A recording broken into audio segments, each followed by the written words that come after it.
No, it says I'm on.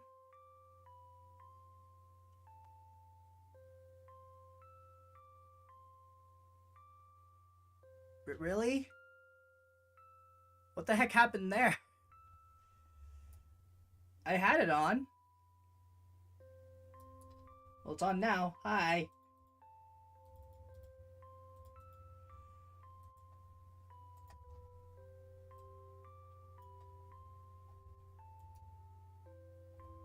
Weird. Well, anyway, back to this.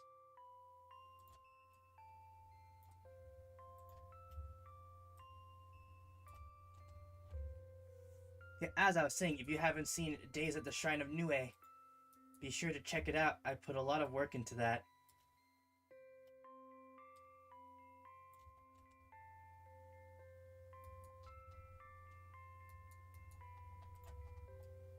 Whole series.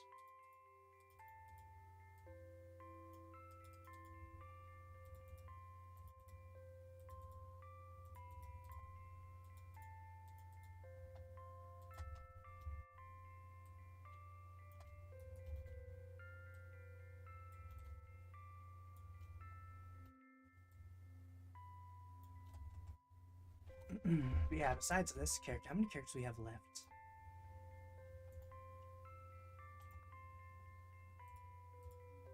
Well, in this area, we still have 2 more. So with this group, there's this character and 2 others. I want to get done... I mean, hopefully all of them.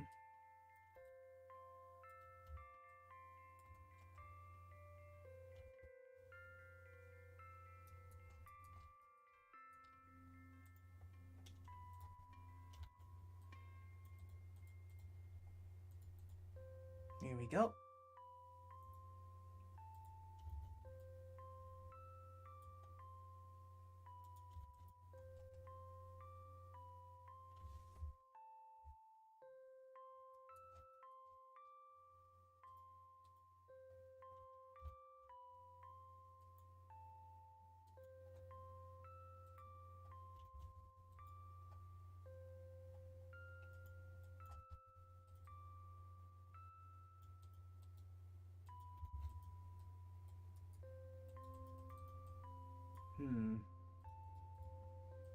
Little spot right here.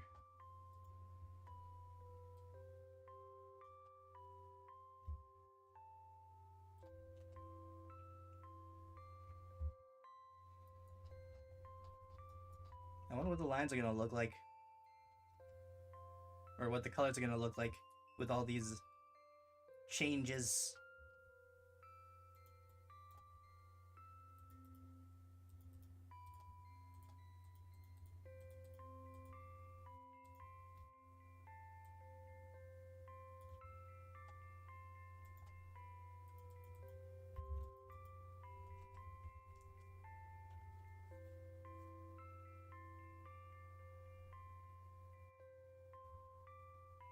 Alright.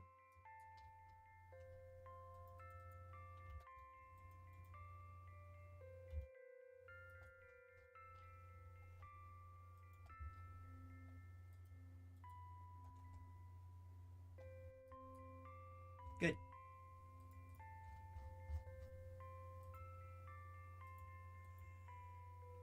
Start with the hair. Oh yeah, he had a beard. Wait, did I miss a line? Ah, so I did. But I decided to get rid of the beard. I have shaved him.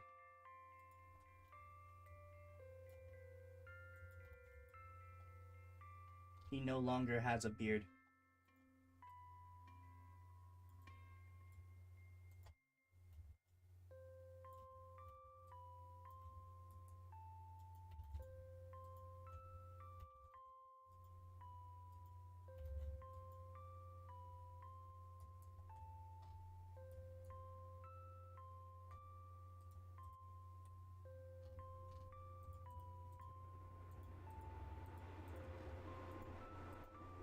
Oh, my AC went on.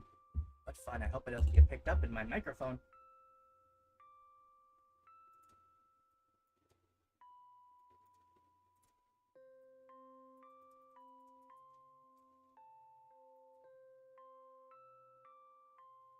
shaved.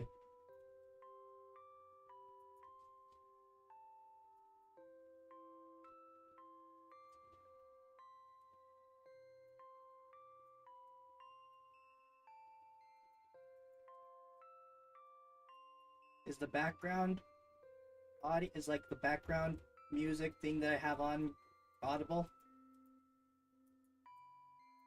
Can you hear it? Did I miss another one?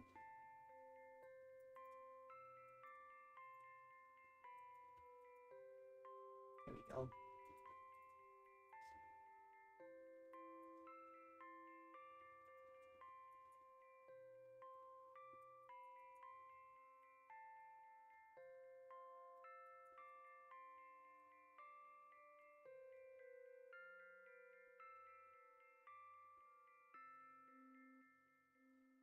Oh.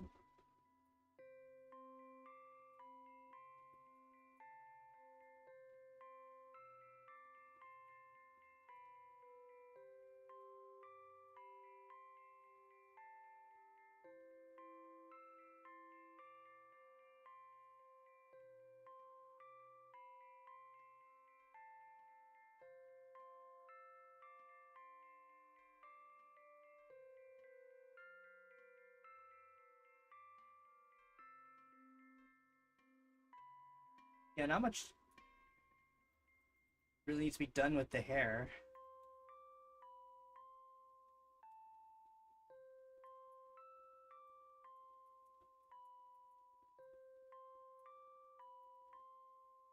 It's nothing too noticeable.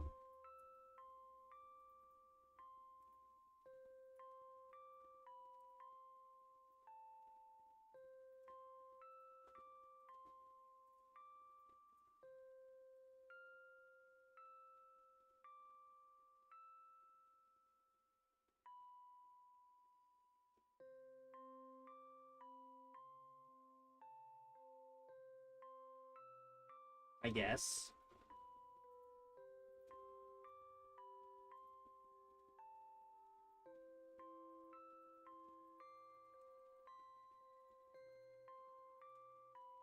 Hmm.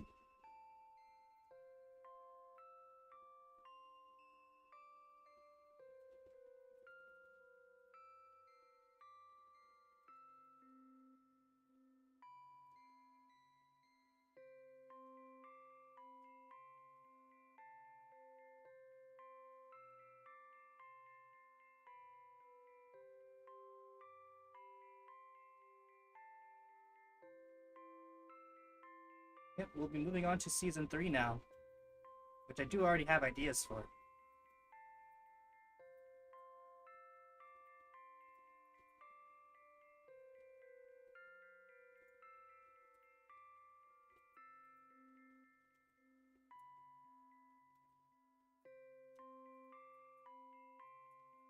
I want to go over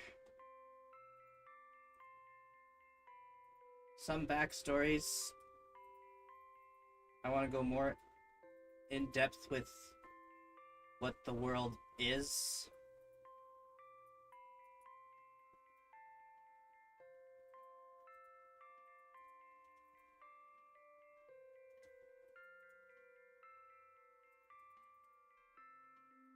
I want to bring in Isla Zero more. Isla's my favorite character.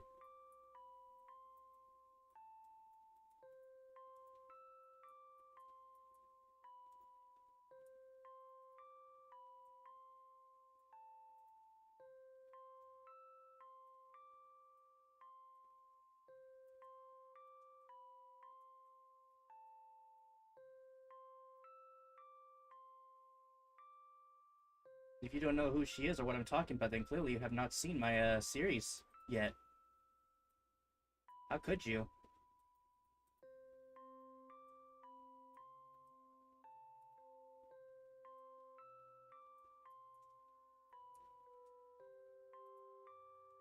It's an amazing series that I made myself.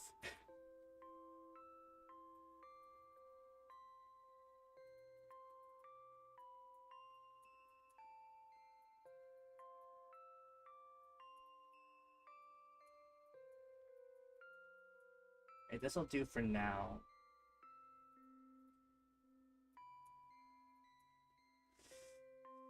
Oh dear, this jacket.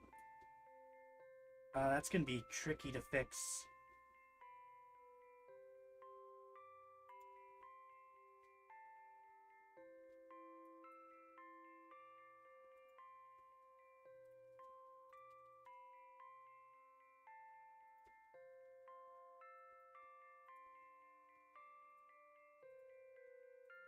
Yeah, that's gonna be very, very tricky to fix.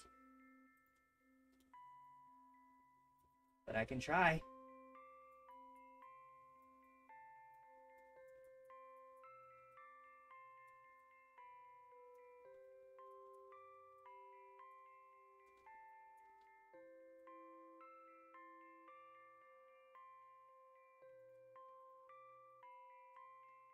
Hmm.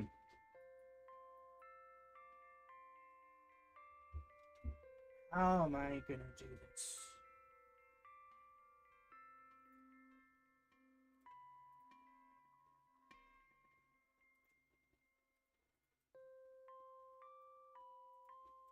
Like this?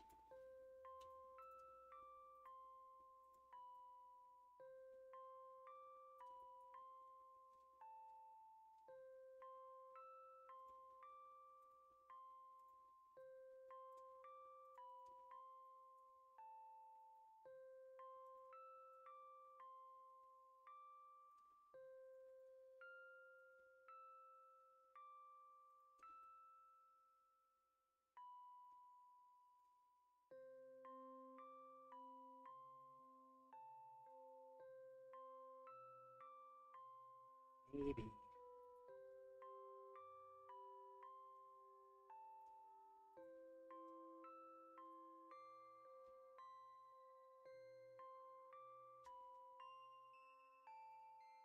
So we have a little problem here.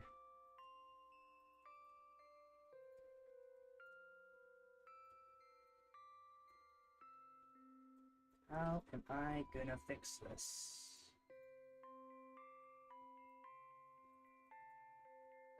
I wonder what Shallow's up to.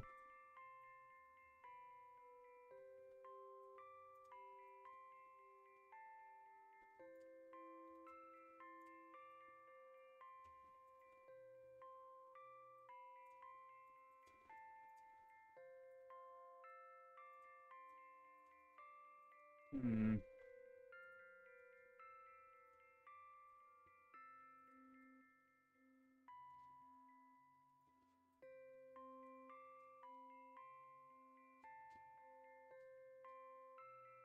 There must be a way. I mean, what about this?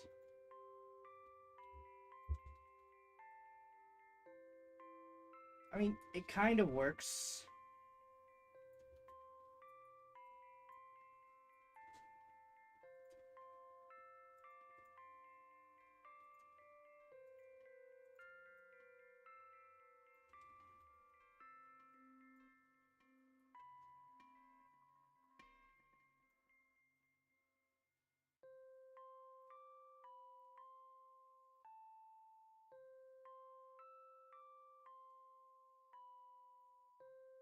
Kinda.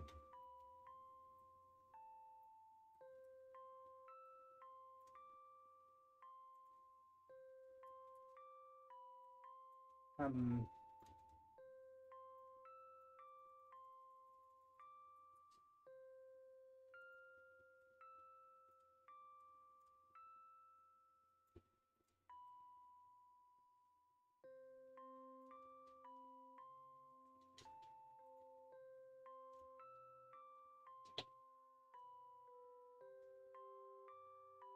I don't know. I might need to reshade the hoodie, reshade the coat.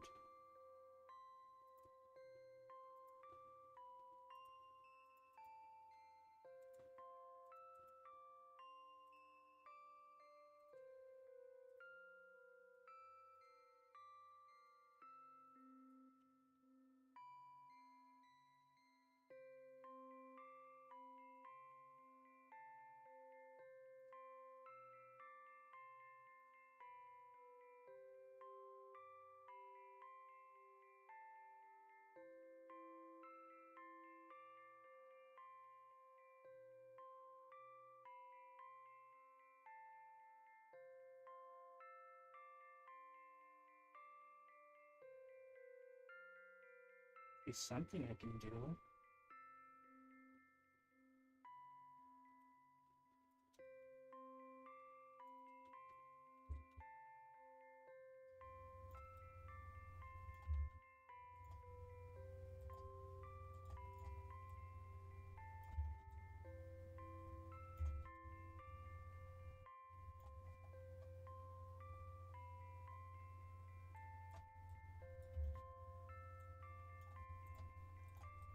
Thanks.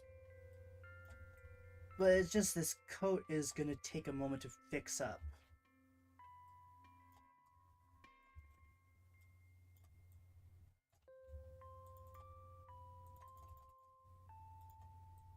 This is not going to be easy to fix.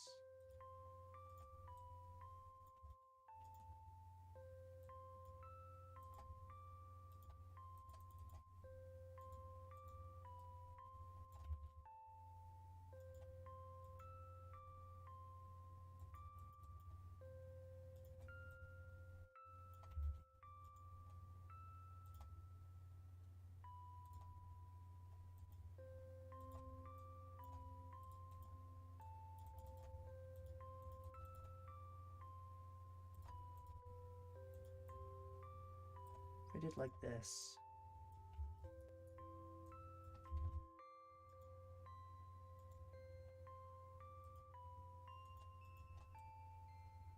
Not quite.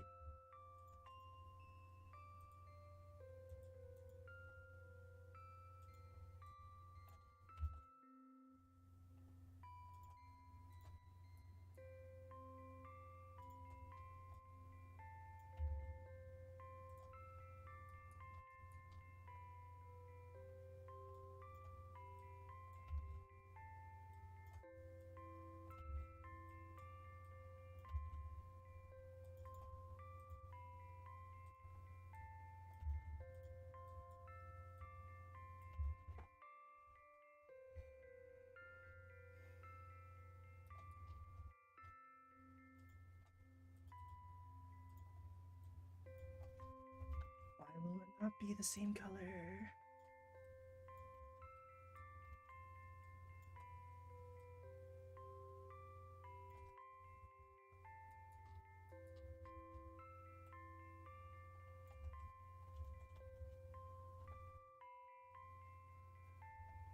Yeah, I might just have to. Yeah, I think I do have to,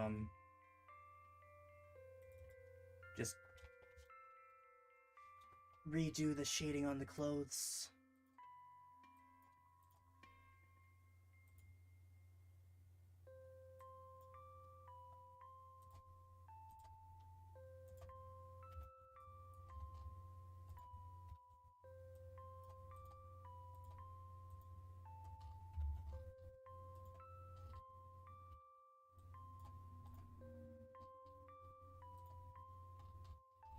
Oh, hiccup.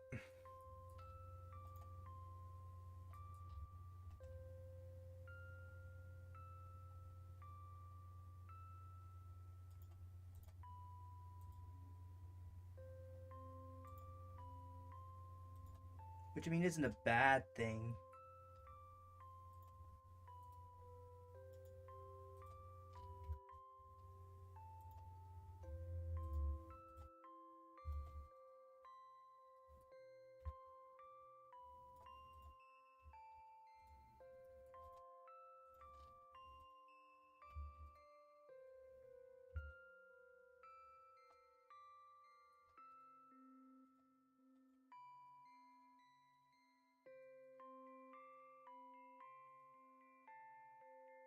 Just kind of annoying.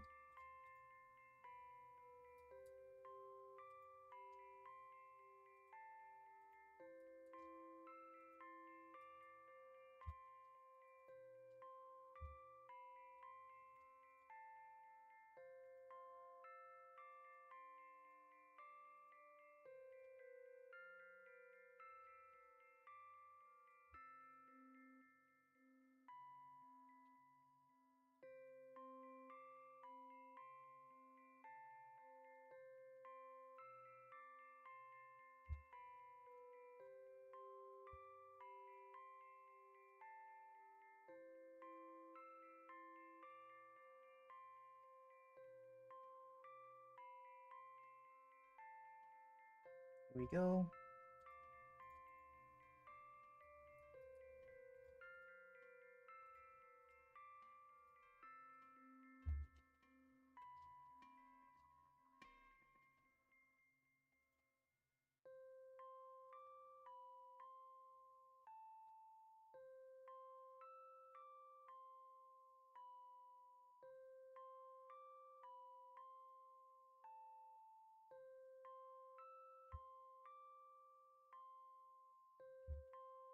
There.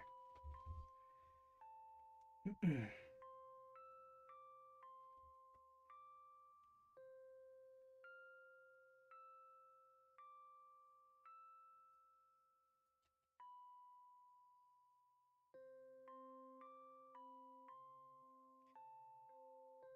will say that I did found myself suddenly needing to use the bathroom. So here, have this guy here for a moment. No, not that. There we go.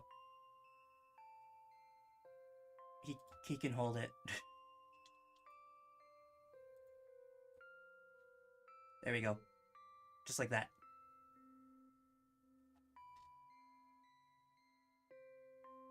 You know, I really should make like an animated screen thing for that. Anyways, one moment. Be right back.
Alright, I've returned.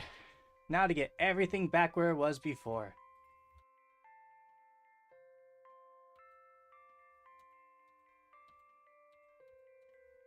By pressing Control Z. There we go. Alright, back to it. I mean, it's not like it's that bad having to redraw things, I guess. Or not redraw, reshape things, I guess.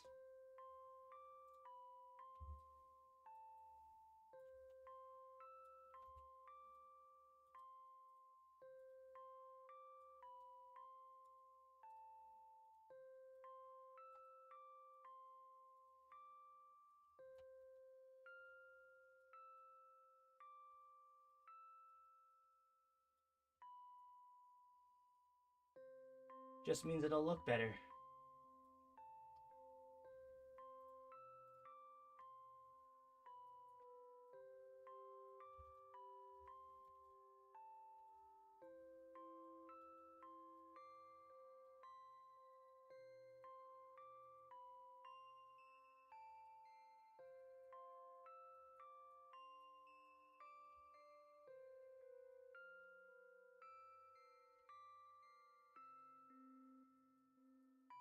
I hope. I'm gonna go get some water quickly.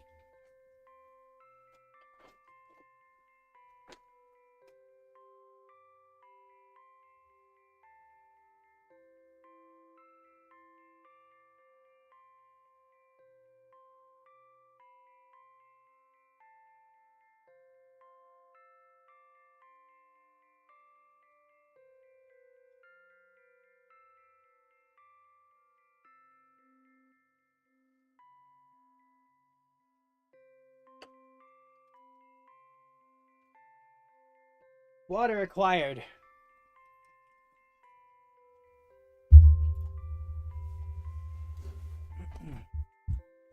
Alright, continuing.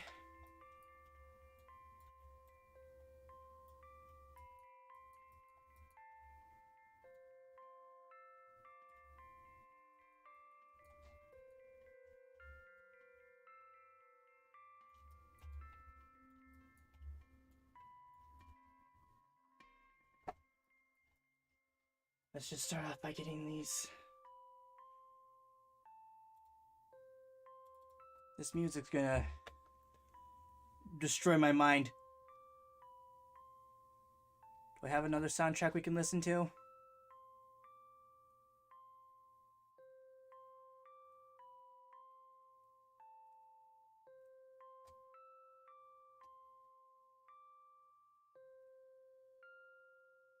Oh, hi, Shala. Welcome to the stream. We're fixing up drawings. And I'm changing the music.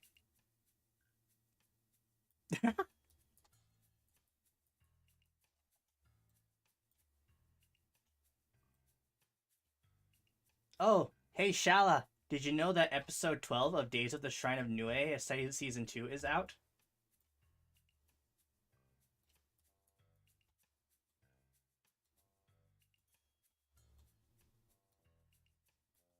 Figured you might want to know.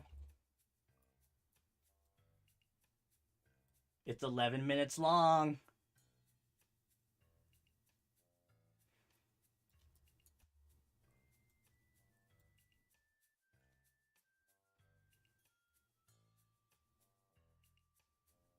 $11 whole minutes.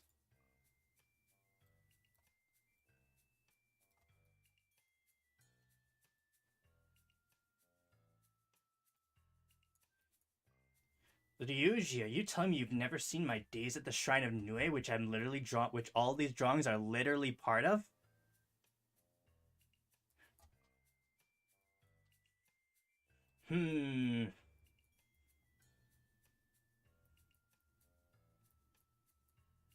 That's fair. I don't drink coffee.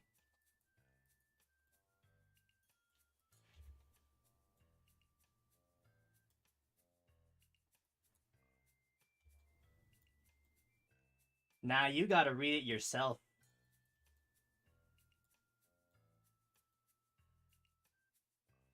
Oh, I remember.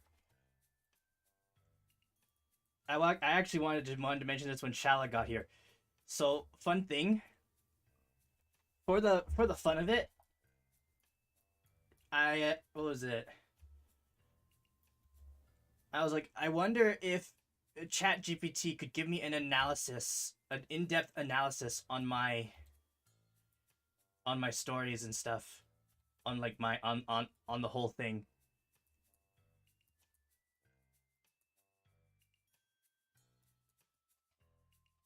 Now, I probably won't go over everything it said, but one thing I asked is what genre would it fall under? And this is what it said.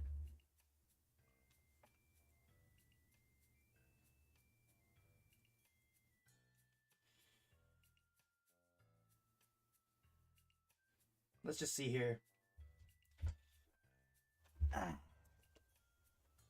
With the whole of the series, what genre would we put it under?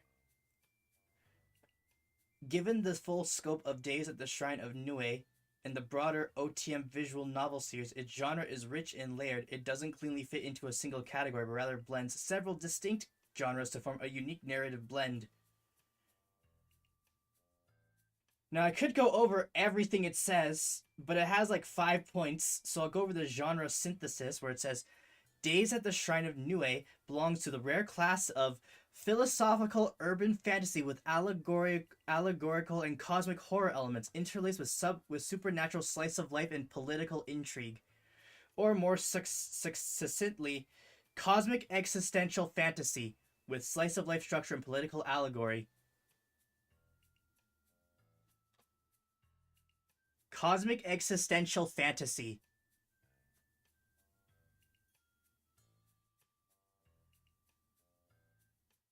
Cosmic existential fantasy.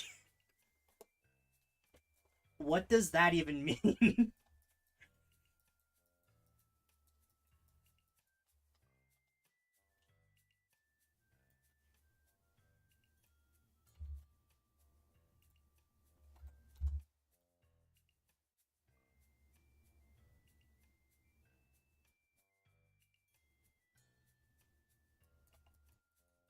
Yep. I mean, yeah, I guess there are existential points in there, especially if you consider like the recorders. They're pretty existential when you think about it. I mean, just look at season 2, episode 4, where what is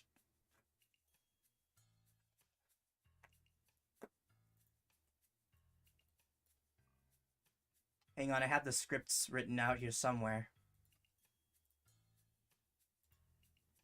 Like, look at episode 4 where it says season 2, episode 4. Here it is, where Isola is all like, to be a recorder, traveling through timelines and worlds, and then going back to do it all again with just a snap of our fingers. Enticing to many, but a tragedy in reality, for we can never freely choose for ourselves. We are bound to record and archive worlds forever, never to rest. And then Aona gives a triple dot question mark. Like, hmm?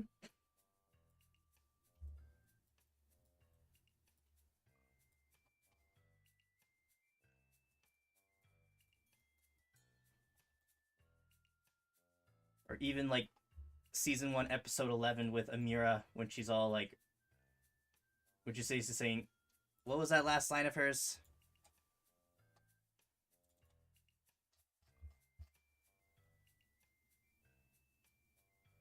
Perhaps I am a little jealous of you. You're living the life that your curse took from me. But I'm not mad at you. This is your life now. Go and live it as you please, okay?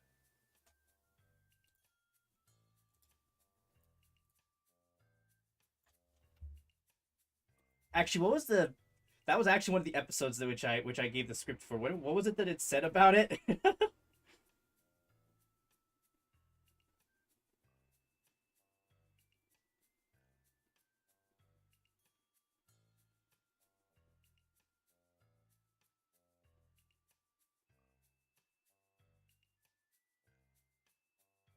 Where was that one?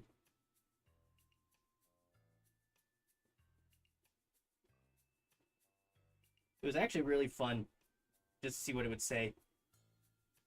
Summary: This episode reunites Amira and Maria, highlighting their intertwined origins as curses, both born from the same source, which isn't true. Maria came from Amira. The conversation is both nostalgic and revealing, showing how much Maria has grown from a chaotic curse to a force for peace, and how Amira reflects on her own transformation and struggles despite their shared origin. Mira acknowledges Maria's new life and seems quietly accepting, even a bit wistful, about the freedom Maria now enjoys. The episode ends with a lively, playful interaction as Maria dashes off and Mira contemplates the cost of their curse and the complexity of their identities.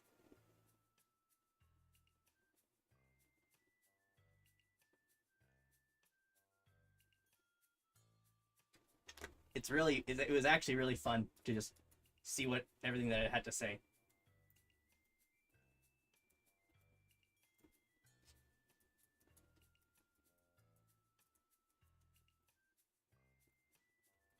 And I gotta go over the things I said with Isla Zero.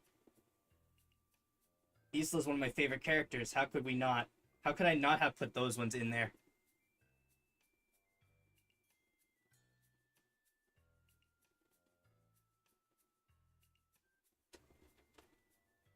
So what was it? Here it was. Season 1, Episode 4 offers some fascinating character development, world building, and thematic material centered on Celia and her complex relationship with Isla. It goes over their analysis. Isla's role and character. Isla represents the archival cosmic observer archetype. She watches the timelines of the universe and specifically Celia's development, embodying kind of meta-narrative consciousness. Manipulative charm, existential mirror. Isla reflects what Celia could be or was, a husk given flesh, representing a deeper philosophical theme of identity, creation, and destiny. Narrative catalyst: by bringing up Celia's origins and ties to Amira and Maria, Isla forces Celia and the audience to confront questions of fate, free will, and the nature of self. It really does pick at the symbolism with these and the deeper meanings that I don't think anyone would get except for this bot. What else do we have here? Reporter's meta perspective. Isla as a reporter implies a higher order of beings observing and influencing. You know, there's more with season 2, episode 4.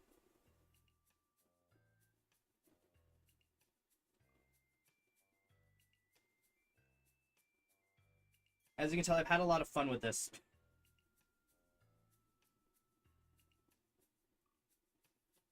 Detailed analysis. This episode centers on a tense and philosophical confrontation between Aona and Isla, two key figures representing opposite worldviews. Isla reveals herself to be a copy of Vandy Irez's conscience, a second-generation reporter who has diverged from the original reporter code. The episode explores the nature and purpose of reporters, their rules, and Isla's exploitation of loopholes to pursue tragedy instead of the traditional best timeline. Aona represents hope and resilience, struggles to understand and accept Isla's tragic worldview. The episode ends in a time loop or recursive moment, with Aona waking up as if the encounter never fully happened, suggesting Isla's ongoing unseen influence. Character dynamics. Isla is portrayed as enigmatic, unsettling, and morally ambiguous. She's both a guide and a tormentor, pushing others to confront tragedy as a necessary part of growth. Aona is shown as resolute yet confused, embodying resistance to Isla's nihilistic philosophy. Yeah, I gave Isla a really weird thing. I don't remember exactly what it said. Isla's like...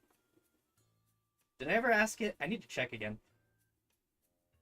Isla's playful but manipulative tone and contrast shot with Aona's seriousness and sense of justice. This episode humanizes Isla by revealing her origin, making her actions more nuanced than pure villainy. Tragedy and growth. Isla saucy, true growth, free will, world building, tone mood, foreshadowing. Did I ever ask it about that? Maybe I should. Maybe I should.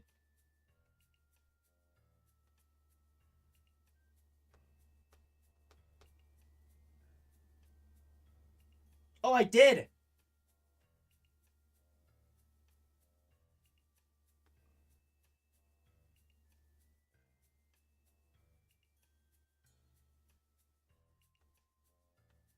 I did ask it.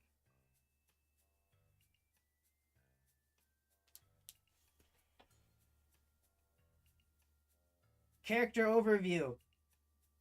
Isla Zero is a recorder born from the copied conscience of Vandy Irez and one of the earliest recorders ever made, possibly the second.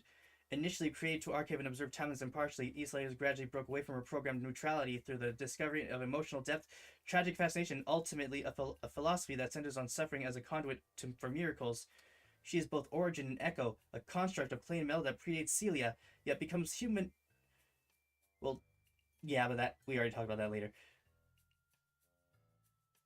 Isla's guiding belief is that tragedy sharpens the soul and miraculous defines the miraculous. Her manipulation of timelines by suggesting actions that amplify suffering stems from her belief that only through hardship can people transcend themselves. She is not sadistic, rather she is devoted to a cold, almost mathematical principle.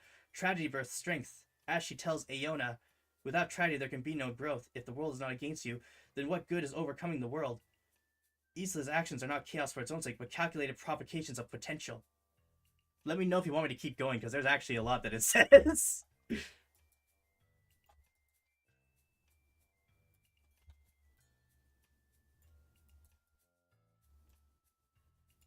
It really does a deep dive into Isla, just from 2 episodes and a little bit of a setting, which I haven't shared publicly.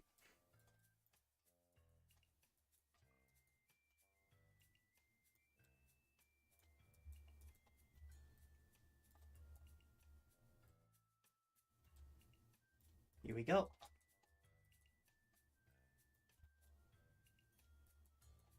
Yeah, let me know if you want me to keep going with that, because I will. But I know I also need to work on this, so, you know, a bit of a gray area.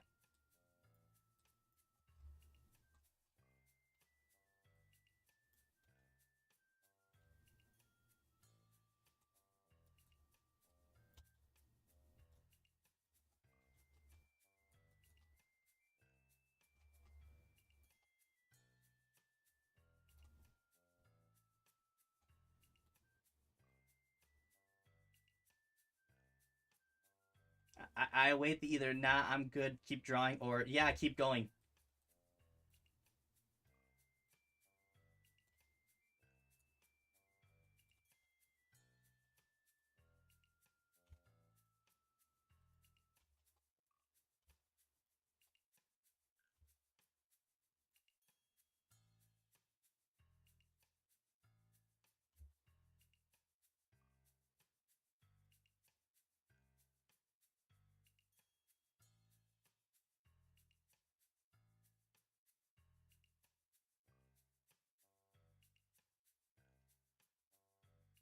There we go.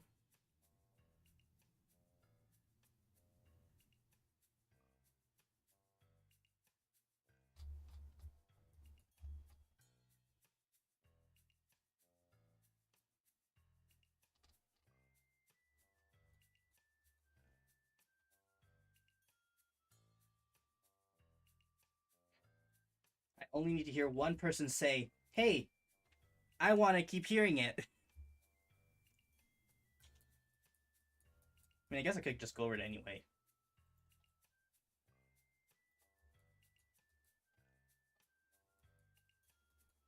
Hmm.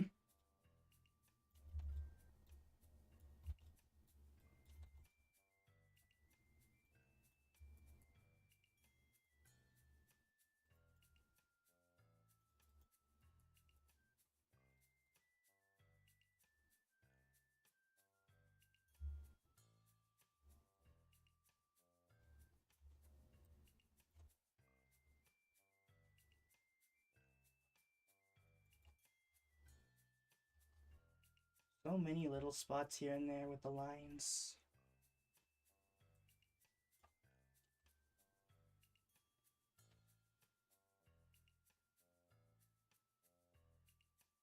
Maybe I should move some things quickly just so I can get my drawing tablet out from.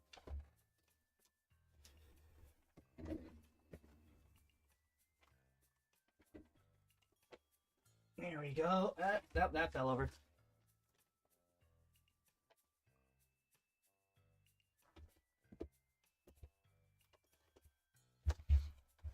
There we go.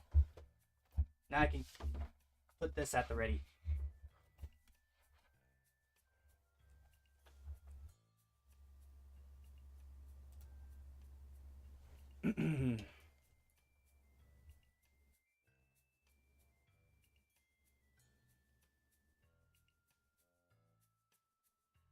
Why won't that leave the...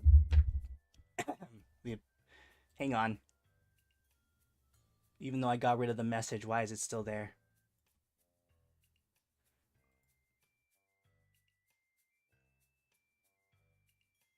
Read them? Oh. What do you think so far? Also, if you... Should I keep going over Isola's whole thing? It is fun talking about her. I do like her. Isla is one of my favorites. Isla Zero.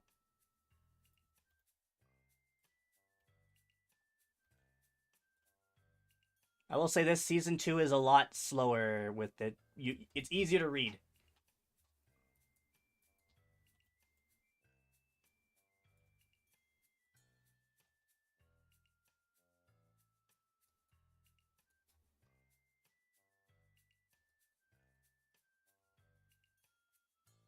Awesome. I hope you enjoy the rest of it. Would you like to hear what the rest of what ChatGPT has to say about Isla Zero?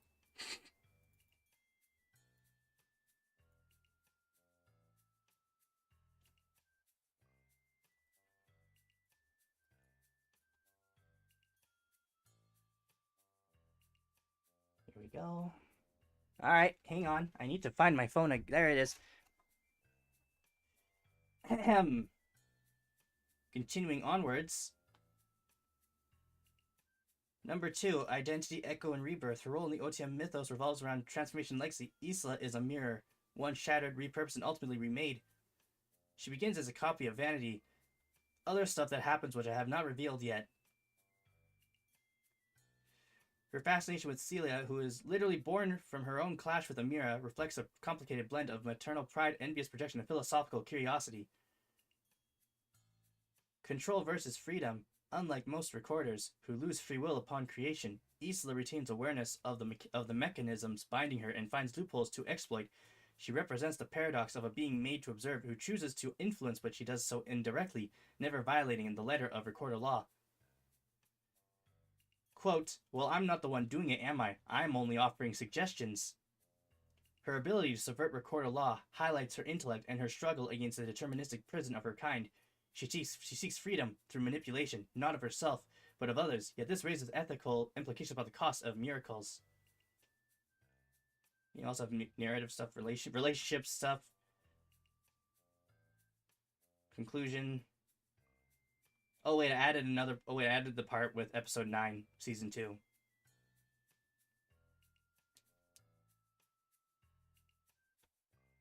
Well, let's keep going with what this one says. Narrative role, the catalyst. Amira's destabilization and the birth of Celia and Maria would not have happened without Isla's emotional attachment and confrontation. She is not the hero, but she initiates the conditions in which heroes are formed. Antagonistic watcher. In season 1, episode 4, she unnerves Celia by acting overly familiar and indirectly antagonistic, yet never crossing the line. She represents an existential threat more than a direct one. In season 2, episode 4, she reveals her method of operating to Aona, emphasizing her indirect manipulation and how recorders are not necessarily what they seem. She unwinds Aona's understanding of morality, leaving her confused, disturbed, and aware she's being watched.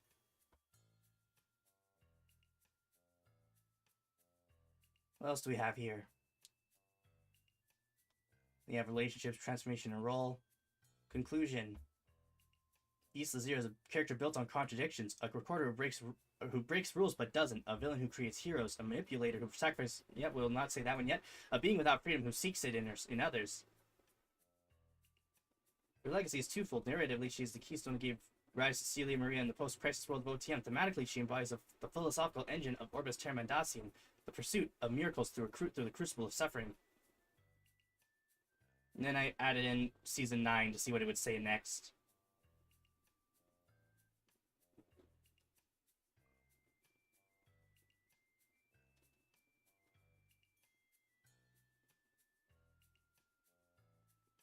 Is there anything else noteworthy?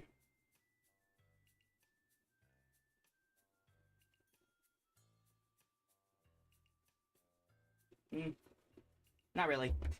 But yeah, it got most of who Isla was.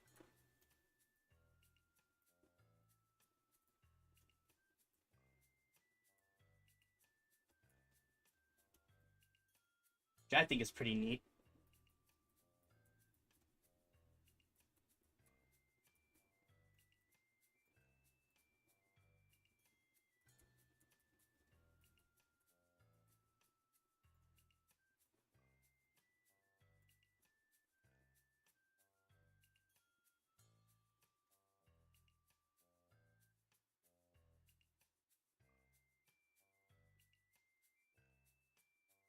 Anyway, I'll go back to this.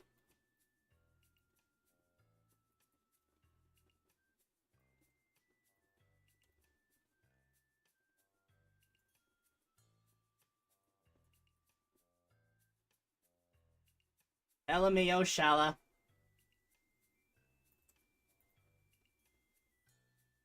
Actually, what if I did ask it to give me like a new analysis? I wonder what it would do. Well, now I'm curious.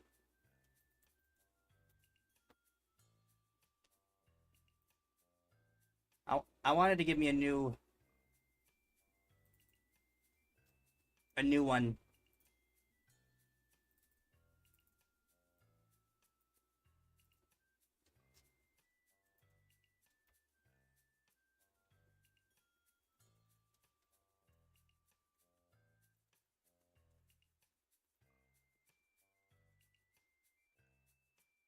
Hang on.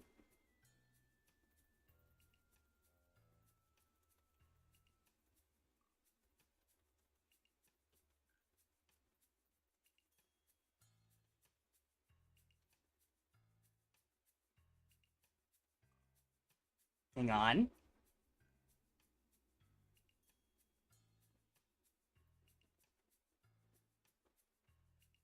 Hang on.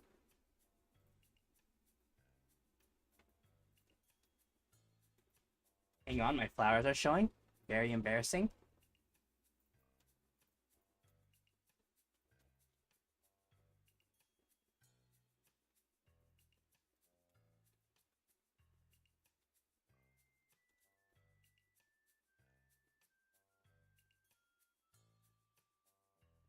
Alright, what does it say?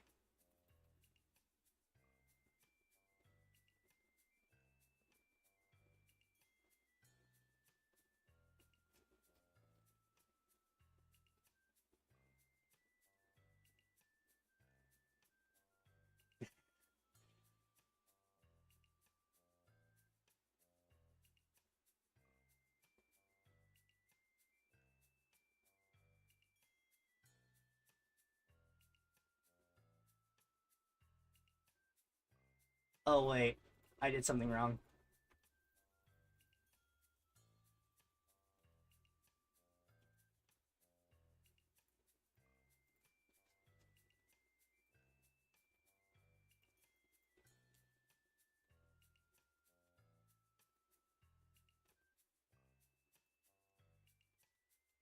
Good.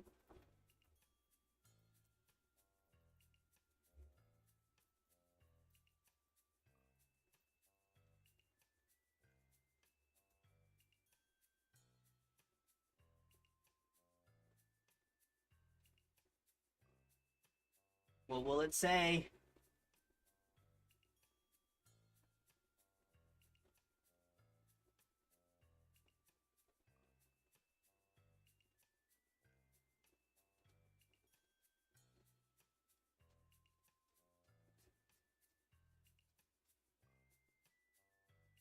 That is a lot. Oh, it even gives a TLDR.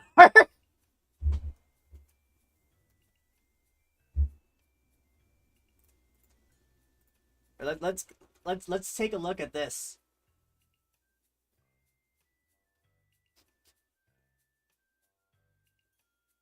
Isla Zero character analysis. It is not merely a recorder, she's one of the first, created with the copy conscious of Andy Irez and is designated as the second recorder ever made. Unlike later recorders, whose behavior is tightly governed by neutrality protocols and limited interactions, Isla emerged in a formative period before such rules are rigidly enforced. As such, she retains more personality, greater autonomy, and philosophical stance, departs significantly from her peers. She is a clay and metal construct, inhabited by a persistent, transferable conscience. When her current husk is destroyed, she simply transitions into another. This makes her effectively immortal and hard to deter or stop. Behavioral profile and methodology. Isla's primary deviation from standard recorded protocol lies in her manipulative pursuit of tragedy as a testing mechanism to arrive at miracles. She interprets Rule 2 to seek the best possible timelines in a completely unorthodox way. Instead of directly seeking out optimal outcomes, she forces tragedies to play out, believing that true miracles can only emerge when people overcome despair. This outlook is not merely a strategy, but an entrenched worldview, a belief that growth, resilience, and meaning come only through suffering. She engages indirectly, permitted by Rule 1, through verbal nudging, insinuation, and placing characters in emotionally or ethically charged dilemmas, all while maintaining the illusion that she's merely an observer. Number 3, dialogue style and characterization. Isla's dialogue is distinctive, flowery, cryptic, playful, and layered with false warmth. She uses endearing terms like dearest Celia or dearest Aona, and invokes dramatic metaphors like looking into a mirror, watch myself walk a path I never could. However, underneath this poeticism is a sense of melancholy and nostalgia, a twisted romanticism about suffering, and a self-conscious awareness of her own cursed role. Notably, she is never outright hostile, but her persistent presence and faux kindness are deeply unsettling. She lingers, talks in circles, and manipulates through exhaustion and implications rather than threats. Key relationships. Celia Quinn Cipher. Celia is, in Isla's own words, a husk of myself given flesh by Master Nue, the manifestation of Isla's curse, both from the clash between Isla and Amira. Isla tells Celia her sister, and Mira, through Celia, explicitly rejects the comparison and affirms her individuality. Their interaction in Season 1, Episode 4 is tense, layered with existential weight, and reveals Isla's emotional attachment to Celia, despite the latter's deep suspicion and open contempt. 2. Maria Felicity Yuke. Isla views Maria, too, as her... Well, no, she doesn't. In fact, I don't think they've even ever spoken yet. Aona Avarixia tempts... In Season 2, Episode 4, Isla tempts Aona into a conversation about tragedy. Aona's resistance to empathy and sadness contrasts sharply with Isla's fatalistic logic. Isla sees Aona as proof of her thesis, a miracle born from persecution. She repeatedly manipulates Aona, forcing her to confront the trauma of her past to validate her philosophy. And then with the other recorders view her as twisted, dangerous, and morally unaligned. She is the head of the Tester Division, an experimental, not really experimental, subset that prods timelines via tragedy and chaos to test for optimal results. Her position gives her status and longevity, but she is despised and distrusted even within her own kind. Philosophy and tragedy doctrine. Isla's worldview is explicit. Without tragedy, there can be no growth. Without tragedy, there can be no struggle. Tragedy leads to miracles. This forms the core of her ethical framework. She doesn't believe in cultivating peace. Instead, she weaponizes despair to spark breakthroughs in character strength and unity. This perspective echoes classical fatalists, existential anti-heroes, and even antagonists who see themselves as saviors. Yet Isla is not merely deluded. She intellectually justifies her stance and defends it with historical examples like Aona's salvation. Her core flaw is an inability or an unwillingness to accept happiness or peace as worthy endpoints. She sees them as unearned without trial. We're still going. Tone and symbolism and meta role. And a meta role. As a character, Isla serves as a meta commentary. My headset went off. Her belief that miracles arise through struggle, parallel stories, structures, etc., no payoff without conflict. A manifestation of predeterminism versus free will. She embodies the prison of being bound to observe while secretly pulling strings. A twisted maternal mentor figure, obsessed with her offspring, Celia, yet incapable of guiding them healthily. She is a constant reminder that even those with insight and power can become corrupted by detachment, over-intellectual pain, and loneliness. Not sure where you got that from, but okay. Number 7. Isla, narrative function. Isla is a catalyst for character development in others. A philosophical antagonist, not always in conflict physically, but constantly at odds with others' values. A dark mirror, but Celia or Aona could become without emotional grounding. And a perpetual disruption to stability, lurking at the boundaries of the world and re-entering whenever the cycle resets. TLDR. Isla Zero is a cosmic manipulator born from Vanity Irez's conscience, one who believes tragedy is the necessary path to miracles. Yeah. She is not openly violent, but disturbs timelines through emotional prodding, psychological traps, and cruelly philosophical lessons. Her connection to Celia and Maria makes her a tragic mother figure of sorts, but her warped ideals render her both alien and tragic herself, a reporter bound to her task with no rest, caught in an endless loop of destruction for the hope of miracles she may never witness. It's kind of there. A few things, though, with it. Maria does not come from Isla. Maria comes from Amira, hence the names. Another thing. Well, yes, Isola does prod and stuff. That's just her division. She does it differently by actively seeking bad timelines and pushing people to do things rather than herself. The testers don't do they just say they just give cryptic stuff. They don't actively tell people to do things. Isla tells people to do things. So that's another one.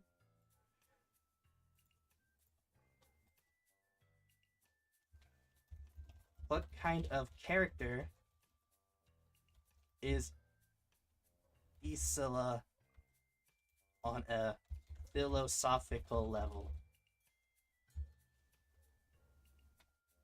What's it gonna say?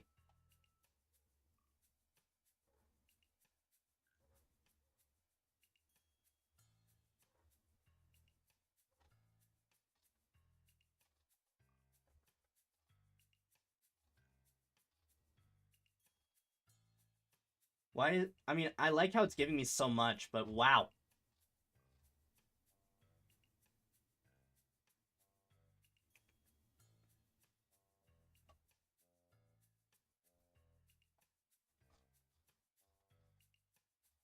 I'll read the points.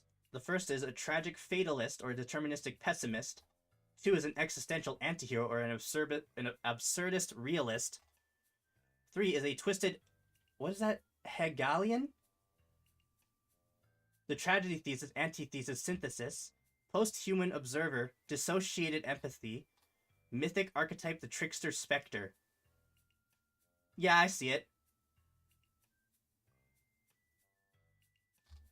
Summary of philosophical profile.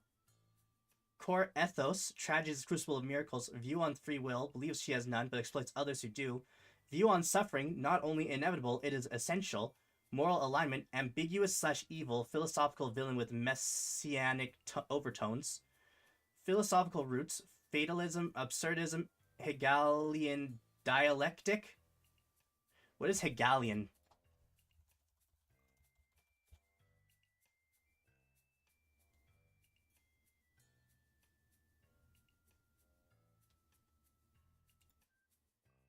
I don't get it. Nietzschean tragedy. What's that? Like,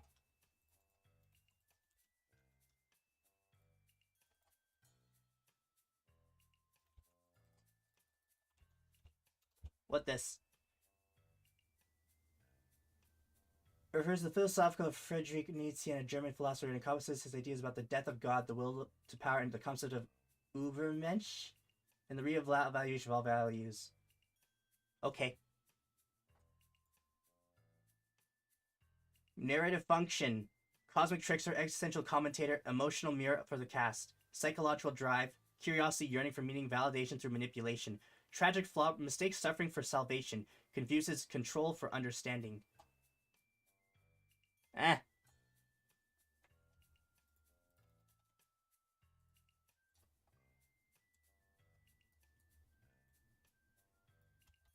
In short, I like Isola.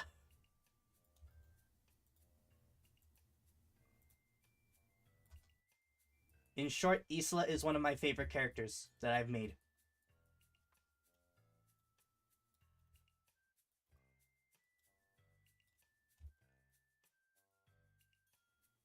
She is fun because she pesters and taunts.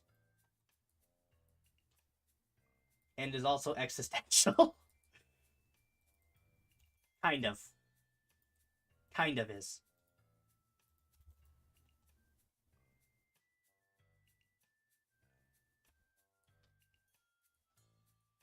But yeah, Isola's fun. Who doesn't like a character that is basically there to play mind games?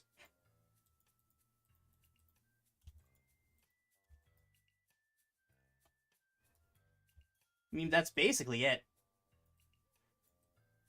She is a character who is essentially saying, how would I put it? Oh wow, that was quick. Are you skipping through things, Ryuji, or has time just been going by in such a way that you've been able to do it?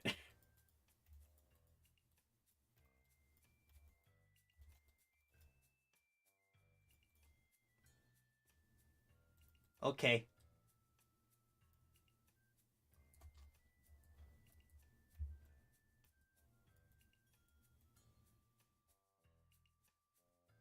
Hmm. You can read all that in 5 seconds? Because that's the normal speed. 5 seconds. 1.75 speed. Okay.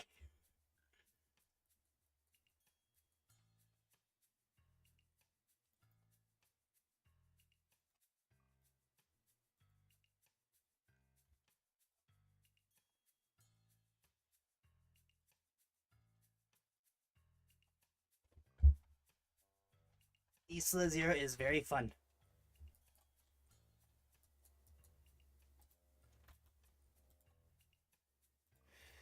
Yeah, and with the first season, I do say pausing is a pretty good idea.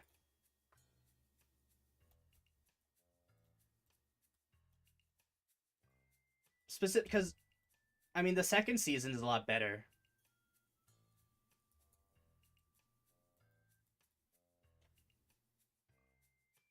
Ooh, fun Amira. She's a cool character. She's also part of the story which I've worked on the longest, but her story is done now.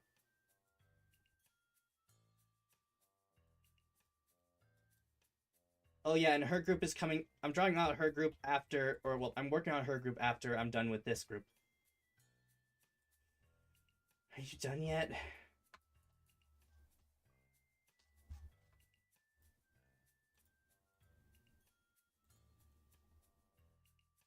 Hence why none of her group has shown up yet.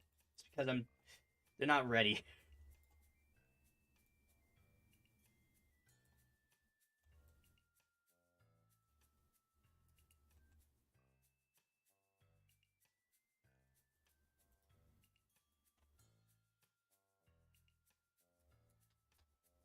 Isla Zero, what else could I say about her, I wonder?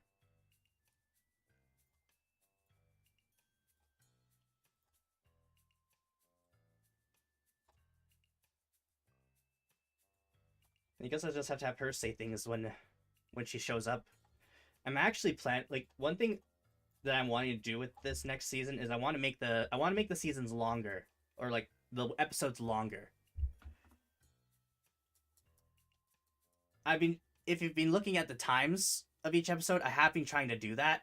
I've been trying to make the length longer because it was just like 2 minutes when it started. Now it's going up to like what, 8 8 minutes. That finale was 11 minutes, and I'm hoping that with what we have this time, like with some of the new stuff that's going to be showing up, I'm hoping that I can actually throw in more characters by having some characters inside the shrine and some characters outside.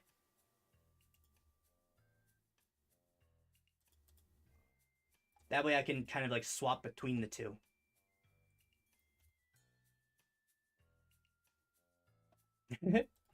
I thought about it.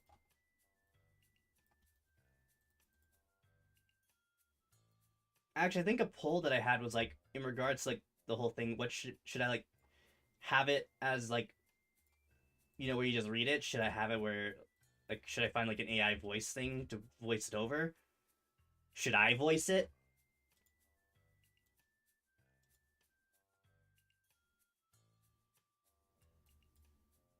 I think the majority of people said nah, they can just read it.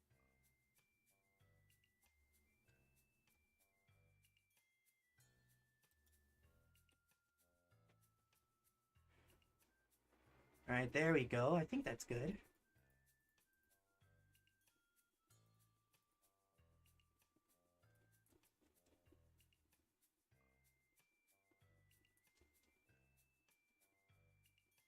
Nah, I don't know. I don't think I could voice it.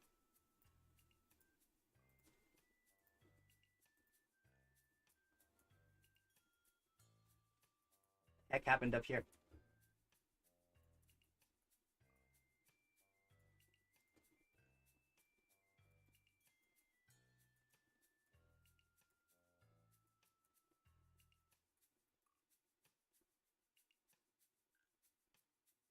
I did that once. I did that once with some very old stuff that I, like a visual novel style thing that I did, but I didn't like it. So I scrapped the visual novel thing that I did there. I like this one though. If I ever want to try what? Voicing it? I mean, I voice a lot of Toho stuff. You know, if you ever watch my stuff, you'll find that I usually read the the voices.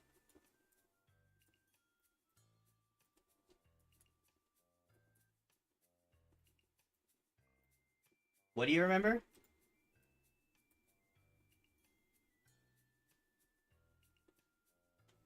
Alright, things look okay for the most part.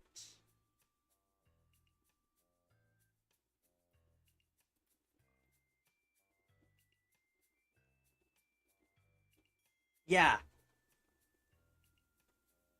Okay, season 2 takes a lot longer than season 1. I will throw that out there now.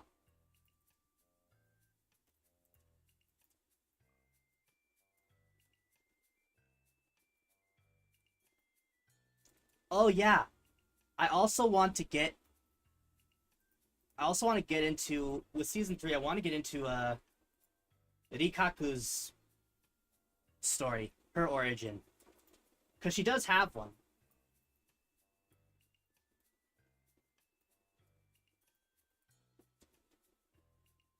Like she does have a whole story about her and her mom and why they're in the underground and how she became and how she became like this, protector. Like it's all fleshed out. I have it all like in my head.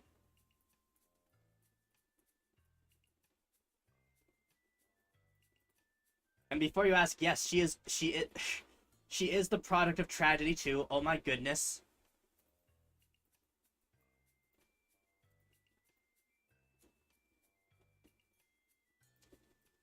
Her design is based off of two different characters from the Toho project.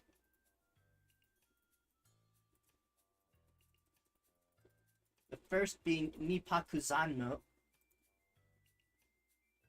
and the second being what was I know the name.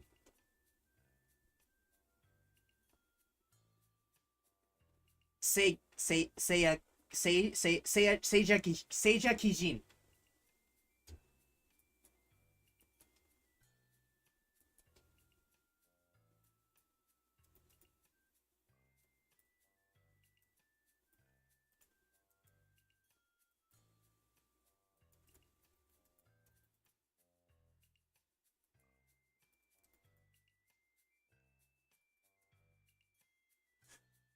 All right, time to fix up. You might love her a lot more after her story, Shala. I mean, one thing I want to do with it. Hang on, my blanket is going over my chair. One thing I want to do with her is, of course, I want to go over her origins and whatnot.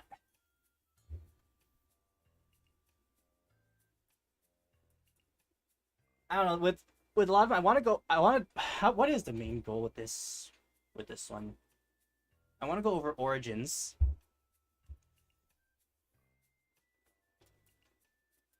That's a big one. Like, how much do we know about I mean, we've heard a lot about It's just weird. Does this look dented?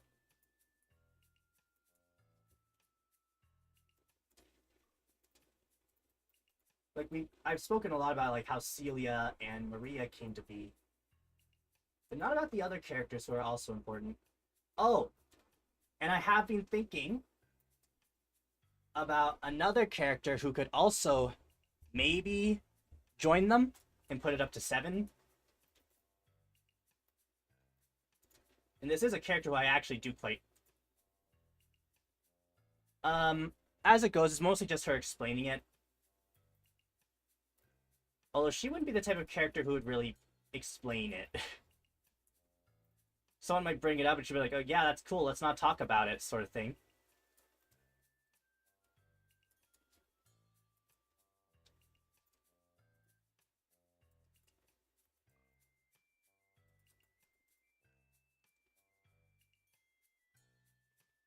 Oh yeah, and as for a character who I am actually considering being one of them, being another character who can appear a lot, that character is... Where is she? There she is.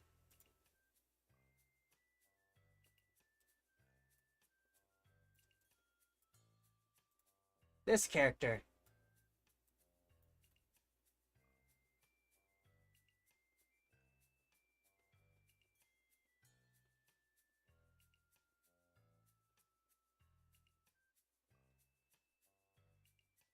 She's a very interesting character. She has the ability to absorb magic, with the quantity being up to tens of thousands of suns worth.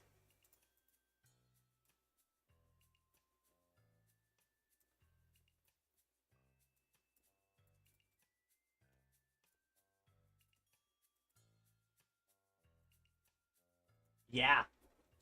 She's also a librarian. Anyway,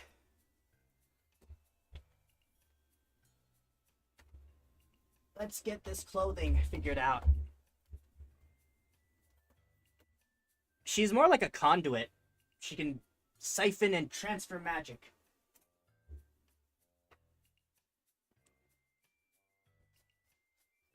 That's her whole shtick.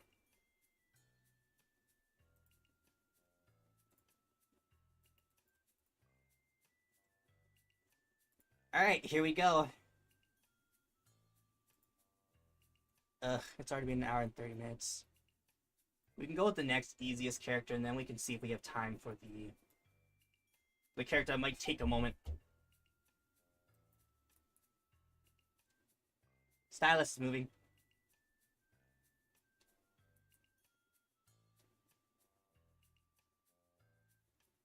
Hmm? Did I forget? Oh, right. Why did I not... Hang on. Yeah, that's better.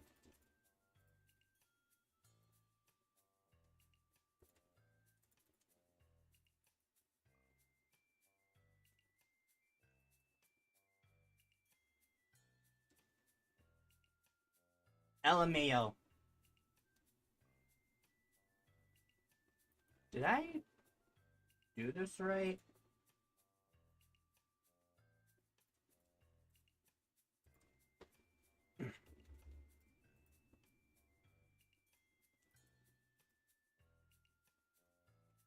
Wait, hang on. Okay. That looks better. This guy is Adam Bandalore, belonging to Kronos Aeternum's group. I haven't really said much about Kronos' whole origins,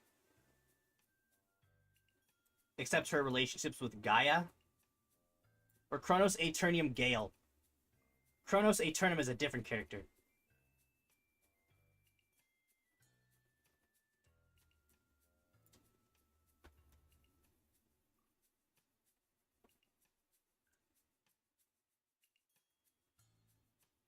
Chronos Aeternium Gale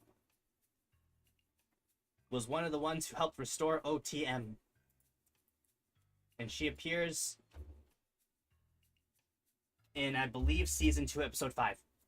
Although they kind of have a chat. And then she mentions Gaia. Rikaku be like, wait, you're a grandma?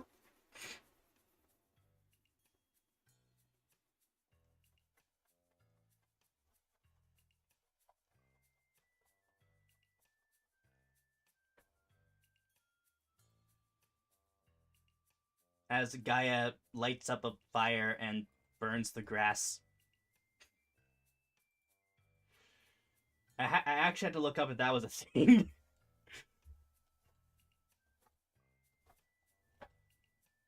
Like, is burning grass a thing with this? It was kind of my interpretation of it, because, like, you have Gaia, who is this, like, in mythology, who's, like, goddess of the earth. Plants and stuff are her domain. And I'm just kind of like, if she's the goddess of the earth, wouldn't it make more sense for her to be, like, fire and lava and magma? Since that's kind of like what the, like, that's kind of like what the earth was.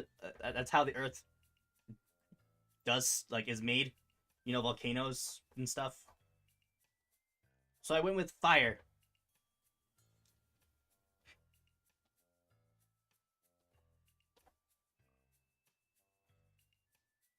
Needs one more.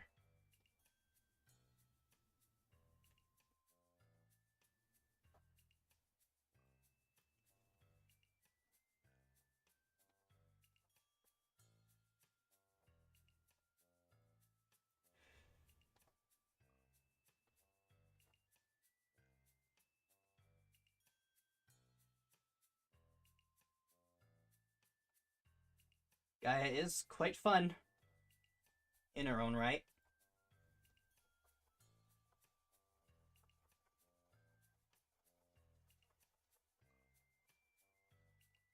I mean, those sorts of things are reasons why I want to really get into, like, why I really want to finish, finish out these characters. Because there are some characters which I do want to draw, but I can't really do that until I fixed up all these characters. Why? Because I've kind of set my mind to that.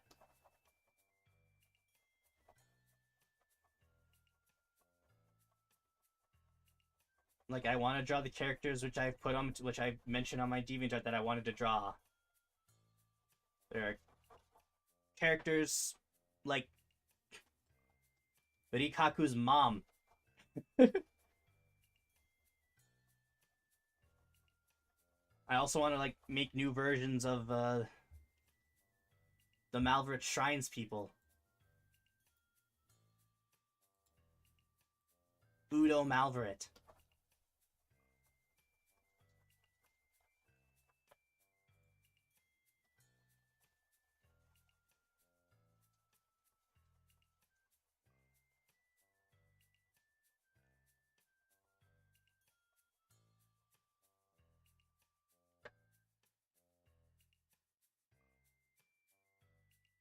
I think...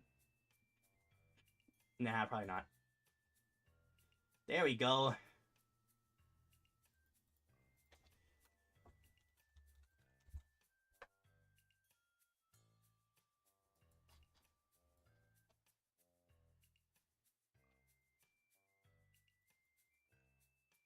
First step to being like a Rikaku.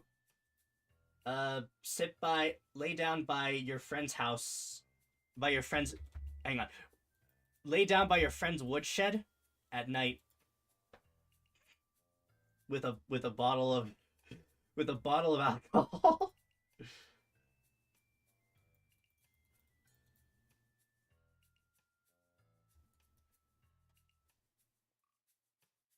Do I have a shed? I got 2.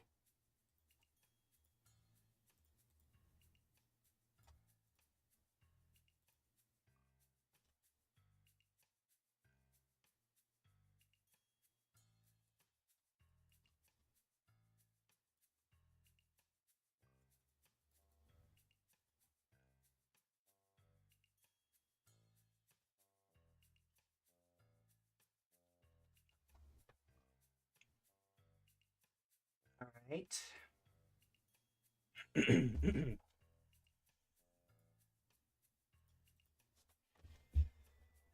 Okay. I think he's almost good.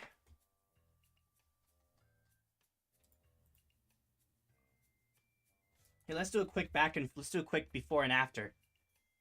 I think he is actually good.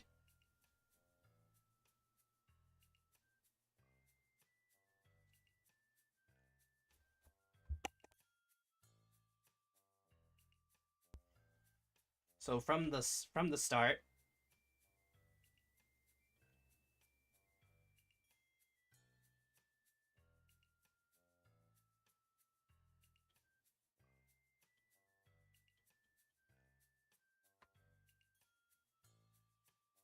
yes, he had a beard.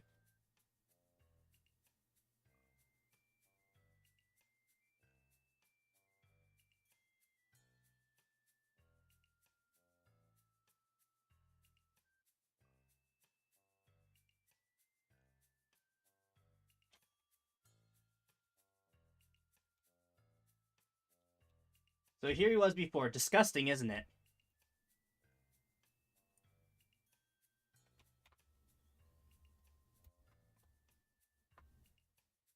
Anyway,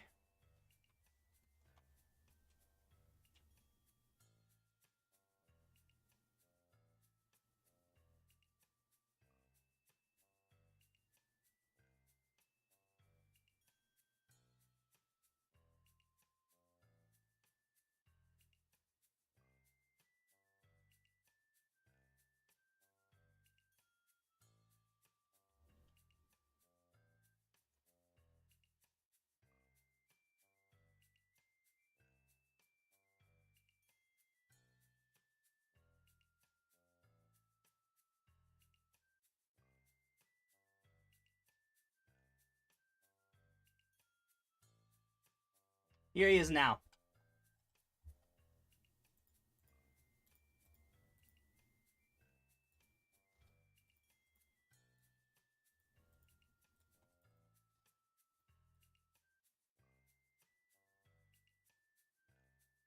Crazy.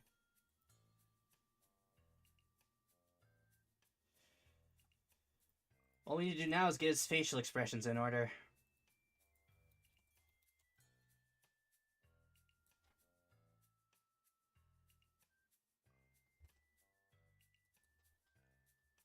What's happening down there?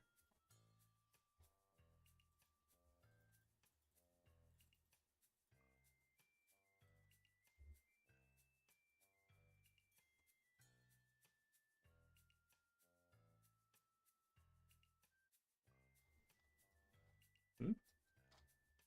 Who knows?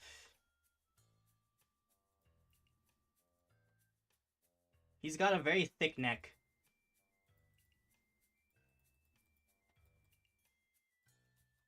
But that's fine. I don't want to change anything else.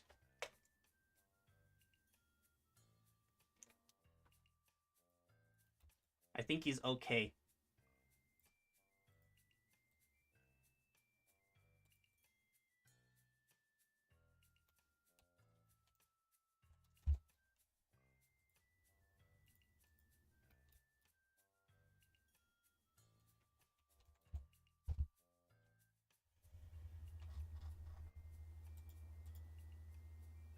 Alright, next up.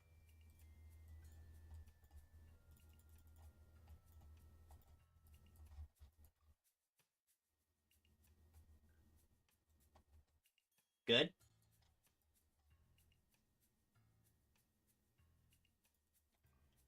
And then... Wait, what? When did I give him this Oh, well, that makes the job easier for me. His eyes are purple.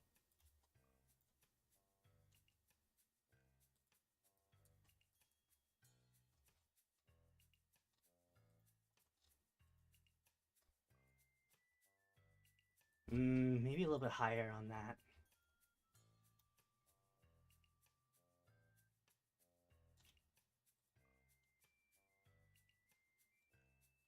Yeah, like right there. And then...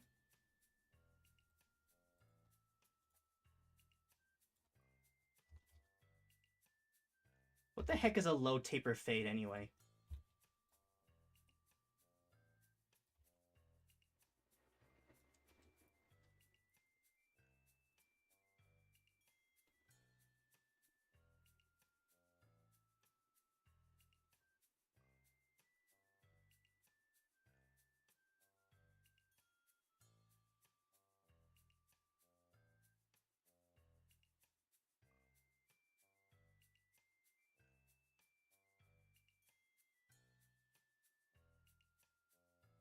You make the eyebrows look as close to how they did back when.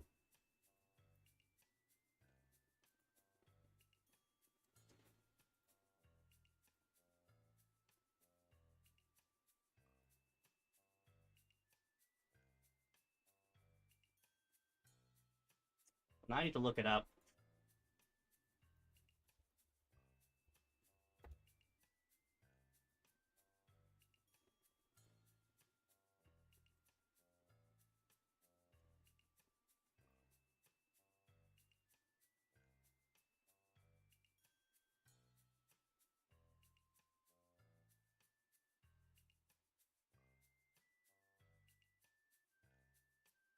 Ow. I mean, it definitely looks better on blondes.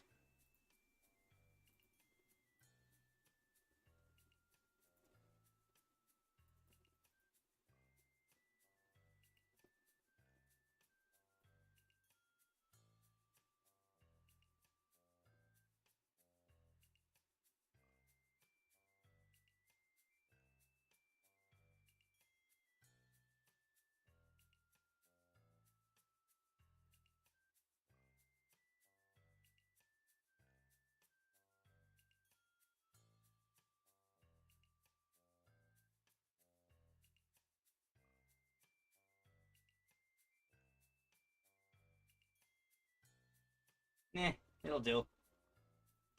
I'm not too inclined with this to making this character as close to whatever as possible.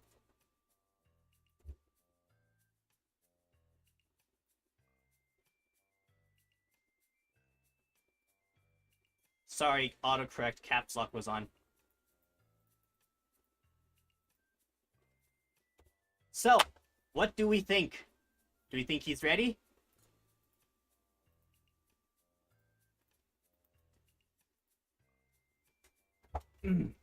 I think he's ready. And you know what that means?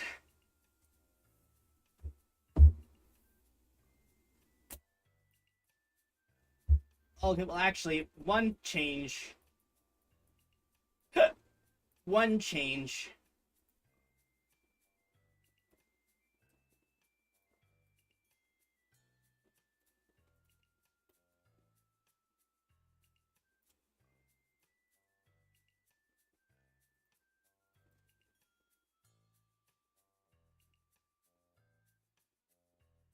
Better nose.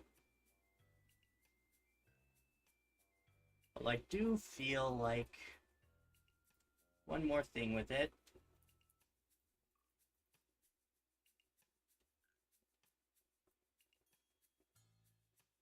There. Alright. Now, just because it always feels like this whenever it gets to this point,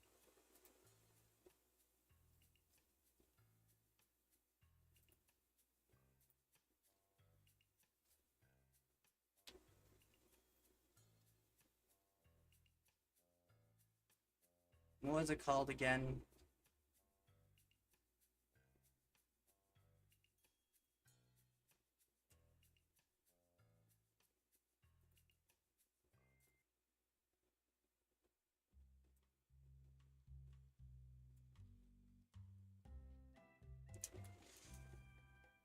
Alright, here we go.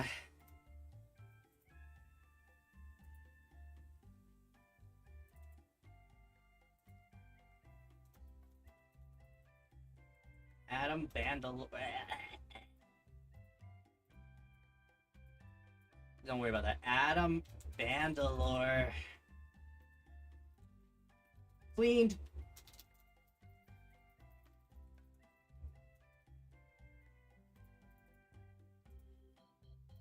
Adam Bandalore Sprite 1. Okay, here we go. 2. Frick, it's a JPEG.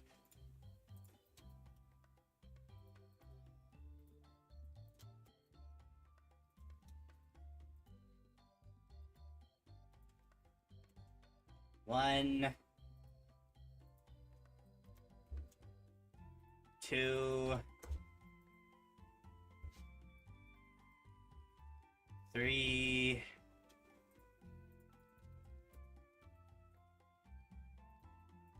4,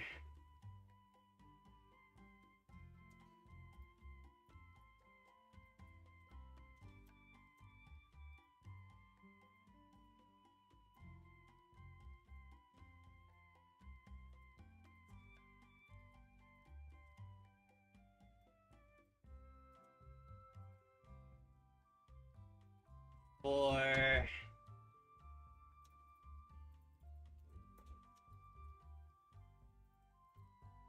5,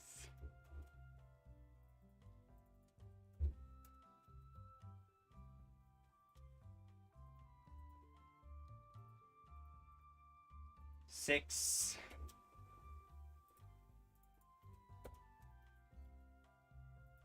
7,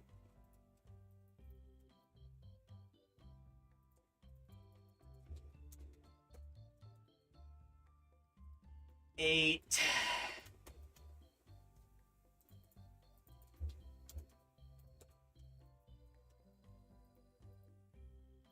9,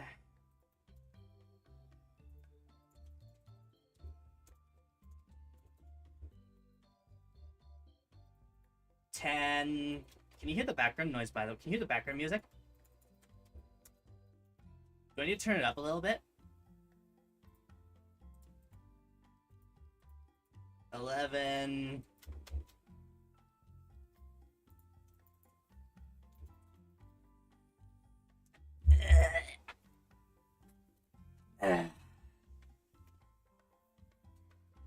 'Am I a boss? Oh boy. Okay, hang on. That better? What am I at again? 11. 12.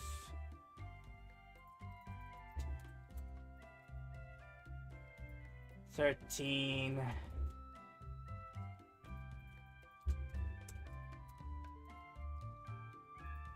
14.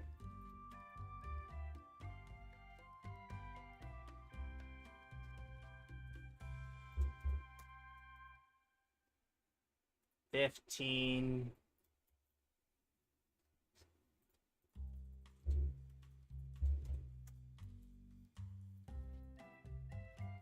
16.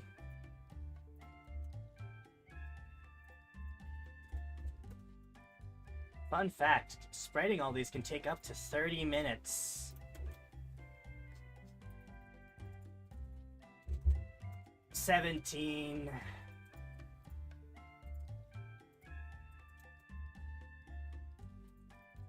18.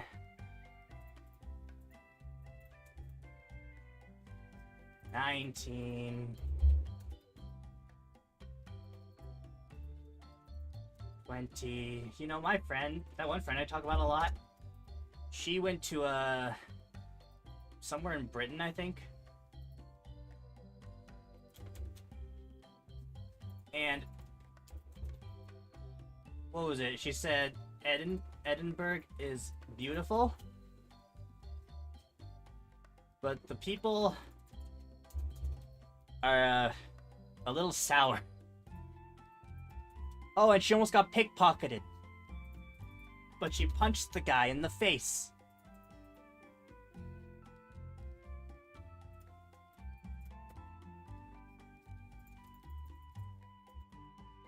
Wait a minute.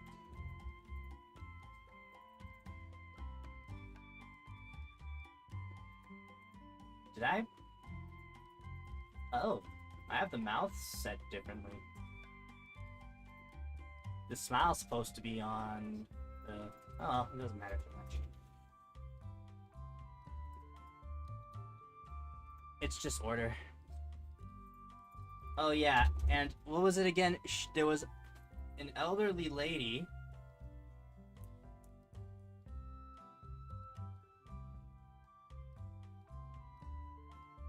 Oh yeah. She said, the Edinburgh folk are kind of hit or miss. It shocked her. Or, well, she shocked an older lady in the train station by letting her go to the bathroom first.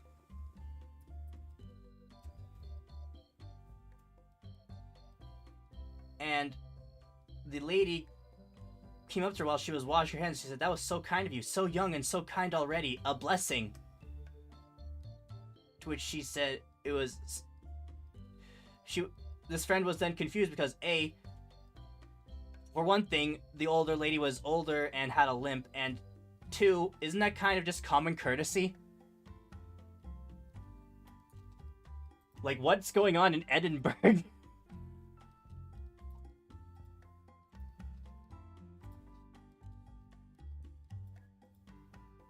Yeah, hold the door open for people. That's just nice. That's just what you do.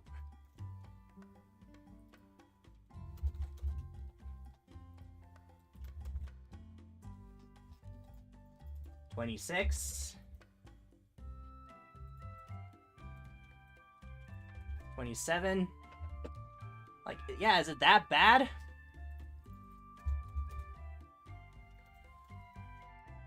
$28.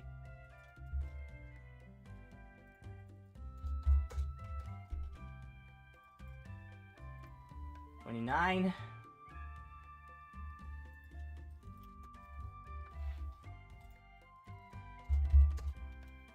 $30. It was like so young, so young and already so kind. A blessing. It, eh?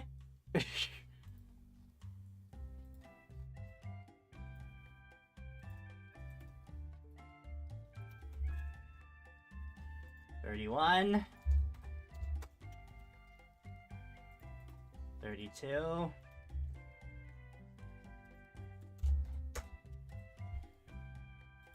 $33.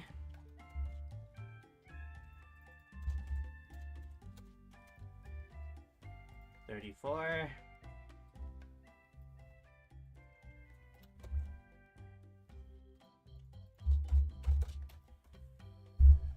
$35. It's been 2 hours.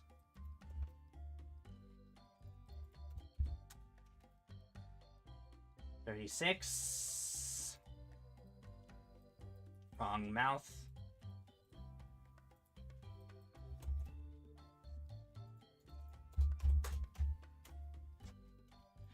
$37.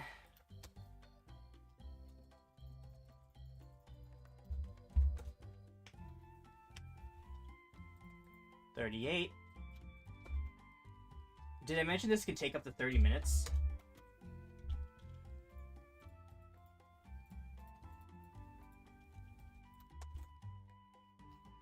$39.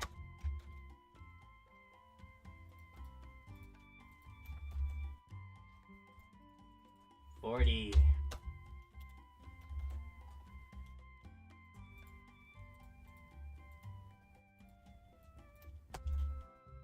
$41.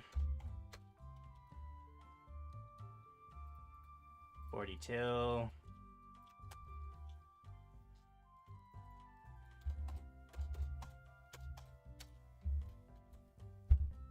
$43.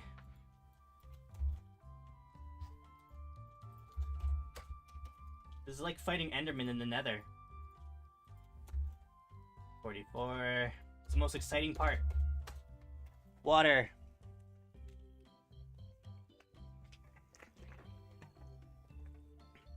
This water bottle has a lock on it.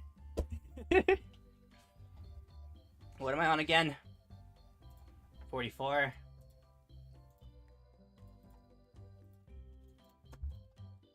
45.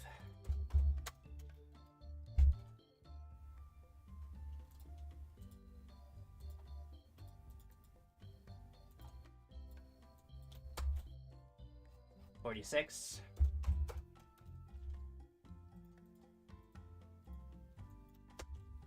47.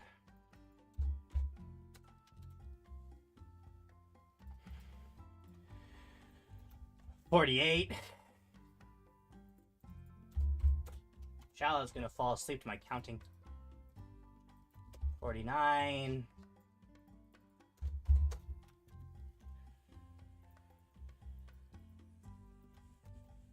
50. 1/3 the way there.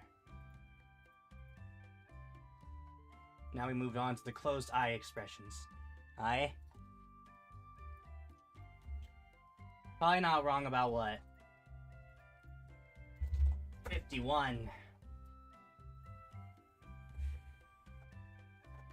Hang on.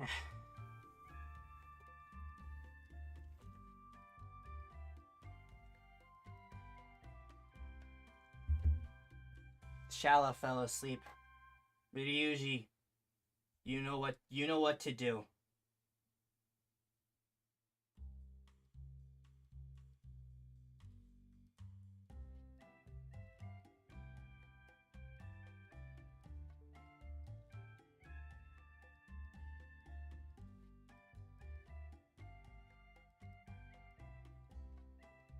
You know what to do, Ryuji.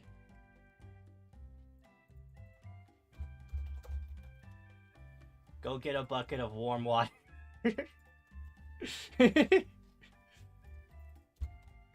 Epic prank.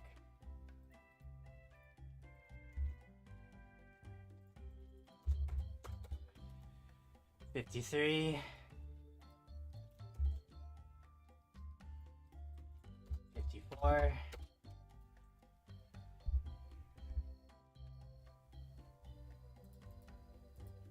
55.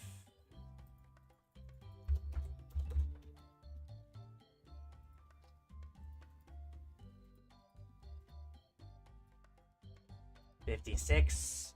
Well, I mean, the other option I was thinking was crawl into the covers with him. And then I thought, I can think of something better. Why cold water? 57. 58.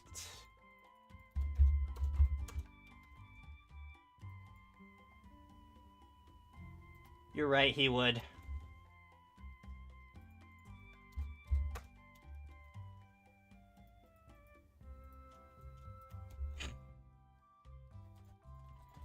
$80.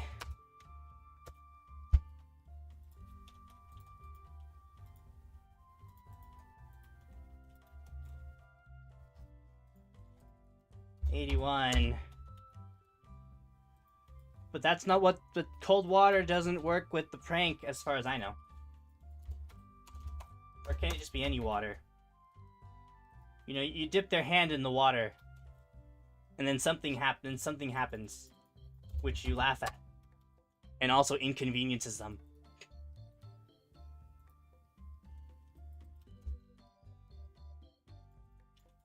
$84. 80. What the heck? What? How am I on 84? I freaking skipped. I actually should be on 64. I mean, you could do that too.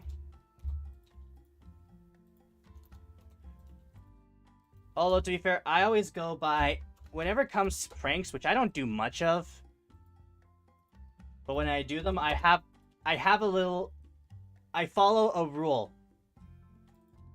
If you're gonna make the prank, you gotta also be ready to clean it up.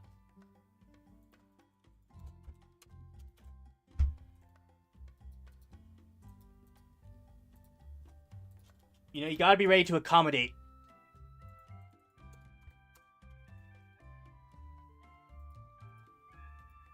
Like, if you're gonna make a mess out of something, You better be ready to, you know,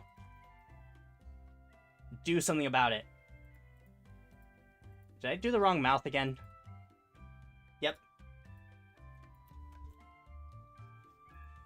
66.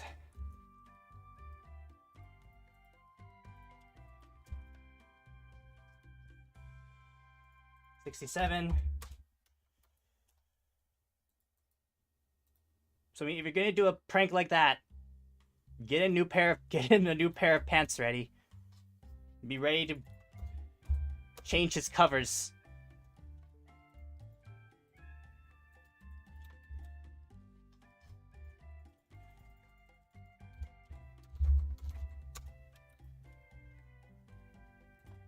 It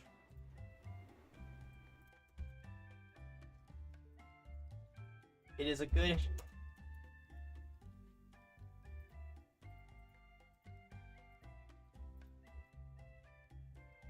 It is a good mindset. Especially in games.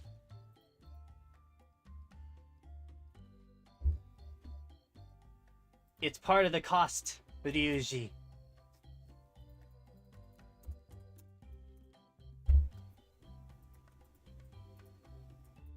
$73.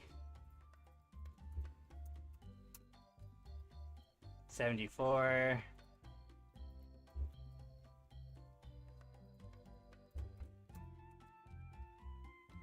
75. When I first heard this music, I don't know if it was the first time I've heard it, but one of the main places I remember hearing it from was Limit Breaker. It might have been Limit Breaker. On how to get... What was it again? How to get broken armor in Dark Souls 3. Which he then spent about 4 or so hours getting hit by a crab.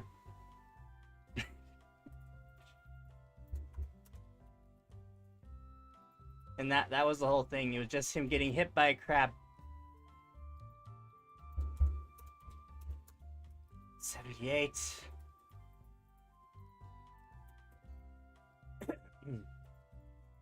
79. And I watched all of it. I watched it all. Every single bit. All 4 or so hours of hearing a guy going, "Oh!" as he got hit by a crab.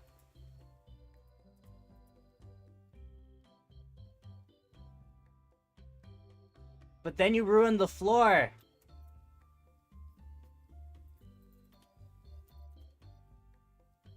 I feel like blankets are easier than floors.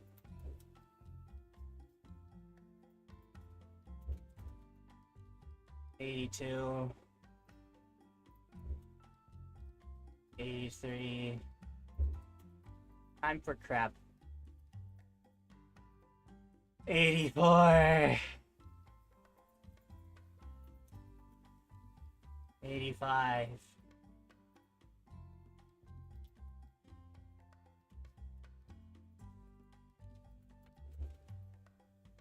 86.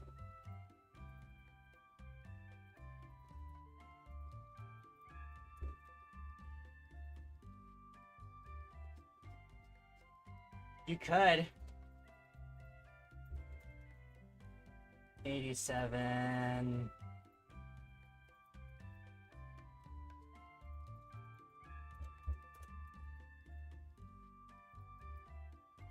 88.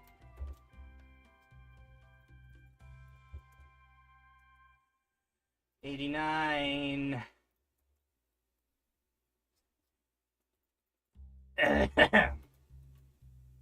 Sorry. 90.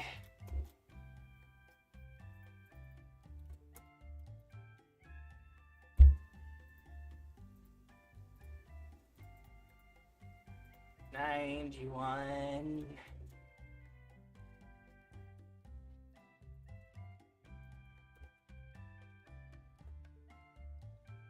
Oops. 90. Oi! There you go. 92.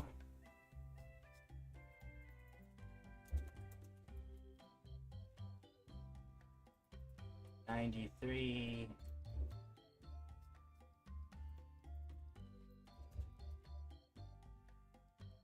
94.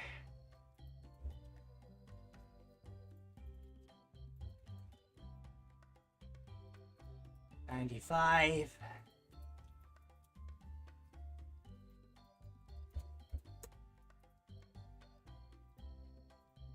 96.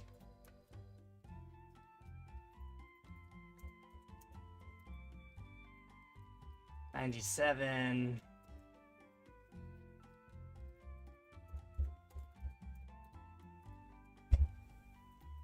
98. He is very kind. He's very nice. He's been following me for about probably a year and a half now, maybe. I'd say.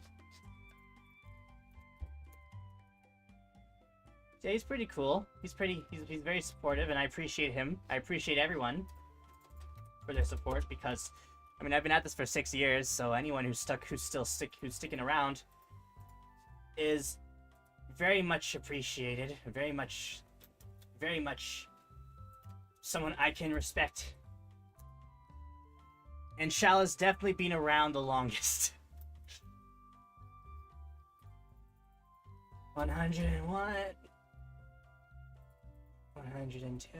We're 2/3 the way there.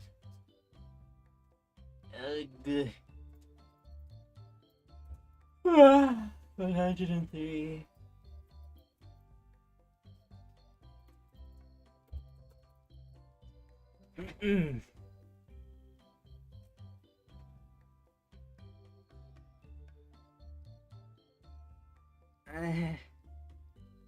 And your presence here is welcome, Ryuji.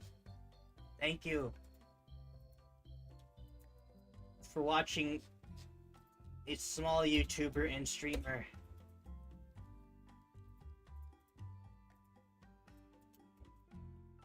I'm actually nearing 700 subscribers finally on my channel. And I've also surpassed 1,500 videos. 1,500 videos. Yep. 1,500.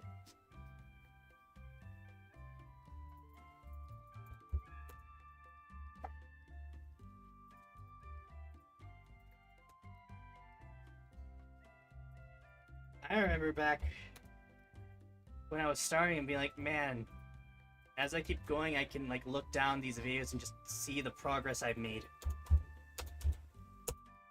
Now I don't want to.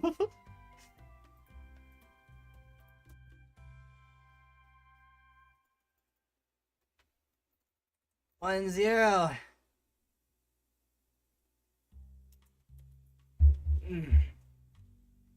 Yeah, I started this whole thing when I was 20. I am 26. 1-1-1.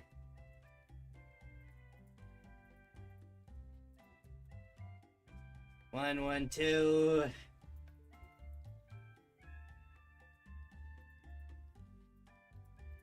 1-1-3.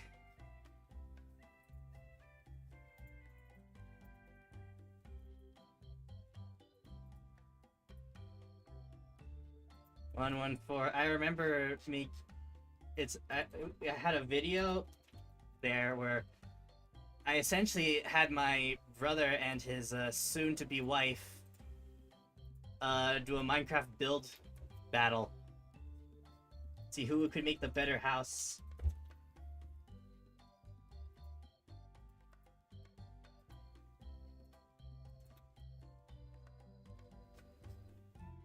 It was quite funny.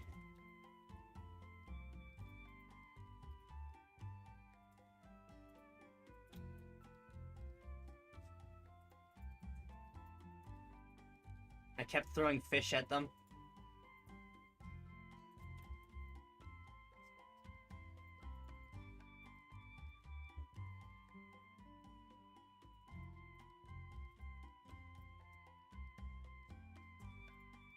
Ah, frick. What did I miss? What's number 16? Ah!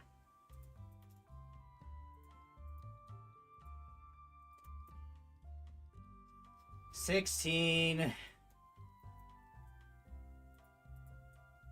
17.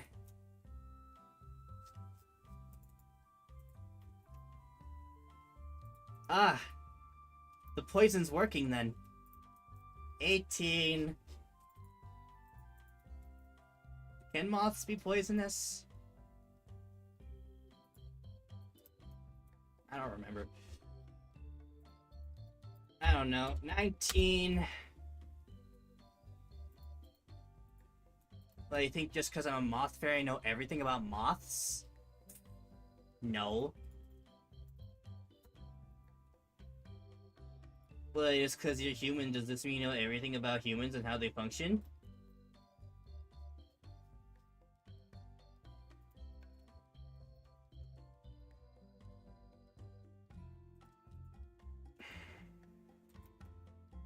Where am I on again? 22.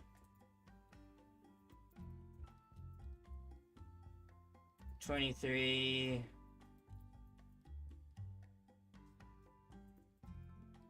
Don't worry, Shala. For you, I'll make the body pillow extra sexy.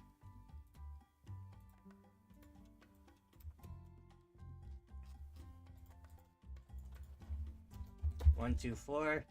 You know, I've always thought about getting like another like outfit for me. And I think I've said it before, and I was just like, what if it was just like a white shirt? Just a white shirt. You know, a long white shirt.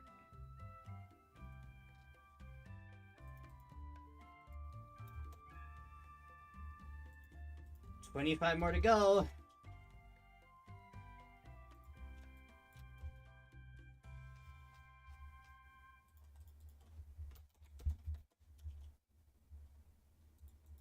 And and then you could actually see the fluff that's actually under the arms on this. Why do you think they're so puffy? It's because there's fluff on the forearms. The forearms are fluffy. 1, 2, 8. 1, 2, 9. You could use them as a pillow. 130.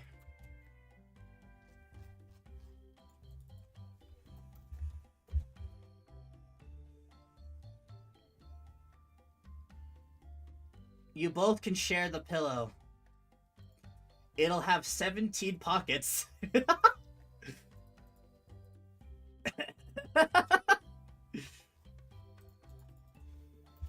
131. 132.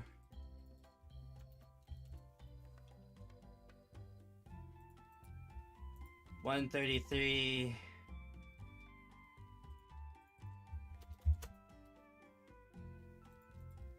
134.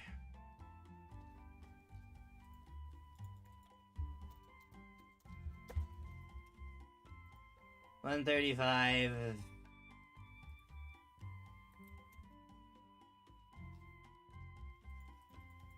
You're right, it needs multiple. Shala, Ryuji, get in there.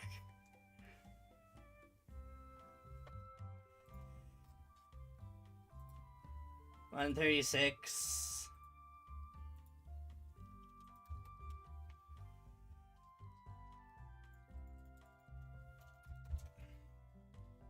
137.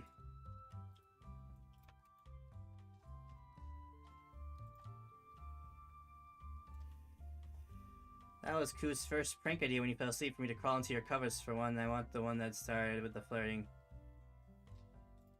You guys are always flirting. 138.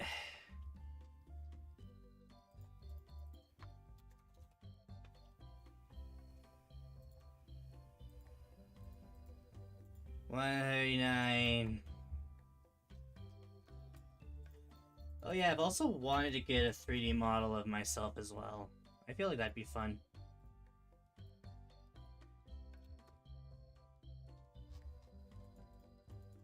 $140.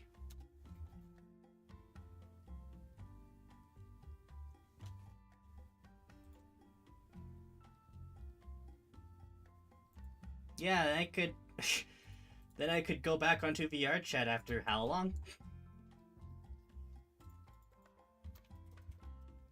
My headset's been gathering dust for a while.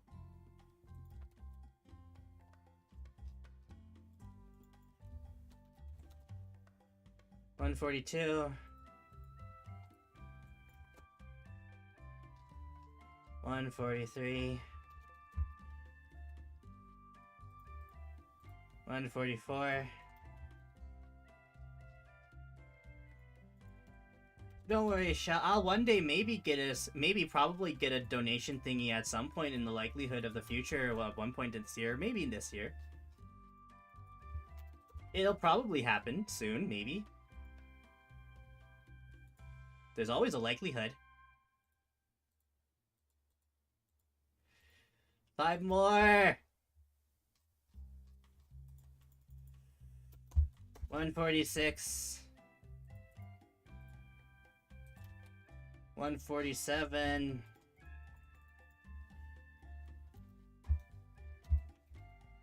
Oh no, Ryuji's about to punish Shala.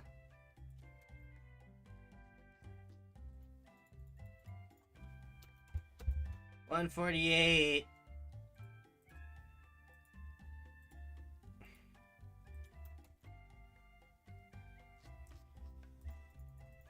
$149. $150.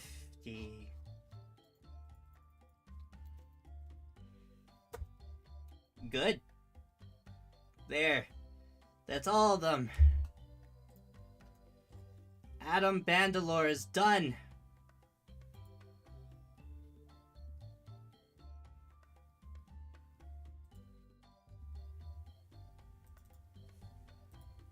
Hang on.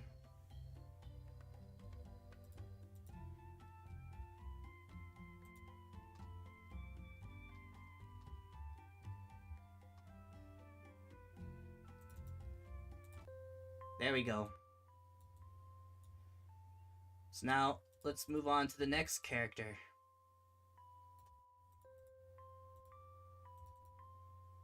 And the next character is another one of the. It might be an easier one. It might not take too long to, fix her up. Why do I have 2 of them? What's the second one? Hang on. What's the second one supposed to be? Ah, yeah, that's the one.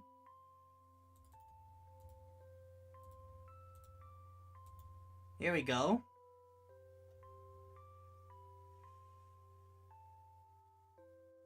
Hopefully she won't take too much time.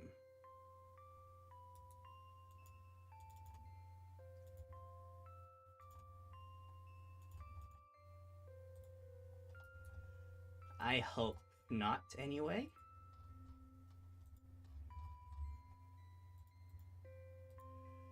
Starting off with the lines.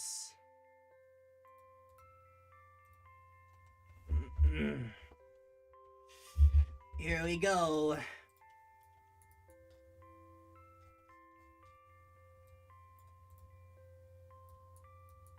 Let's start off with the most obvious. Actually, let's start off with the most obvious erasing stuff.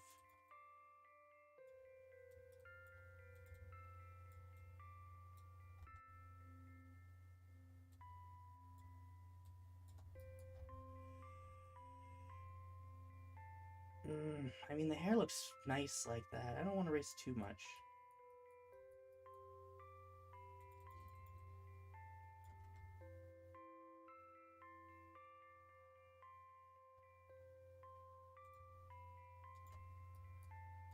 Alright, here we go.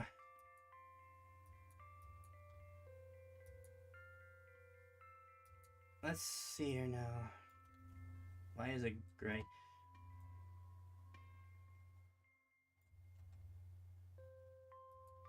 Hmm.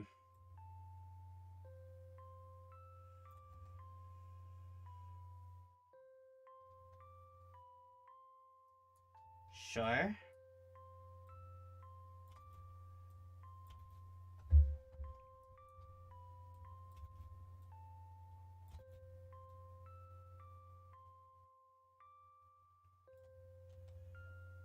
Hmm.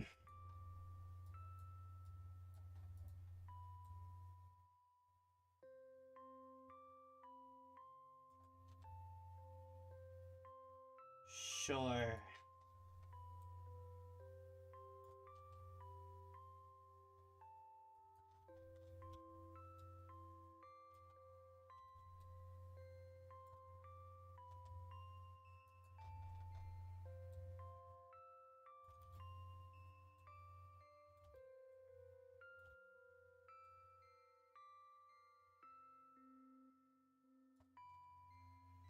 Hmm.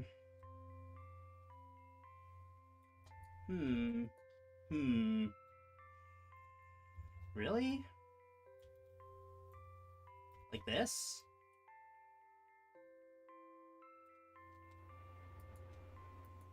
Huh.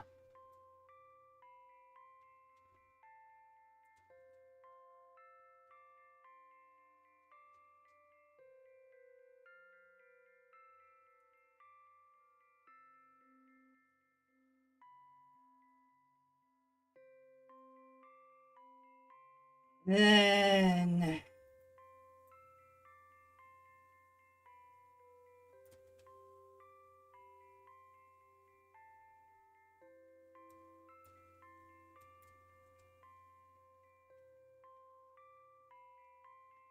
what an odd. I don't know. Something just looks weird about her.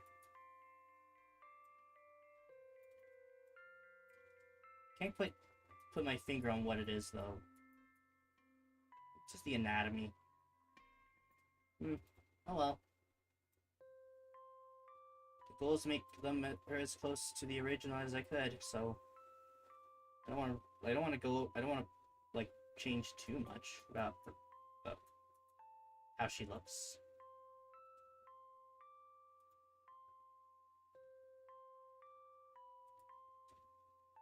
This kind of looks like she's. Hmm.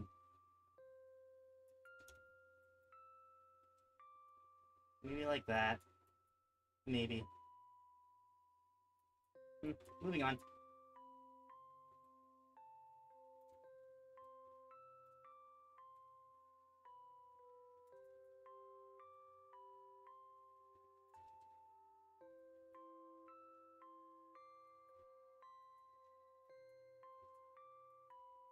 Okay, maybe this isn't gonna be. When did I draw this character again?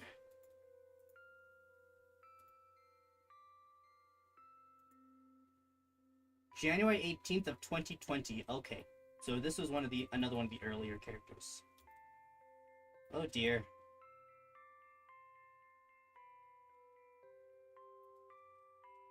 That's when things weren't the most orderly.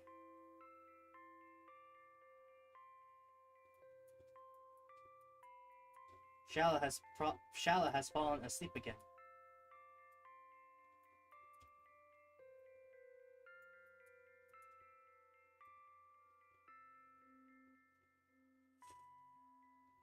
Alright, let's see if we can do this.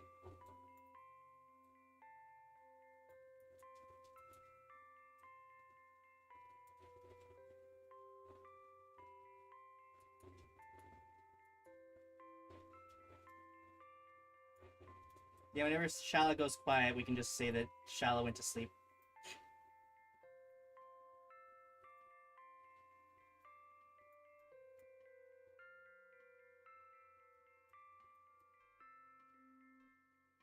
I don't think it's that late for Shala right now.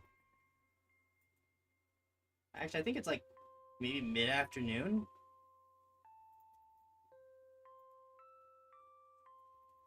Oh my gosh, what did I do to these characters? What happened to them?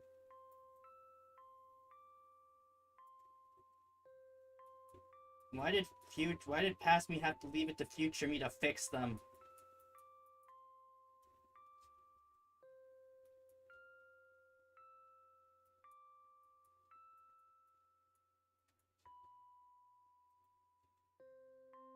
Alright. Hmm.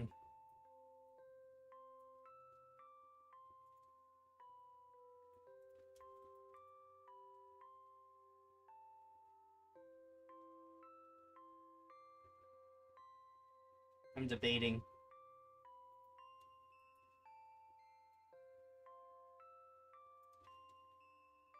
I was hoping to get done all of these guys today. Oh, it's starting to feel like I might only be able to get done these two. I mean, we'll see how long it takes. How long it takes me to get through this character, but I don't know.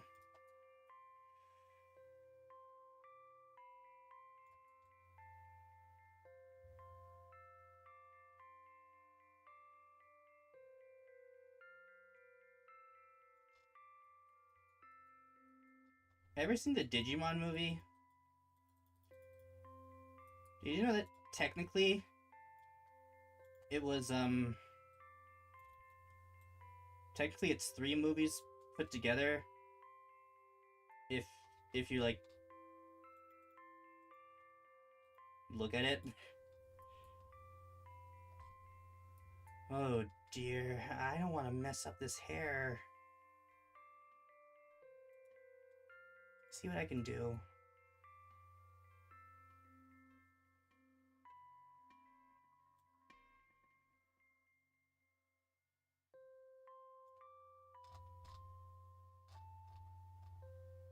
It actually does, the hair doesn't look that bad.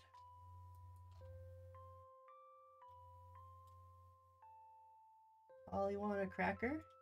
A really big cracker? You're selling... Hi, this is Ty. You're selling ties. No, my name is Ty. I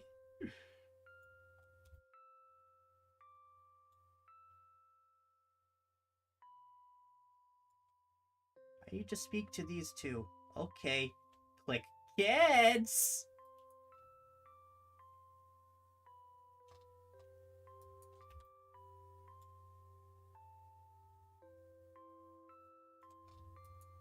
That movie was actually really funny.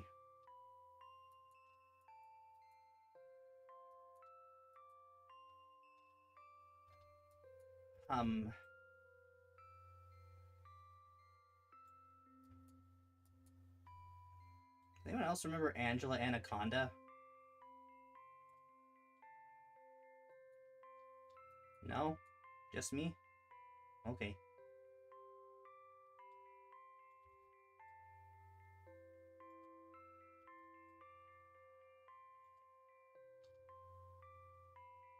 I once heard about a person who apparently the Digimon movie ruined their parents' marriage because, like, in the theater, like, one thing with it is in the theaters, like, there was, like, a thing where it was, like, I don't know, Angela Anaconda had, like, a thing before the movie where they kind of, like, did a Digimon thing, which I kind of remember.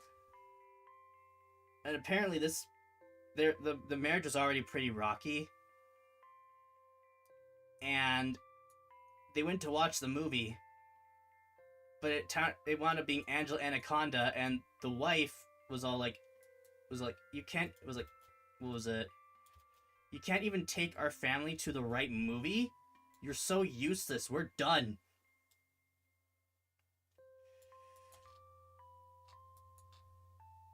Apparently, for a long time, that boy never knew that Angela Anaconda, that they did go to the right movie.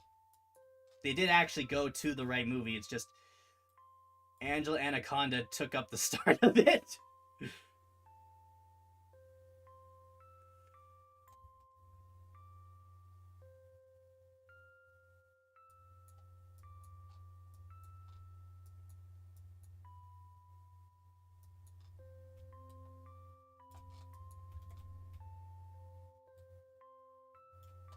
I do have some memory of watching Angelina Con. I don't remember ever like disliking it. I think I actually remember having like I think I remember actually liking it. I think I found it a little odd, but I didn't question it.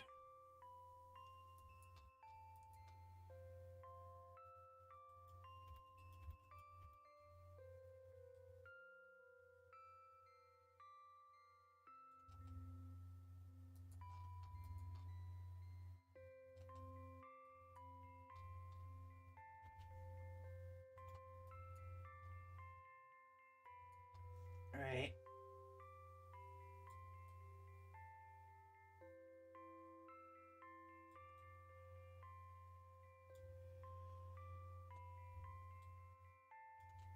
Let's take a look here.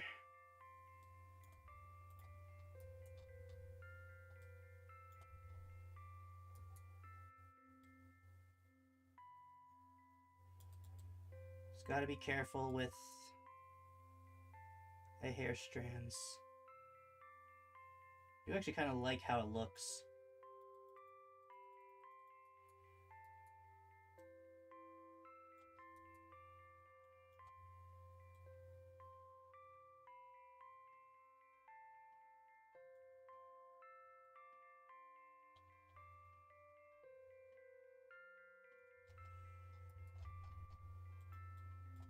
Although, come to think of it, I might. I mean, it's fine.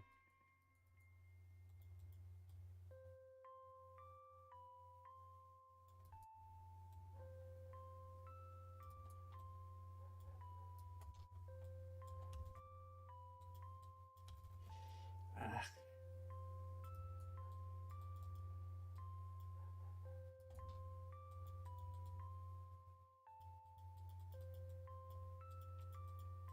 Whatever, I can fix it later.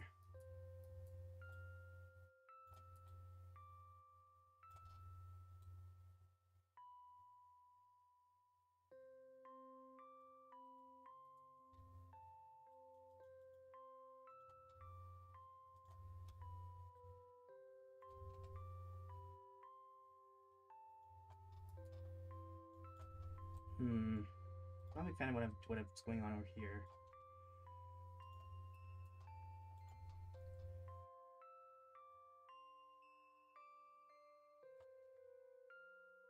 Sure.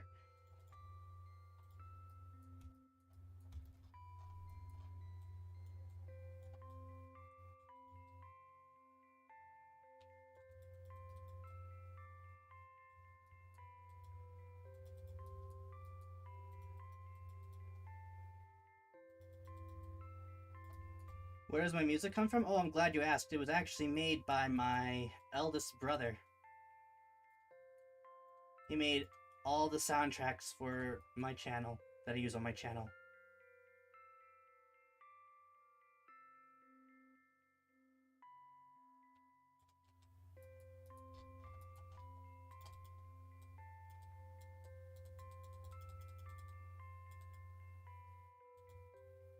But Shala, your dreams are more important than mine.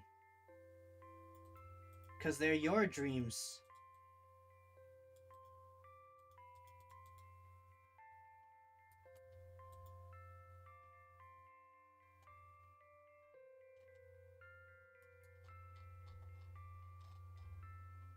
Don't worry, Ryuji. We'll bonk him together.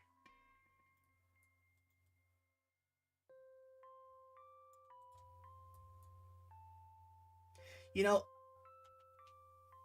funny thing, I showed my niece some of my drawings, and she's like, how old? Maybe like 5? Around 5? And as I was showing them to her, she kept saying, that one's a boy girl. That one's a boy girl. I was like, oh, what about this one? Boy girl.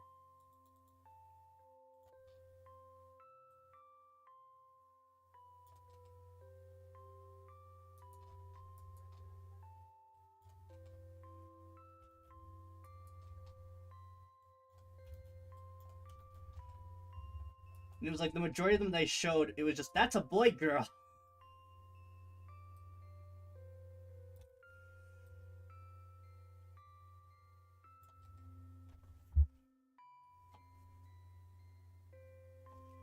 was like, what about this one? That one's a boy girl. It has a beard. It's still a boy girl.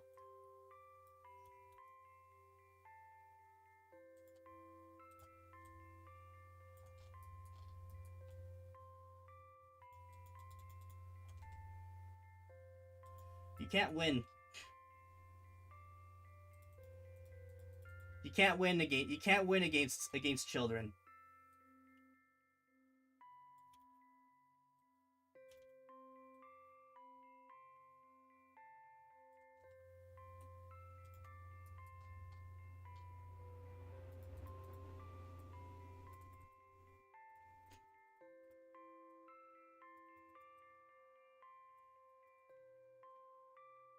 I even showed her some of Lavender's masks. She was like, "Those are boy girl masks."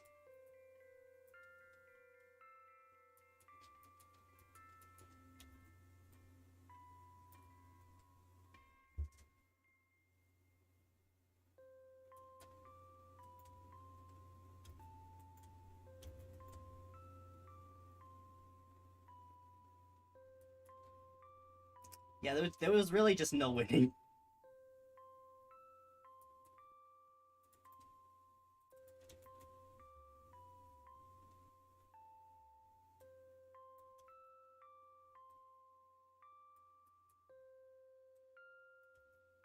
She is very imaginative, though. Like, very imaginative.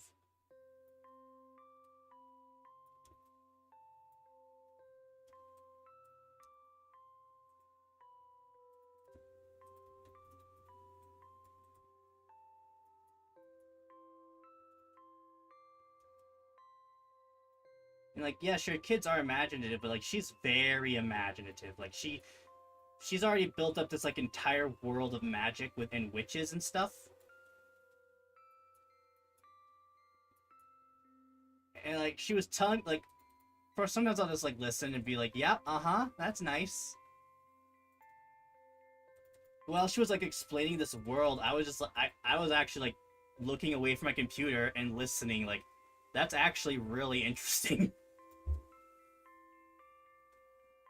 It's like there's good witches and bad witches, and they're part of two parts of Magic Land. And the good witch, and there was a good witch and a bad witch, and they were sisters, and one of them went evil. And I was like, go on. I want to hear more of this.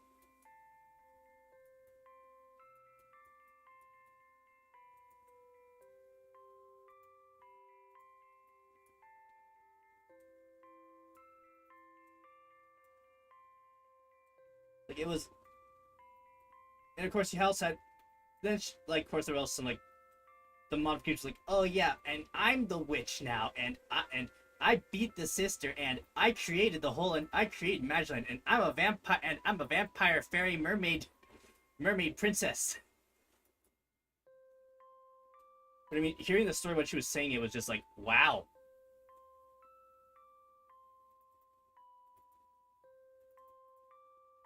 Like, she had me invested for that moment in time.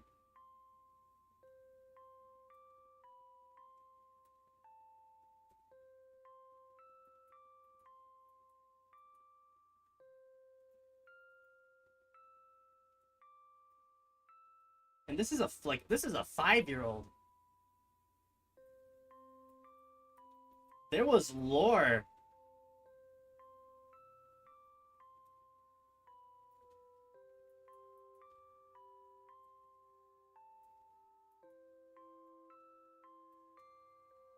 This was a little 5-year-old making lore for a story, for a child's story.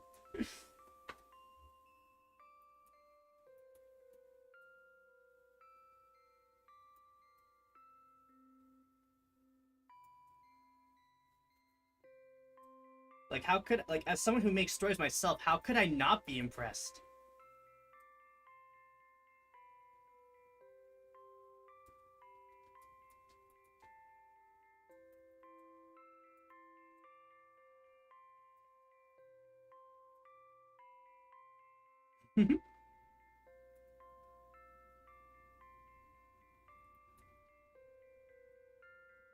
Like, because even at one, she made, what was it?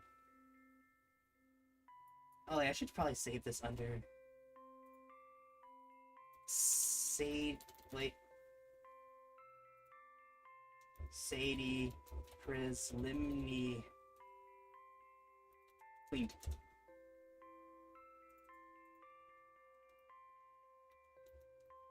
Sprite 1, Sadie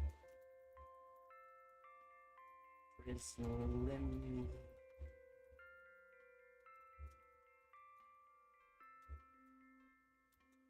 Let me see if I can find it. She actually, like, I don't know, she had this monster that she made. It was a monster that eats kids. And it kind of looks like a bunny, but like a really wide bunny. And then she had me draw it out on my tablet.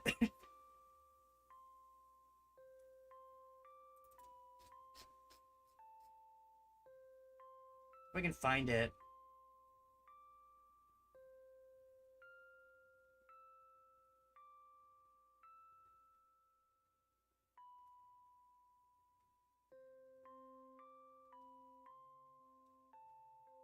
Ah, here it is.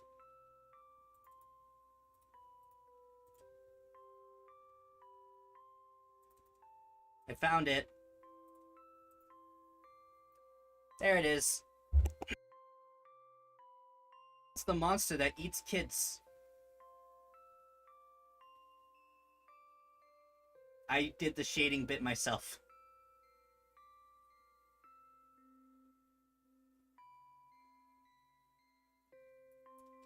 She made a drawing of it, colored it, came up to me and said, "Could you draw this on your tablet?" And I was like, okay.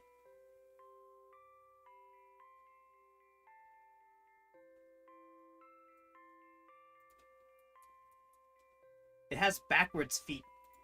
Anyway.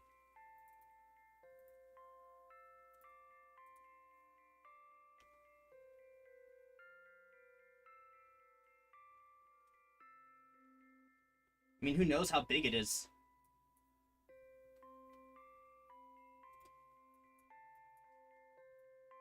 Only she knows.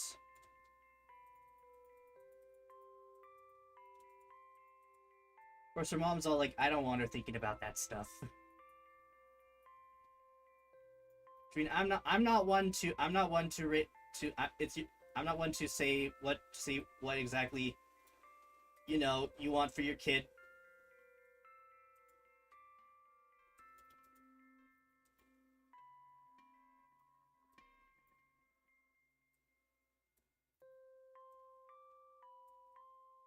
Like, I mean, me personally, I would encourage such creativity.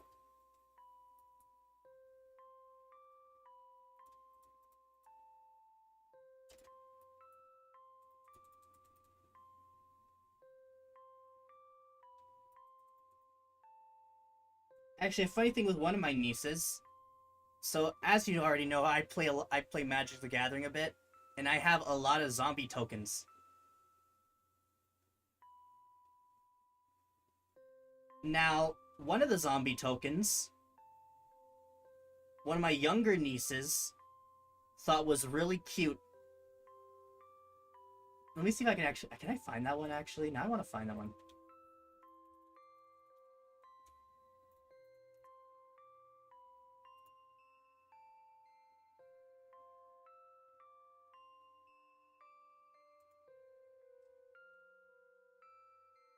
Where would it be? What would it be? Ah, there. Okay, I found it. Maybe I can bring it up. I'm sure it's fine. Yeah, I'm sure it's fine to bring up. Hang on. Frickin' WebP file!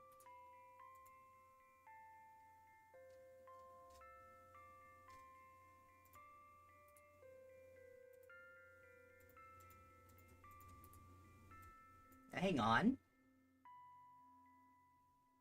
There, that's better.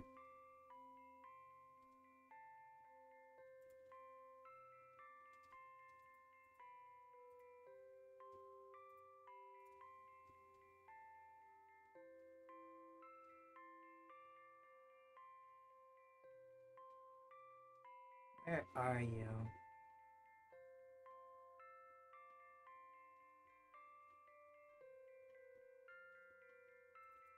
There you are. Here it is. It's this thing.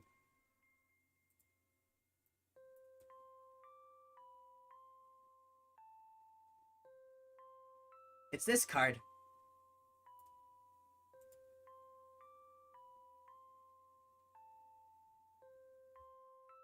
Anyways, she thought it was cute.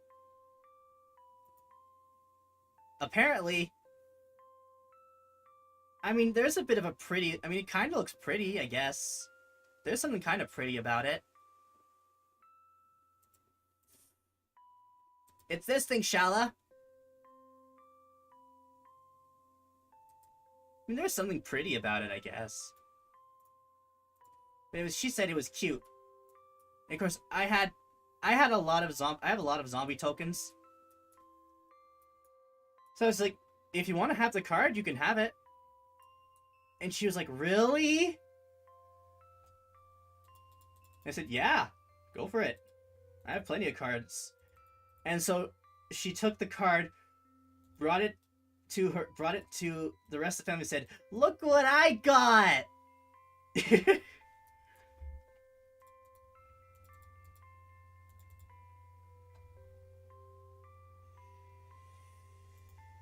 And then, before they were going to leave, her mom came to me and was like, can we just leave this card with you? It's creepy. And I was like, well, she likes it. And she was like, it's creepy. We should just leave it here, okay? So I was like, alright. So I took it back. And then I went up to my brother, who is the dad, and said, hey, could you hold on to this for her? He was like, yeah, okay.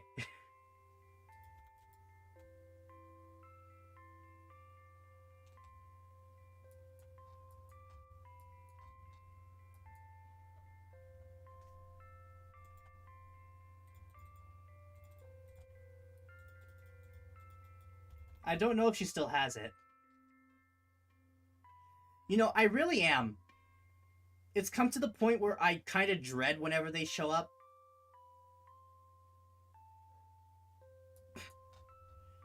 Because I know they're gonna come find me.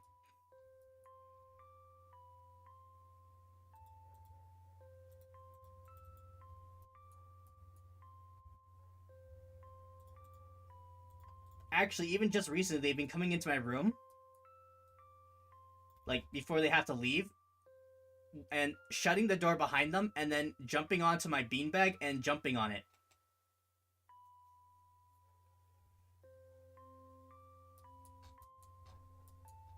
And apparently, even when, like, they were... Like, even at one point when they were about to leave, they were kind of, like, outside in the hall. And, like, they're like, yeah, let's go get Kuu! And then they ran into my room.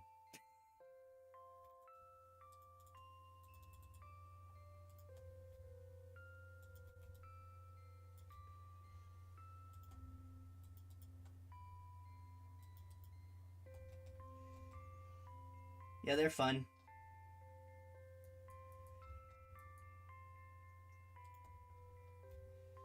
They also have this thing...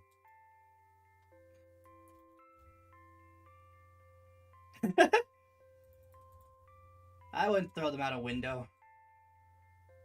I do find it kind of endearing. Like, I'm okay with it.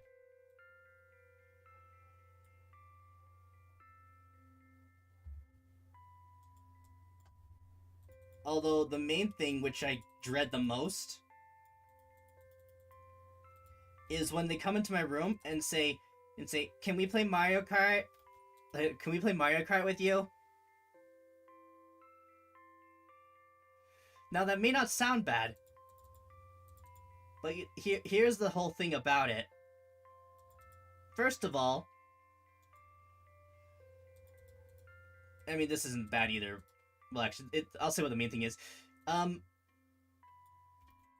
They have some trouble picking characters in the character screen.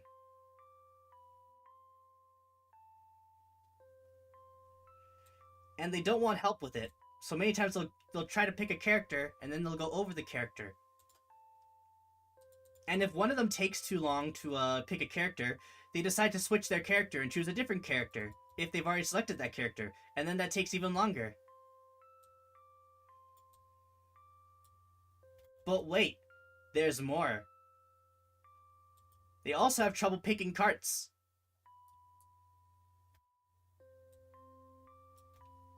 And when we finally have done it, and we finally have everything we want, we finally get to the race, one of them likes spinning their cart in circles. They like they like trying to get off the track and spinning in circles. And then whenever we're done the race, the most common line is, "Can I change my character?"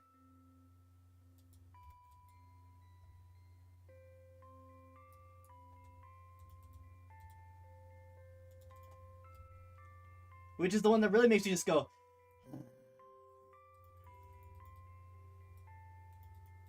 And they don't get like upset, like too upset if I say like, no, we're still going with the race. They'll usually be like, "Oh, okay." But they will still ask, "Can I change my character?"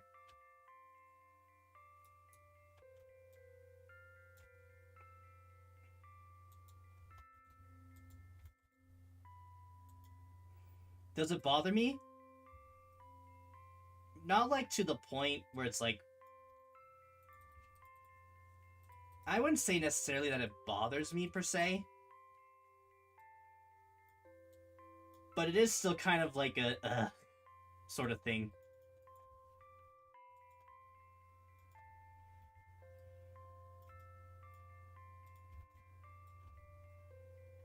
They were actually over a couple days ago, I believe,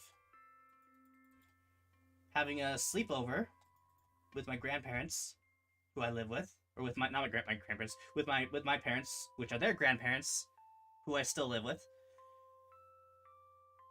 because I'm doing this. Anyway, what was I saying again? Oh yeah, they were having a sleepover. And this was no, it would have been yesterday.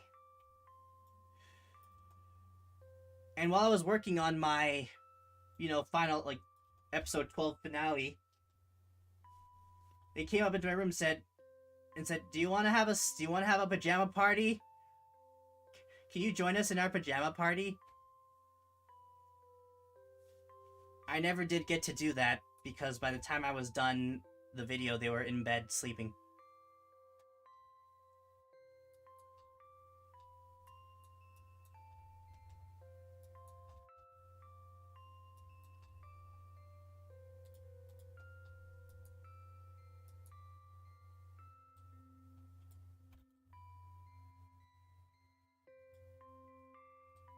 We're still working on this character's hair.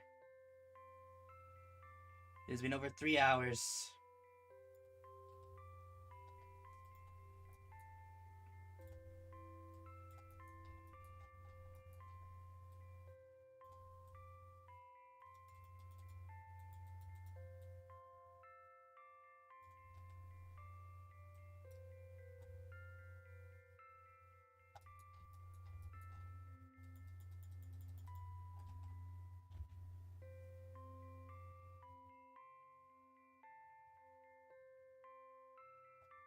Hmm.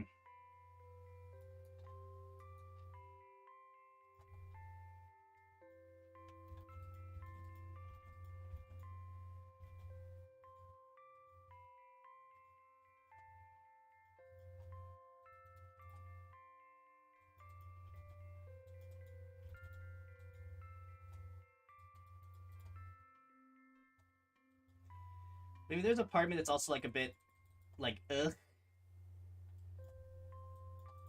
And like this is just like a personal thing, but it's like for the most part, whenever like one reason why I think that then my niece and nephews like me so much because no one else really plays with them.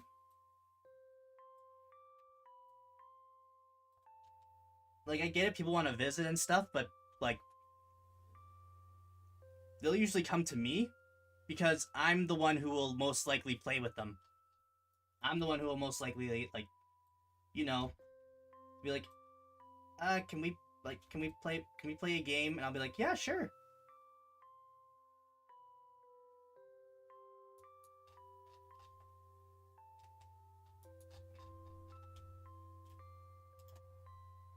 Of course, I kind of like. Of course, part of me is also like why aren't like your parents playing with you right now? Why are you coming to me to ask for this?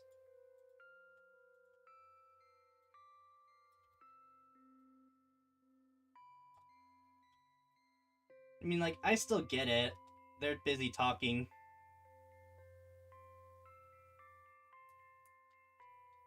But part of me is also still kind of like, ugh.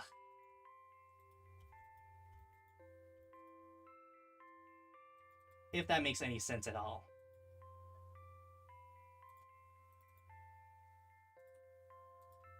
I'm hungry.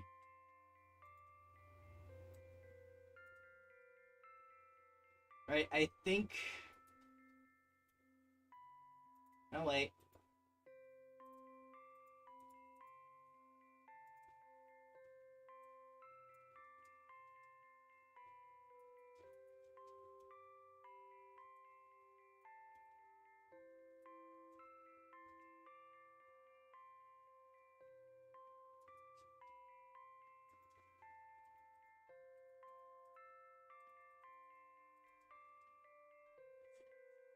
Phew.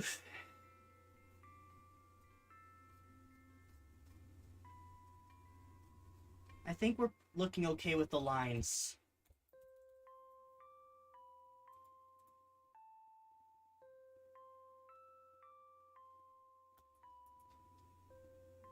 I'm not... Well, I'm noticing a little bit, but I'm not noticing too much.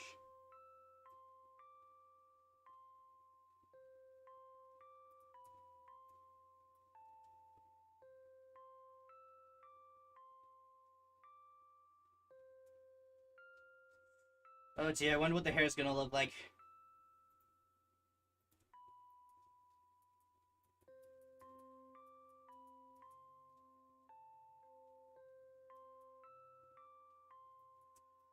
You know, you think one person... You'd think someone with the same color over most of their character would be mod abuse Shala.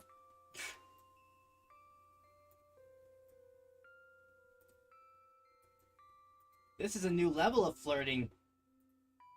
You know, you think a character with like one just gray. Just gray would be a little simpler. But no.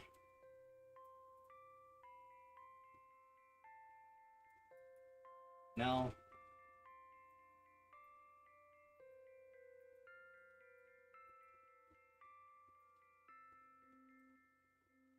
I do really want to bring in more of the... What happened here?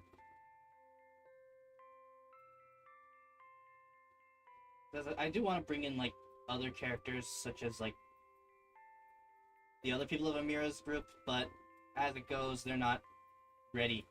They still need to be fixed. It's just that the amount of time it takes just to fix one of these characters, just to make him look better. Like, really? And plus, there's about three characters I want to redraw, which will be afterwards. Like, yeesh.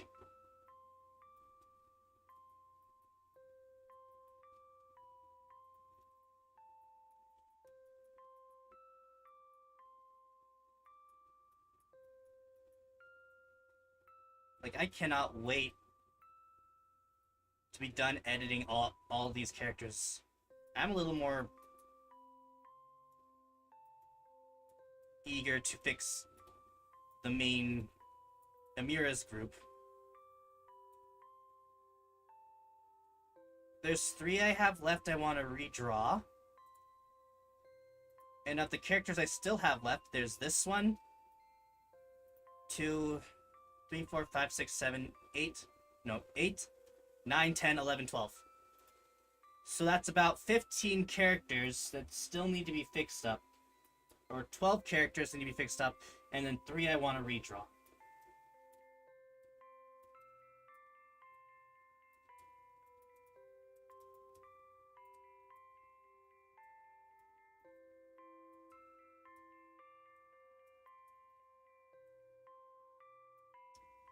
Yeah, and fun thing. Want to know what the dates of all these characters are? Of this of these characters? Let's see here now. Let's start off with this one. So, first one, December 22nd of 2019. December 24th of 2019. Where's the next? December 29th of 2019. Not you. January 5th of 2020. January 7th of 2020. With the one I'm drawing right now, January 18th of 2020. Another one I finished on the exact same day. A third one I finished on the exact same day. Next, January 27th of 2020. January 29th of 2020. January 30th of 2020. There's another one. Oh, there you are. February 5th. February 8th. These were days amongst each other.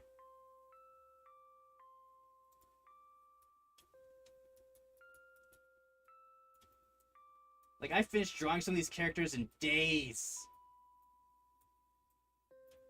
It can take me a couple weeks now.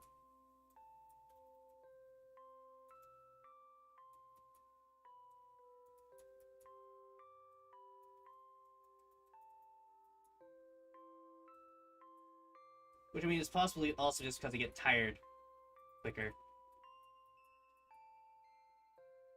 Like, imagine if I had spent more of that time just, like, looking through my character, just, like, looking through them, just making sure that, like, you know, everything looks good. Not so. Nope. Had to get them out as quickly as possible. Are? Oh. Thank you, Shala. Wonder where this link takes me. Whoa. My channel. Wow. Anyway. Yeah, if you have not seen Dates the Shrine of Nue yet, what are you doing? Do you know how much time I've spent working on this? Do you know how many characters I've drawn? Do you want to know?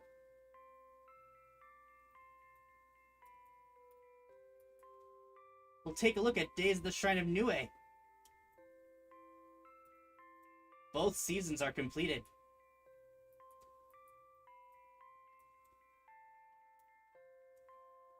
Do not delay.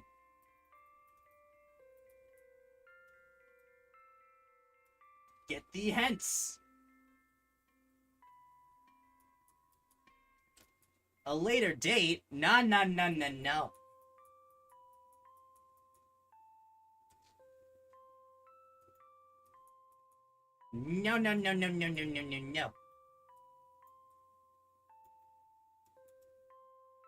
You must watch it today. All of it. Binge watch it.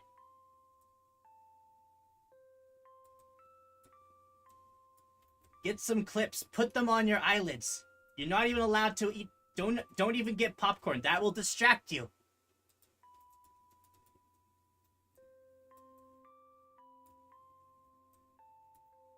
Get the straitjacket if you need it.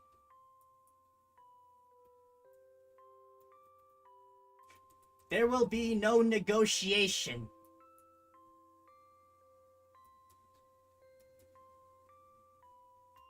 Oof. The Yuji hitting with the hard one.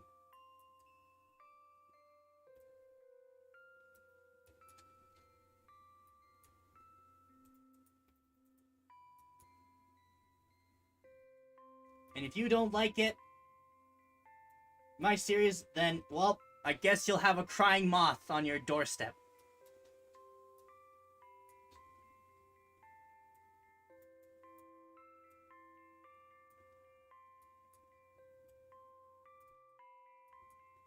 And you may think, oh, it'll be KuuDefoe. Nope, just some random crying moth on your doorstep. You won't know who it is.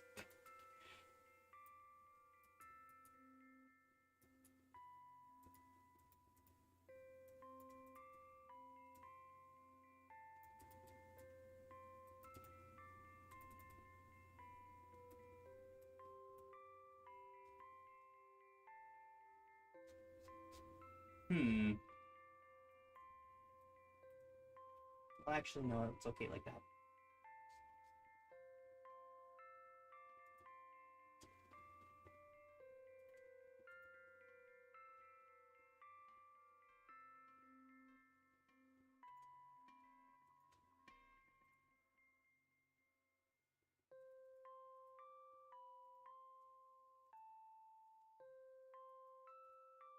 Alright, is that all the overhanging lines?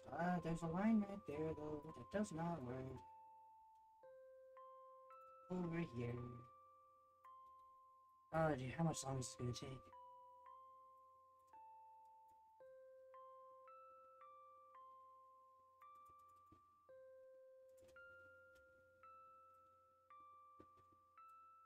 Yeah, as we get further into, like, the characters... into these characters, it's just gonna get worse.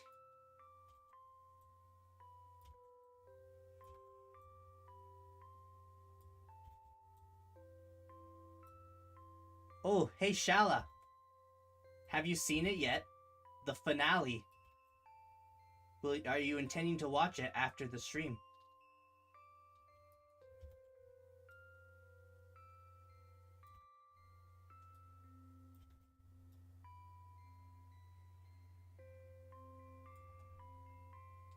Awesome. Many returning characters will be in it, as well as several new characters we have not seen yet.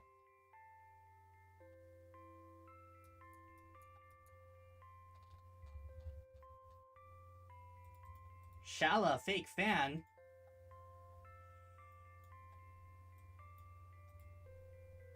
How will I ever get cool on this heat, in this heat now? That was a funny pun. Ha ha ha ha.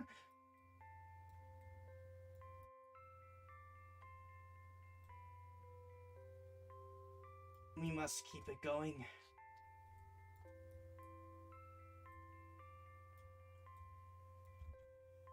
There's a spot. Are. Hey.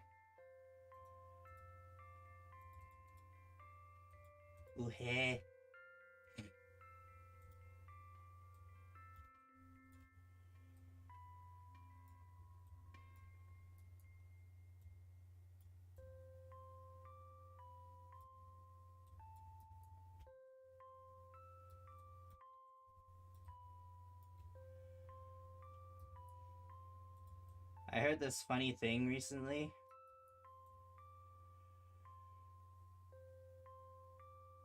Which was it was basically just saying like, it's so hot. It's so hot even though I'm not moving. But it just said really weird. What was it? Now I want to find it again.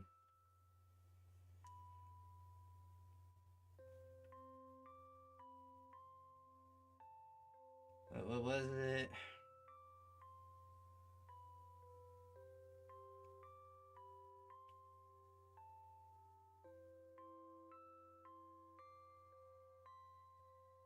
Was this it?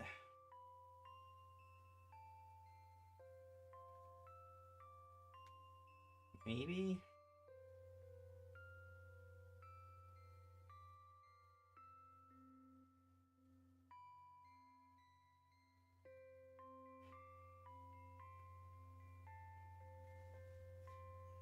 Atsui. Atsukete hikarabiso.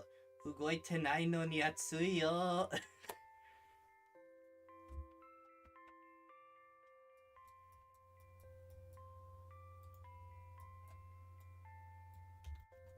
I thought sounded kind of funny.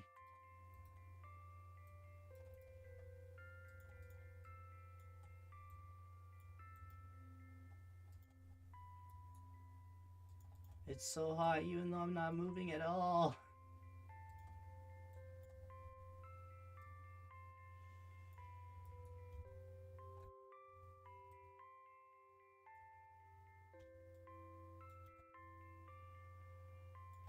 What does it mean anyway? I know Atsui means hot. Then you have Samui, which means cold.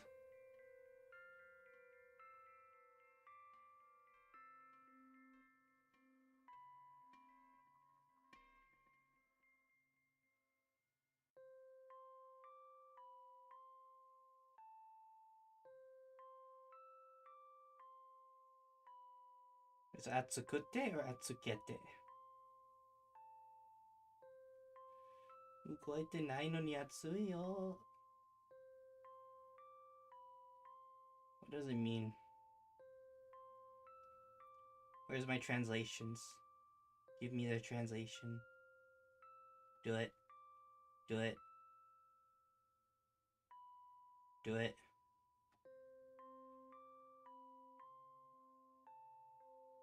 Give me my translation.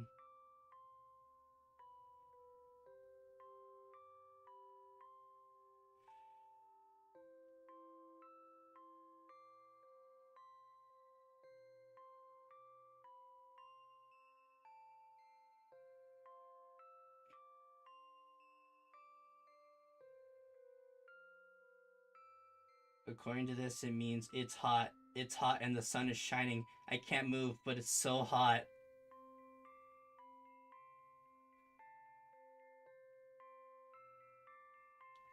So something along those lines.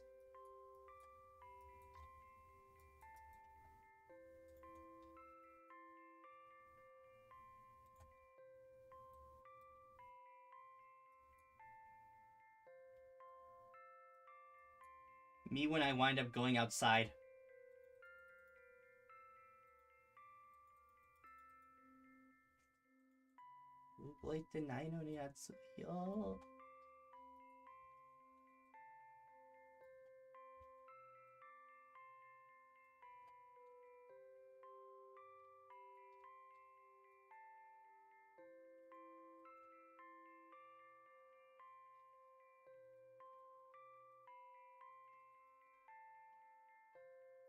I've learned.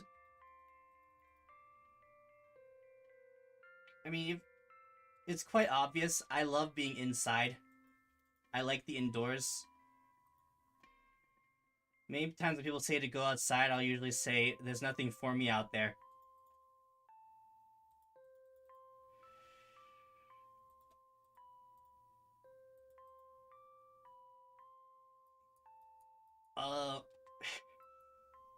Where I am, the majority of people, for some weird reason, like being outside.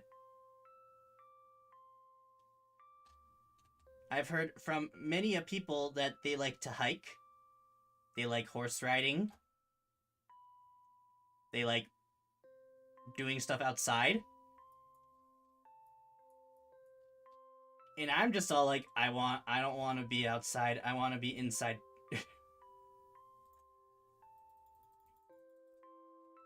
It's like, I like being in nature. I like going outside in the sun. I like hiking. I like camping. I like riding horses.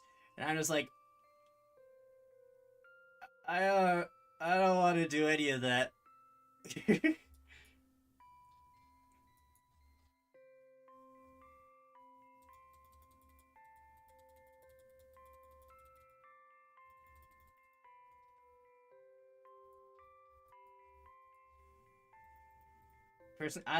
I like winter. I like winter and spring.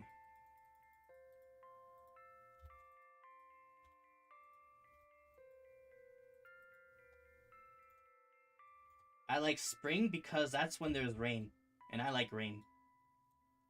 There wasn't that much rain this year, though. At least not in spring.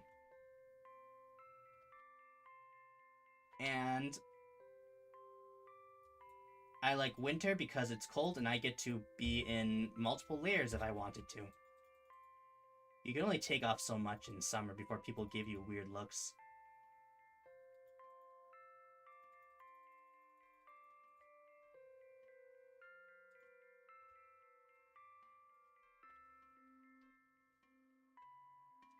Hang on.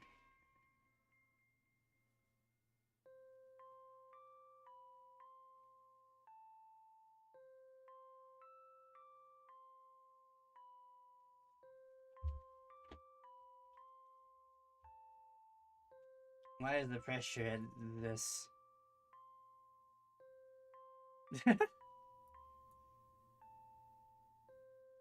I mean, if you can tell just by what I'm wearing, if I were to take this hoodie off, it would just be bare-chested. And fluffy arms, that's all that would be revealed.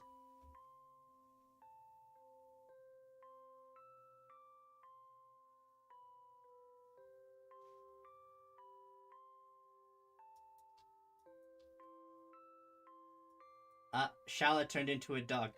I got a funny shirt. Oh my gosh, my eldest brother got me a shirt.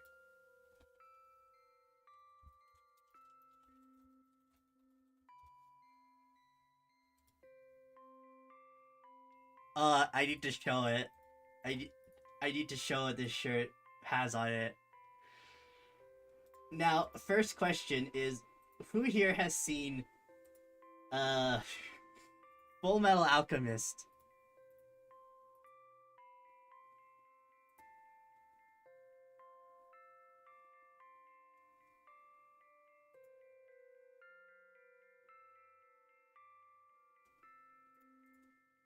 Now, I will say this, I've never seen it, but I know a little bit about it. And I know some of the memes regarding it.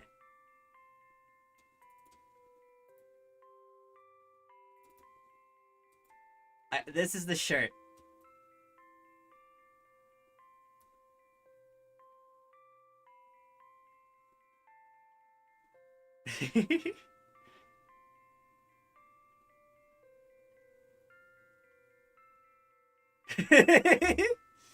Fusion ha!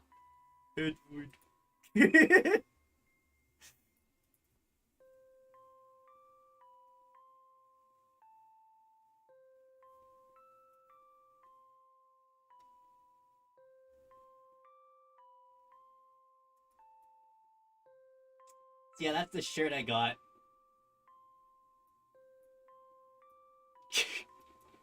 And of course, the rest. A lot of my family has already watched it all. And when my dad saw it, he was like, "Oh, that's dark."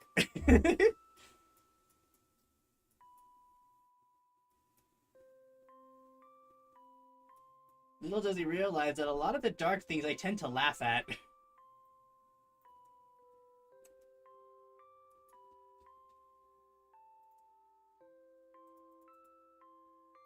Why is Daddy being lowered into the dirt? He has work to do. Why are they lowering him down there? He needs to get to work.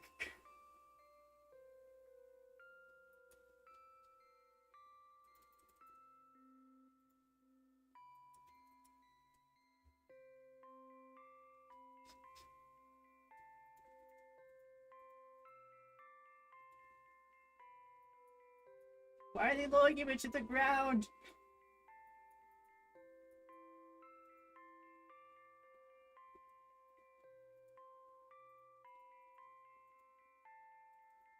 Yeah, I have a pretty messed up. Yeah, my sense of humor is pretty fun.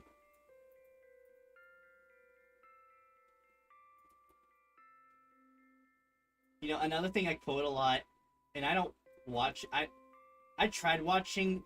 It's The Walking Dead. I tried watching a bit of it, but it's just I couldn't. It was just like, I don't know. It was just too gory. I guess I didn't like it. But in my time watching it, there was one scene, one specific scene that I've always kept in my mind, and I sometimes will use it. I'll sometimes will just like say the like quote it just because it's kind of I find it kind of funny. Yes, I know about it. I also don't really care about it. Anyways, the scene is basically what is it? Apparently, this daughter turned her brother into a zombie because she liked zombies. Of course, at that point, she was basically just considered a threat. So her grandma took her out to a flower patch, basically she was going to execute her. And the grandma, she's like, "I'm sorry, grandma," and of course the grandma's like, "Just look at the flowers."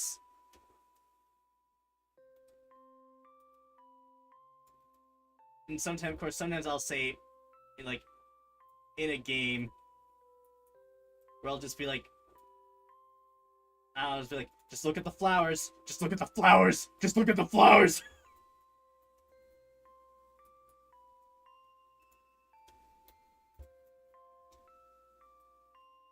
When I'm like about to execute someone, it's okay. Just look at the flowers.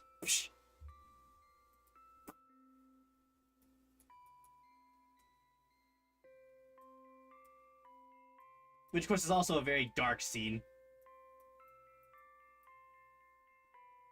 She was Old Yellard. I'd never even seen that movie. Movie? Is it a movie or a show? I don't know.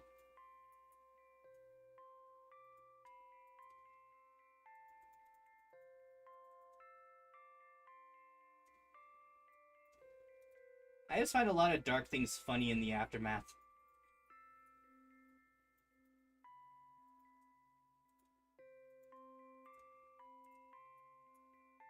I mean, is that so wrong? Is this so wrong? When it comes to like real life and fiction, I can make fun of what's not real, and I can tell the difference between real and fake. You know, I found there are a lot of people who don't. You know, there are a lot of people who are just like they'll see something in media and they'll just be like, "Ooh, this," like, you know, it's like, "Oh, I can't believe this happened. It's so sad. I don't want, like, anybody who jokes about it is like clearly messed up somehow."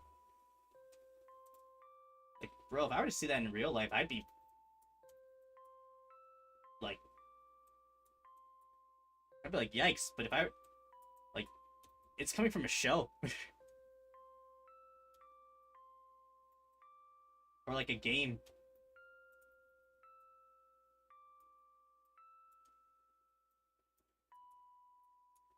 Yeah, just look at South Park. They're all about doing that. You think anyone's taking South Park seriously?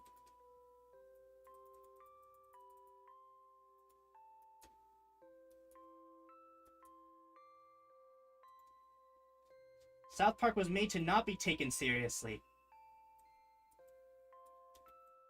Even the people who make it don't take it seriously.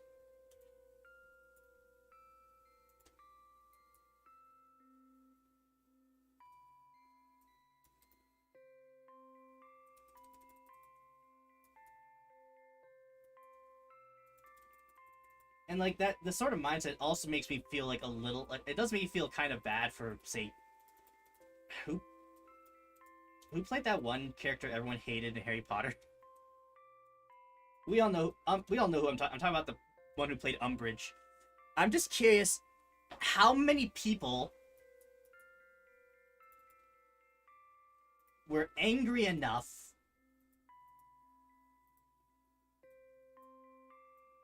because, like, I think I heard that people were actually, like, you know, like, sending her threats and whatnot. Which, one, just goes to show that she's a really good actor. And two, what the heck?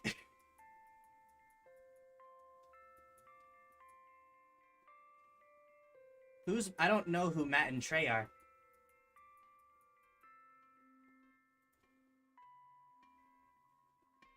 Oh, yeah.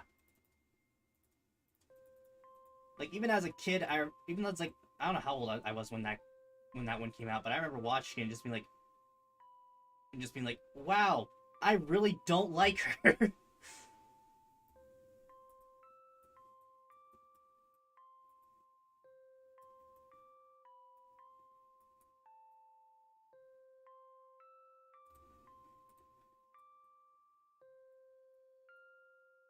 Ah, them.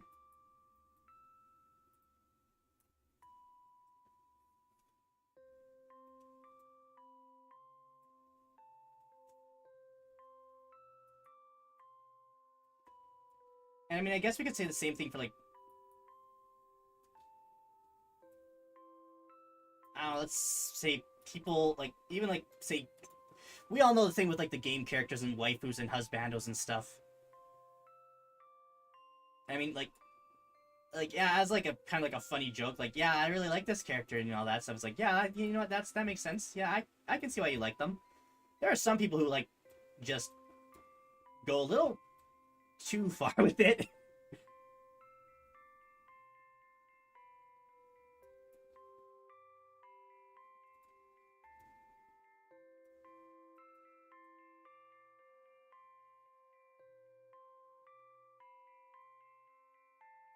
It's like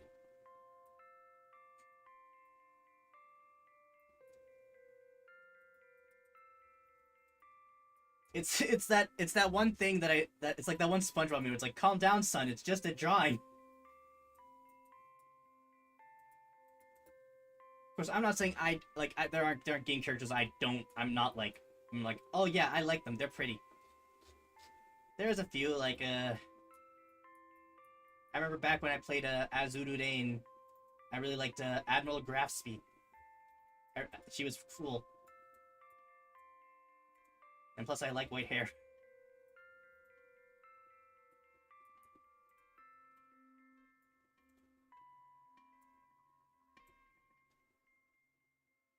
True. But the thing about VTuber community is that we aren't games. We are technically real people. Technically.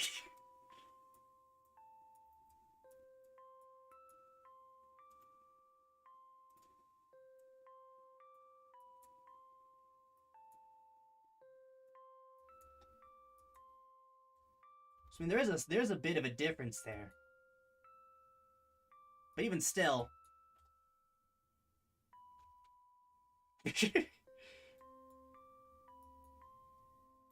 I mean, I don't think I need to say it.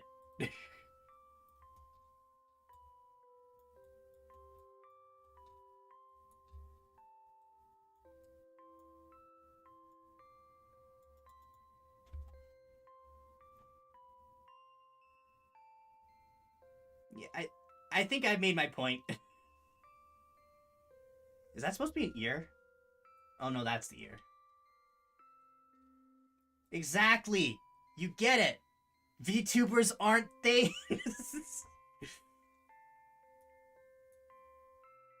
Personally, I don't even know what I would even say with that, Shala.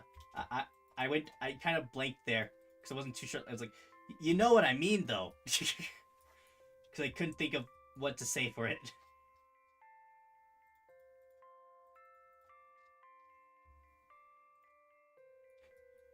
VTubers aren't things. We aren't real.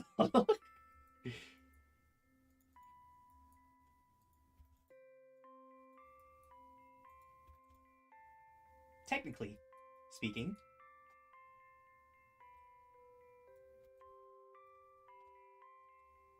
Does the hair look good yet? I finally fixed the hair. Yeah, I like doing what I do. It's fun. I want to be an entertainer.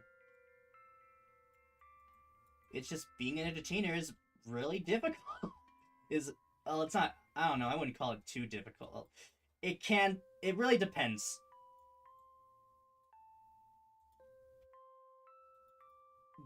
The audience, getting the audience.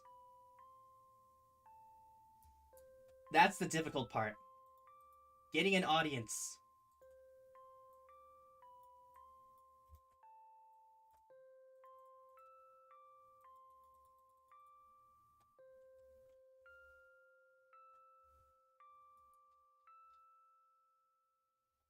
Which is why I'm very grateful to those who are here. I'm very grateful to those who are here, like Shala. You guys always say you're so good for being you. No, you guys are so good for being you because you're giving me a chance. You're giving this guy who is by no means popular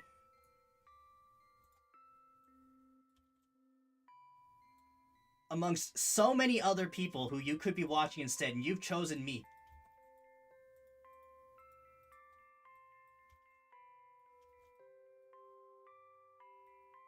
Yes, Ryuji, you too.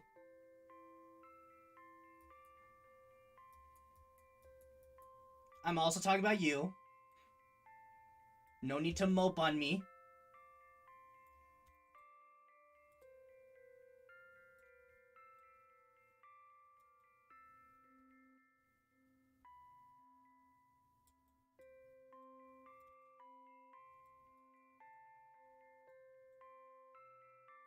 And you never know, there may come a day where I just need to accept that I'm probably not going to make it.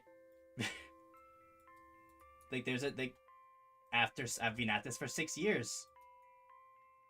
At this point, it's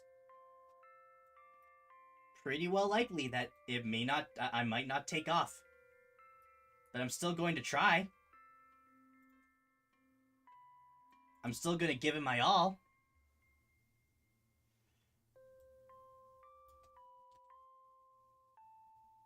Well, it's kind of like what Dan from the Game Grumps has said. It is something I look at sometimes.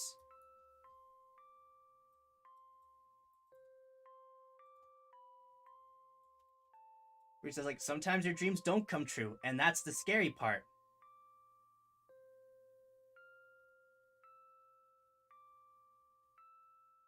I barely even know anything about the algorithm.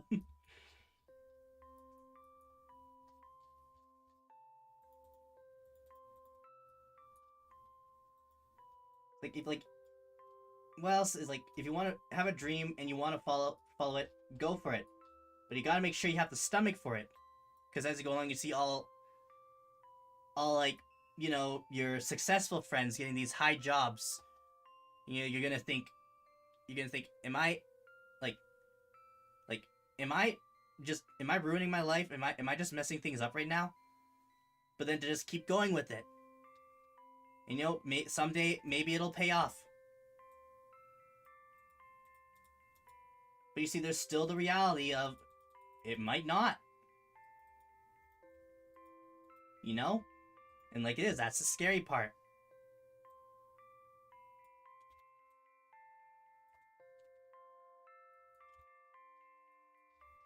But knowing me, I'm still gonna try.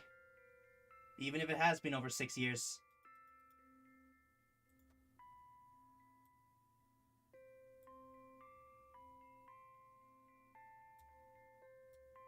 Oh.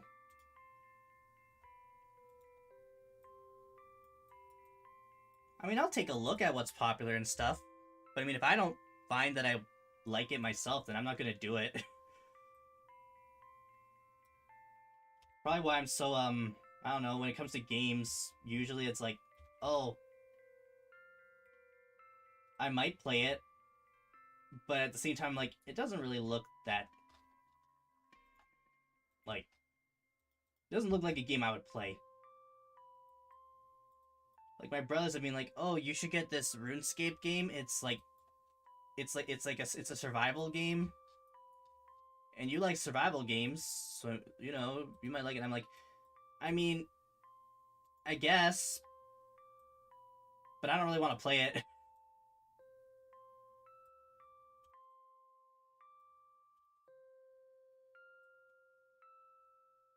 Just take things I don't like and eat it. You just say relevant. And I mean, like, that's not a bad idea. If anything, that's just like one way of how it works. But I want to have fun.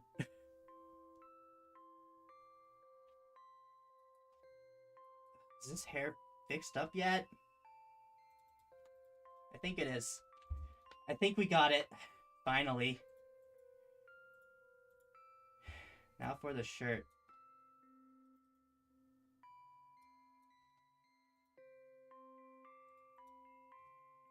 Even if the videos don't even get a single view, like my Elden Ring videos, which I've been putting out,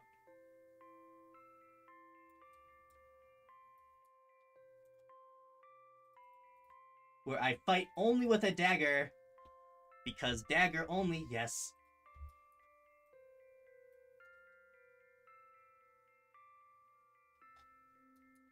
Nothing can stop the dagger. The dagger will forever be my main go-to weapon. The dagger is a reflection of who I am. Small.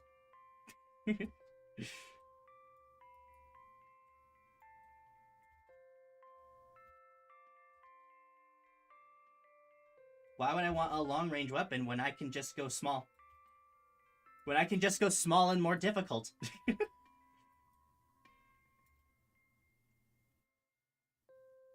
I have heard that one too.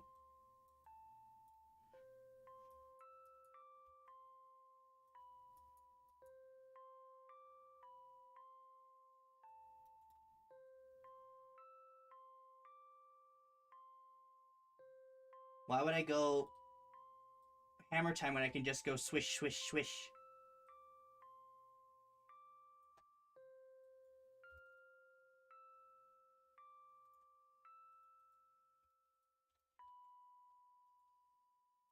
Swish, swish, swish. Who's messaging me over there? Hello, knitting of all time. Welcome to the stream. I hope you enjoy. I'm also streaming this on Twitch if you want to find me there as well.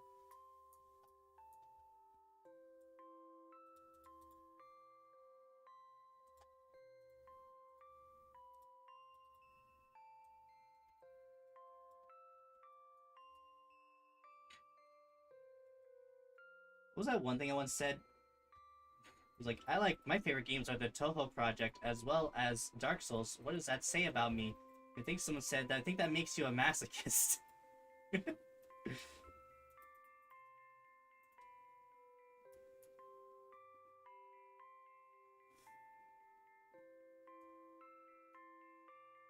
it be Dark Souls with only a dagger throughout this entire series that I make edits to? The answer is yes. Absolutely. 110%. I literally beat them all. I beat every single one with a dagger.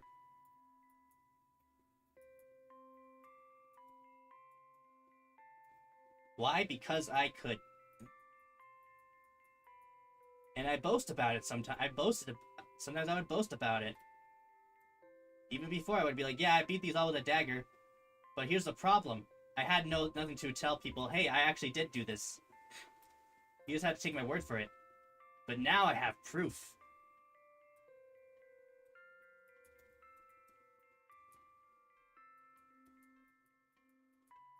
Now people know.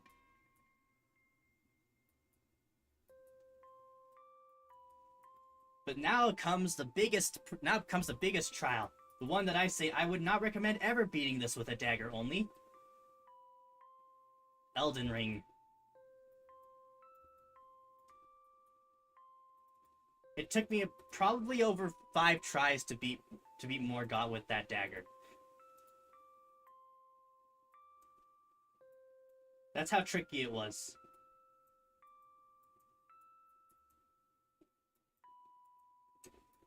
Also, I kept trying to parry him.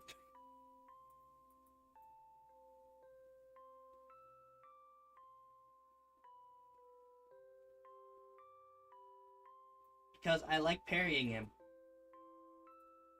It didn't work though. Well, it worked a few times, but it did. Overall, it didn't really work.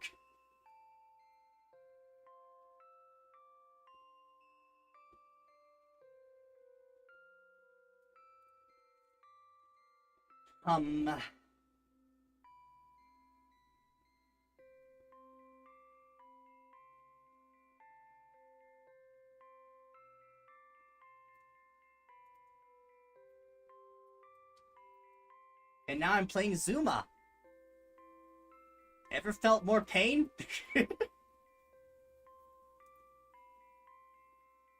Zuma is by far the most stressful game I have ever played.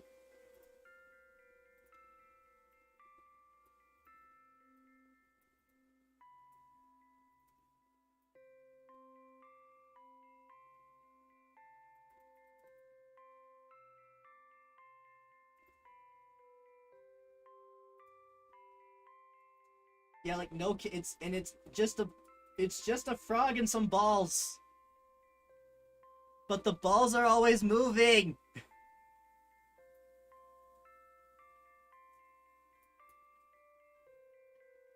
And then the music locks in when it gets too close.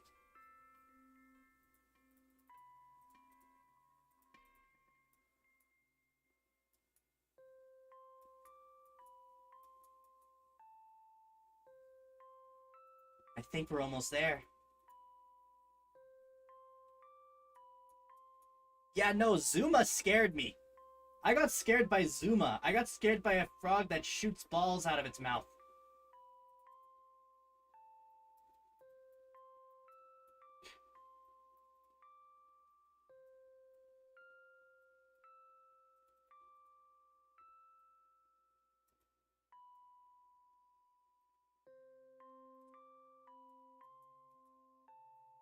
And like this is, and of course when I talk about like getting scared and stuff, I don't consider jump scares as me getting scared. I don't say that. That's not the scary thing. That's just getting surprised. Or if you will, startled. No. Getting scared is when you get that dread. That building dread. That's scary. And Zuma does that very well.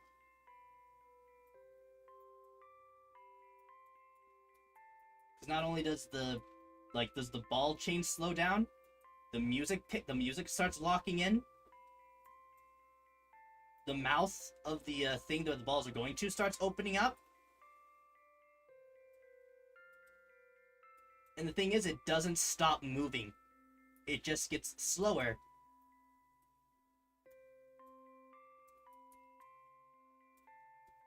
That growing tension, that's what's scary.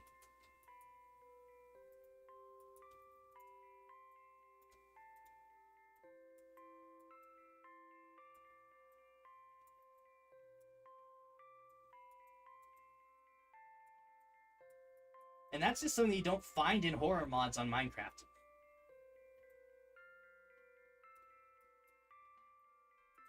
Like, you can sometimes get that, say, for example,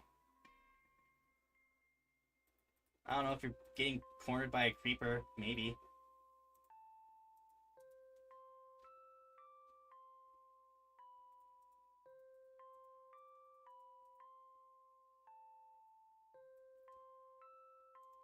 I mean, I'd say that's still a bit more like a surprise thing.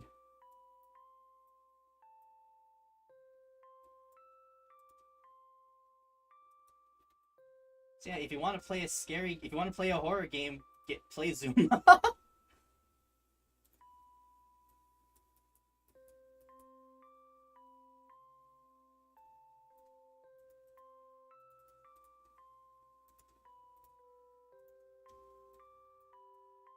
You know, it's also kind of funny because I was looking up some stuff with Zuma while I was like I was looking up a bit about Zuma and its leveling thing, like how many levels it had. And people were saying Zuma is very hard. Like very, very hard. Like very difficult. Apparently this one guy was playing like he actually had to stop he actually stopped playing it. And apparently this guy was like it wasn't the Orphan of Kos. It wasn't this other boss from a game that I don't remember. It was a frog and a line of balls.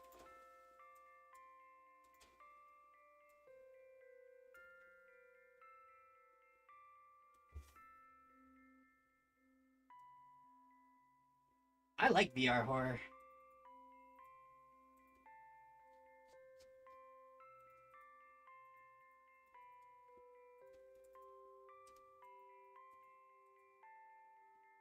Even then, I don't think I do remember when I first started Phasmophobia. When I started playing Phasmophobia, I started playing it in VR. And for the longest time, I only played it in VR. And I do recall it. I think it did scare me a little bit back in the day. I think. I've told the story, right? I think I've told the story.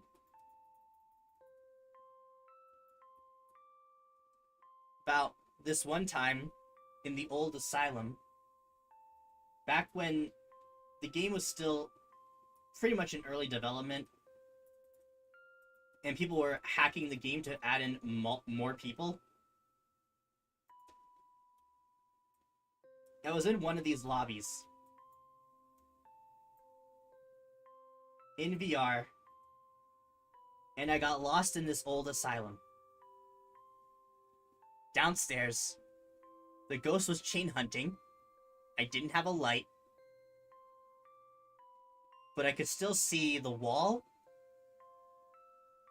So I hugged the wall as this ghost was chain hunting. And I guess after a while, everyone noticed that someone was missing. So a group of people came down, found me, and started leading me back. But while we were being led back, the ghost started hunting again. Guess who got caught?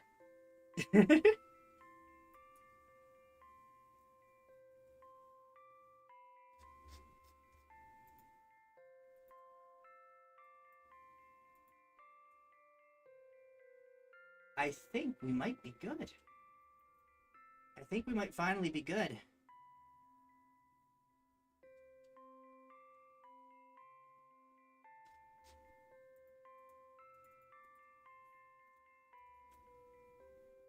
Wait!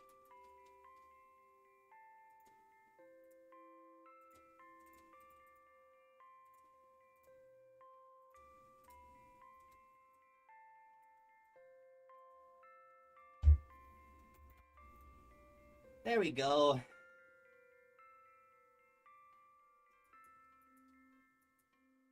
Like, you can have your monsters. You can have your ghosts. You want true horror? Build the tension.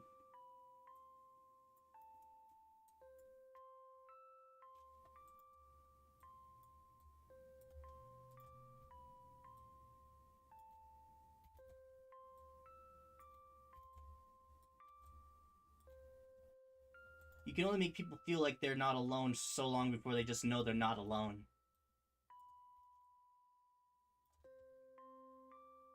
You can only play so many loud noises before it just becomes annoying.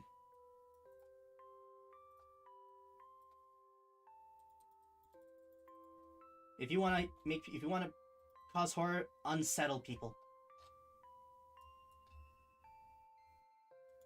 Make people think that things aren't what they seem.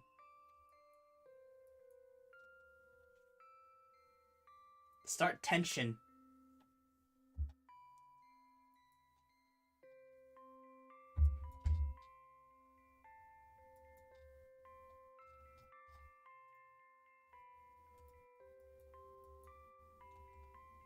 Yeah, you barely even notice those pixels down there. I don't think I'm gonna worry about them. Exactly. Jump scares aren't even scares. They're just surprises.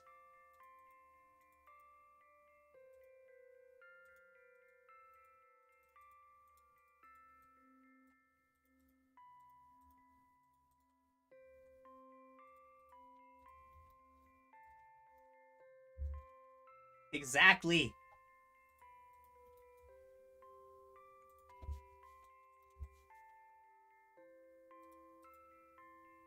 Although another thing is that The only problem with horror that's like that, which is one of the better types of horror, is that it only lasts for so long.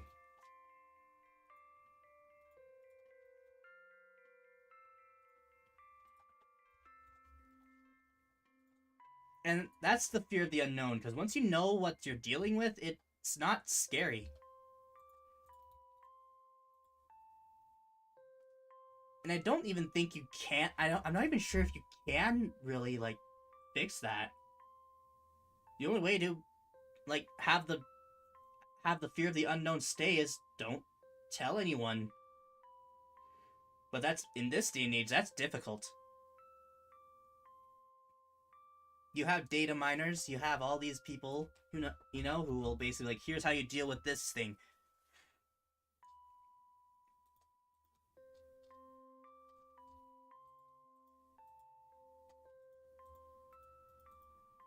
And you kind of have to constantly keep things fresh.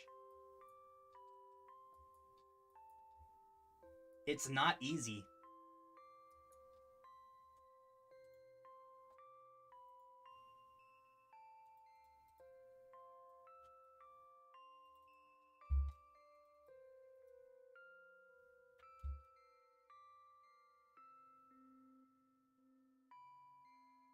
There was some pretty neat 5-minute ransomware videos floating around, and when you first watch some of them, things are effed up. I don't even know what you mean. I don't even know what those are.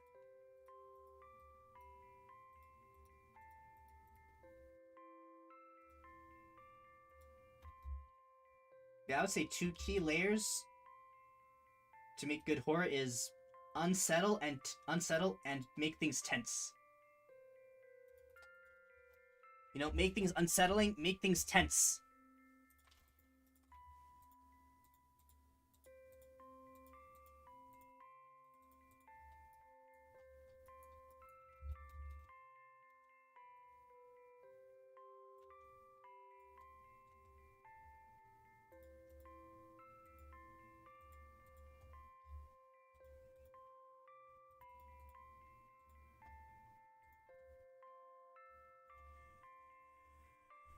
Alright, here we go.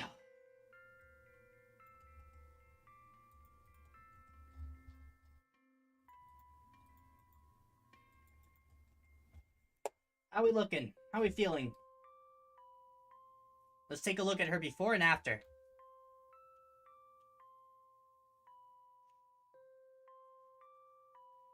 Because I think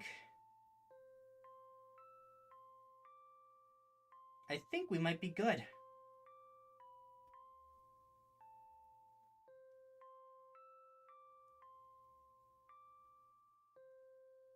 And plus, with the finishing of this one, there's only one character left in her group that needs to be worked on.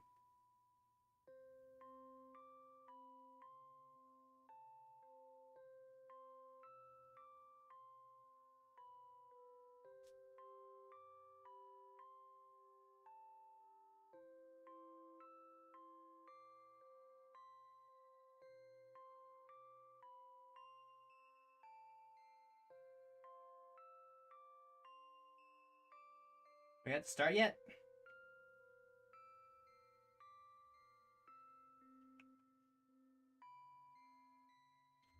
Here we are. So here she was at the start. Gross, isn't it? Look at all those lines. So unnecessary. There are even lines that just, don't even reach other lines. And then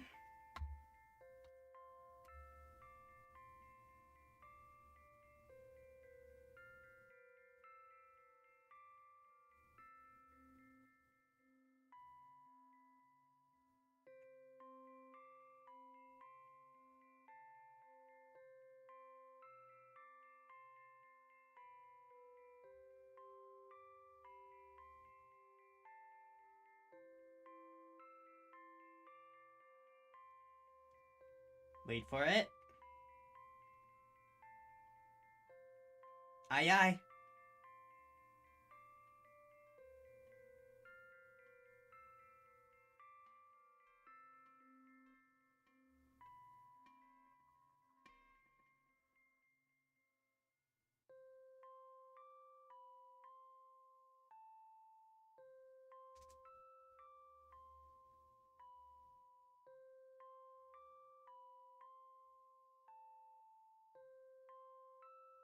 Here she is now.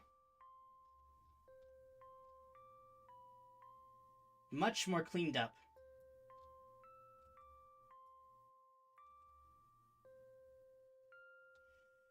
Alright. I think we're ready to go.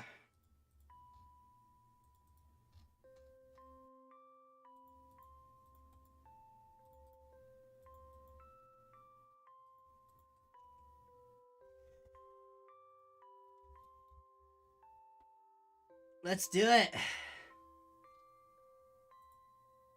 Just because the song's been playing for so long. Pretty gray lady.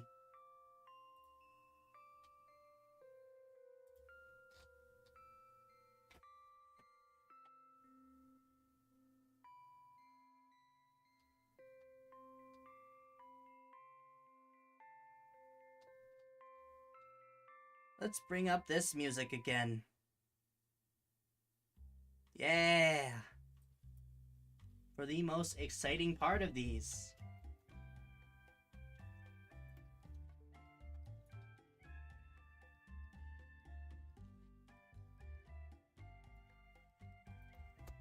Here we go!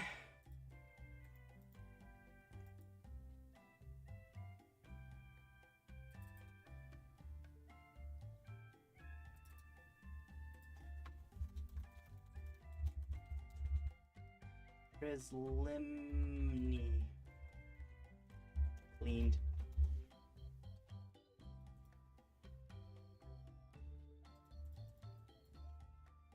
Sadie. Prislimni Sprite 1. Alright, here we go. 150 sprites coming right up. 2, and then after that we can call it there because I'm hungry. 2.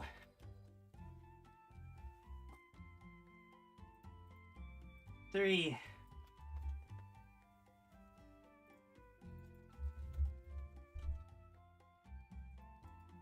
4.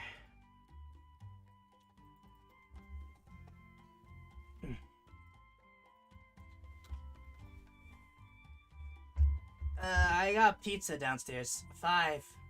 And garlic knots. And 2 donuts. 5. 6.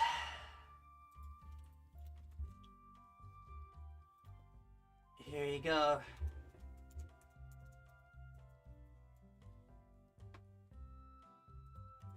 7.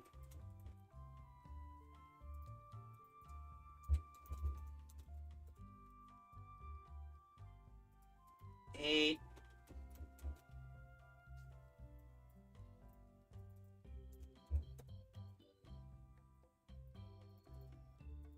9.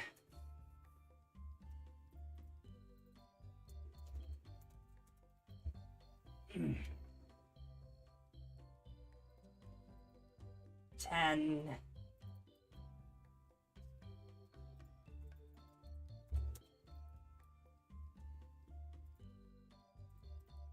11.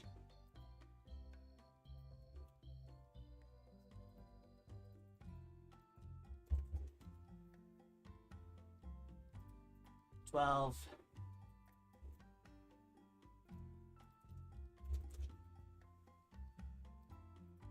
13.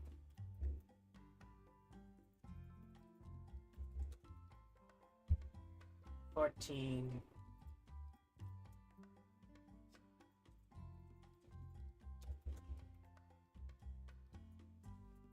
8. We need to restart. There's a small and noticeable spot right here.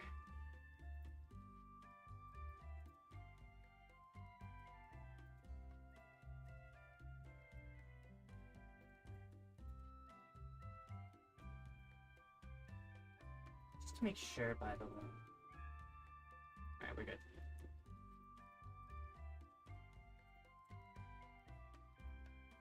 One.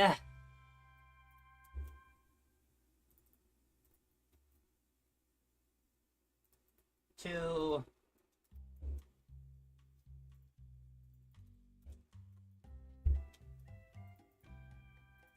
3,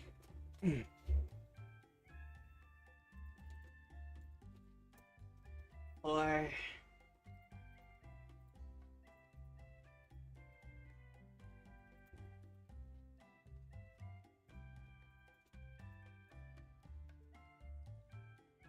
5,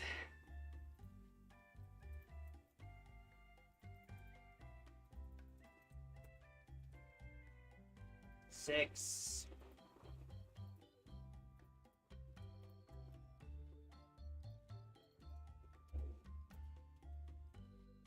7,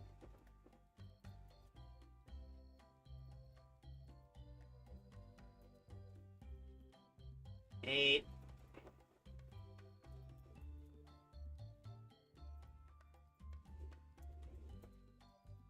9. Estimated time of completion?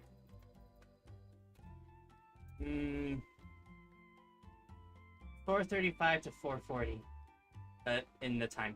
So about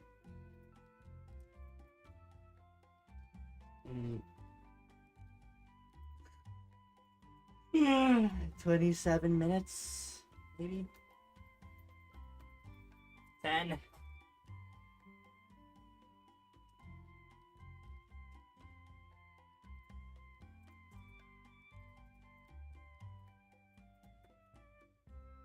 $11.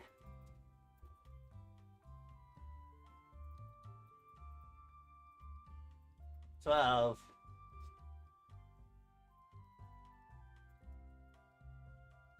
13.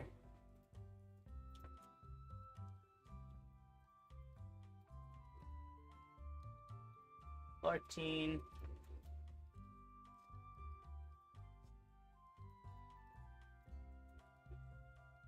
15.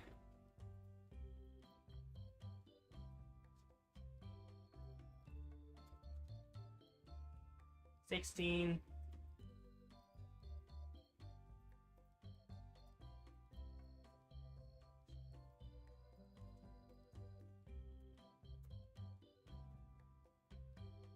17.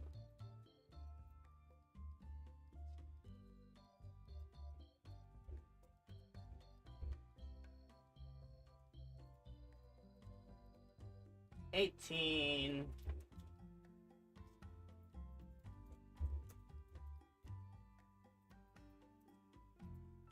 19.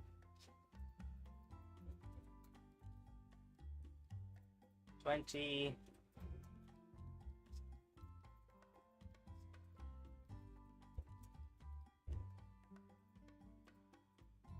21.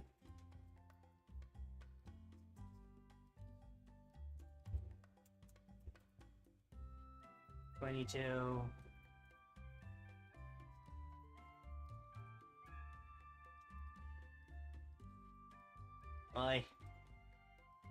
23.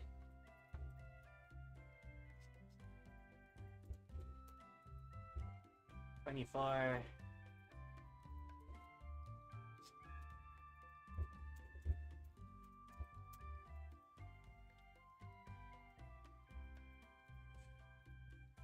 25.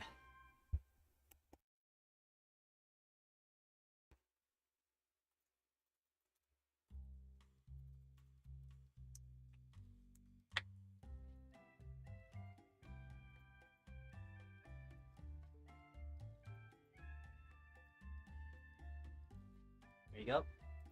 26.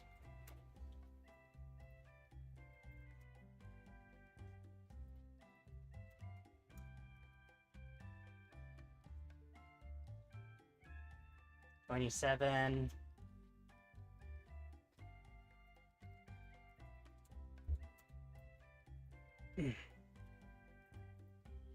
28.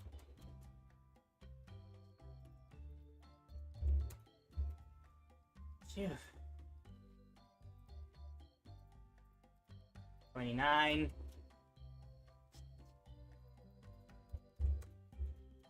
30.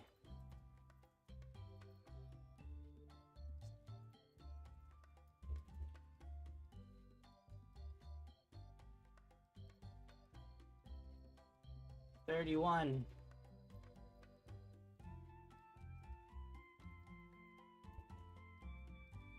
32.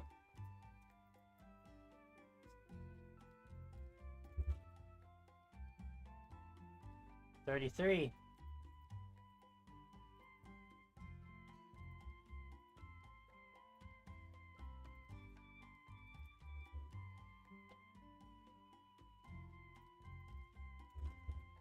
34.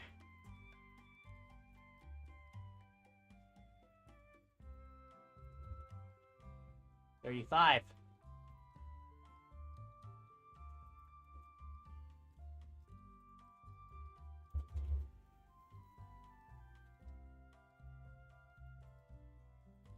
36.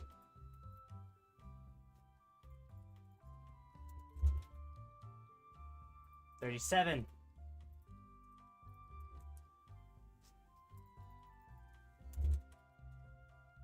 38.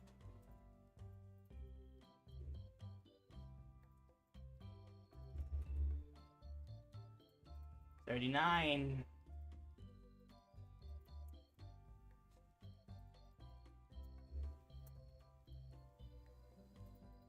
40.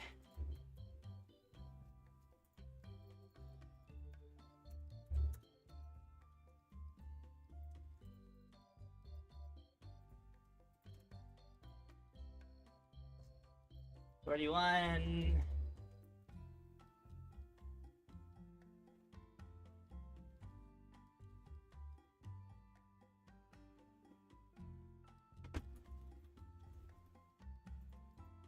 42.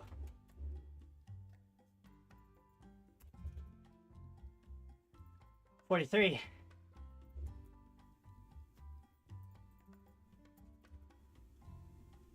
44.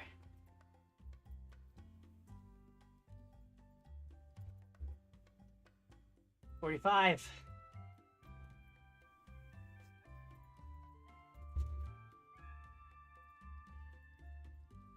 46.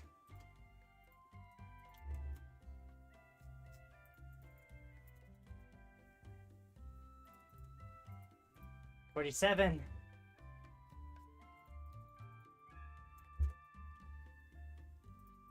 48.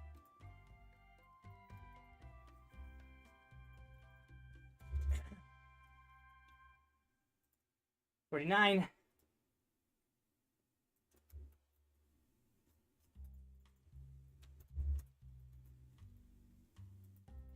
50. 1/3 the way there.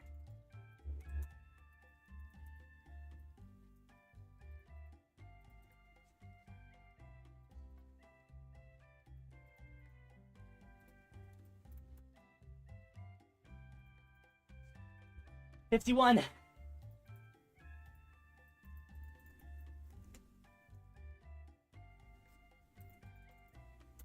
52.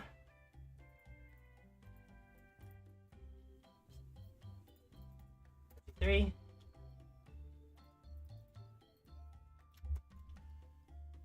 54. 55.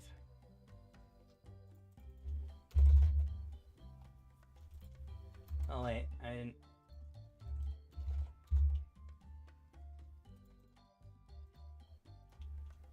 56.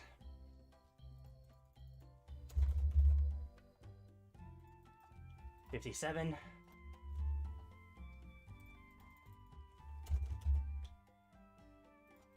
58.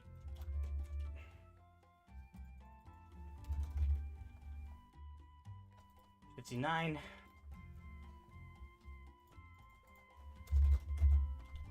60.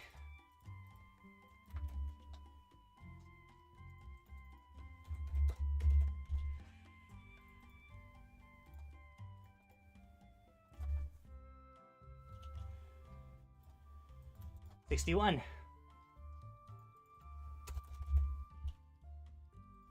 62.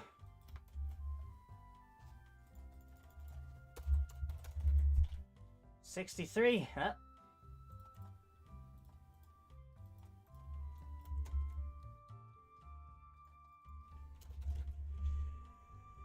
64.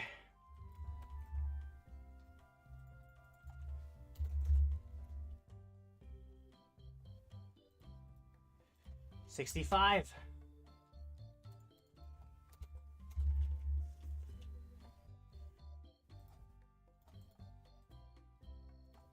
66.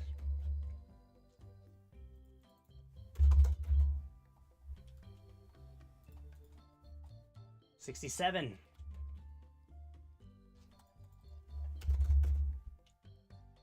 68.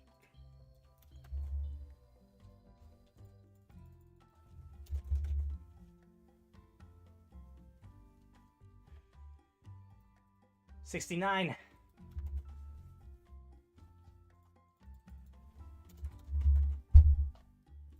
70.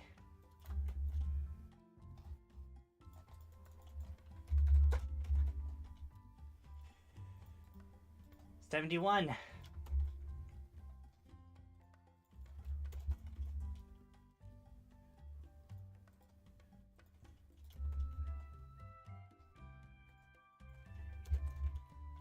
72.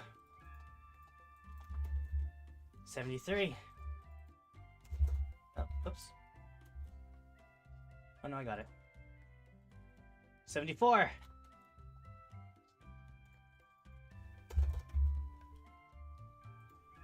75.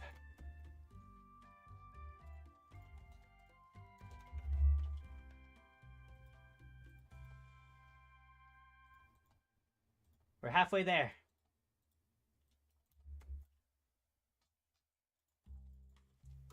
76.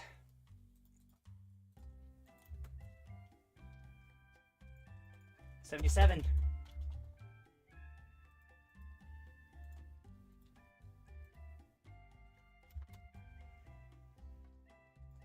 78.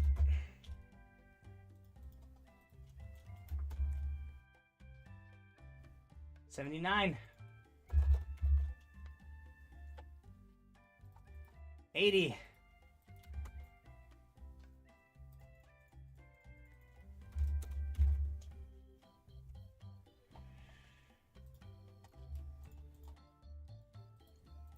81.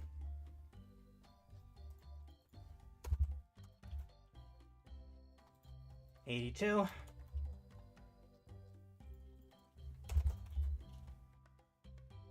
83.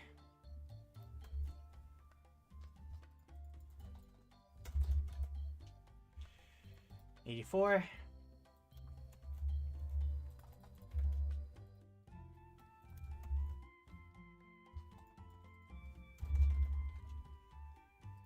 85.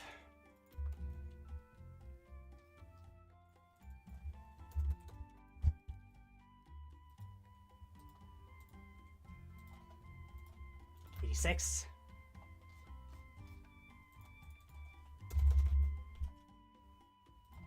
87.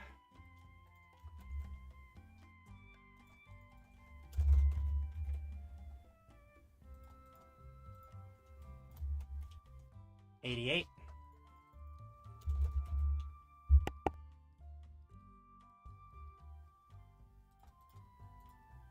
89.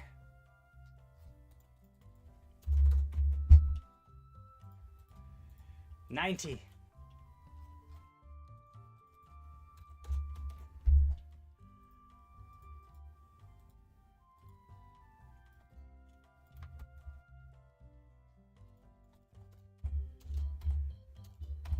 91.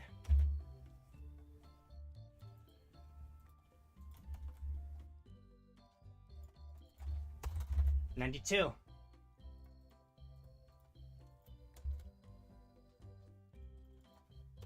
93.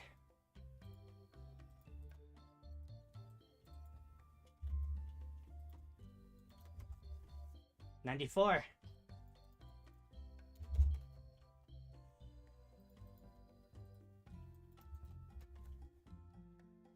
95.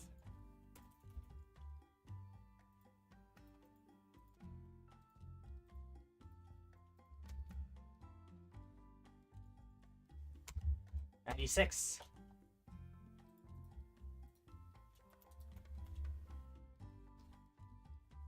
97. 98.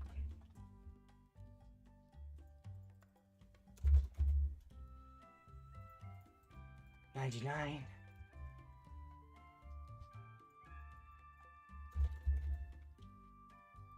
100. 2/5 the way there. 2/3 the way there.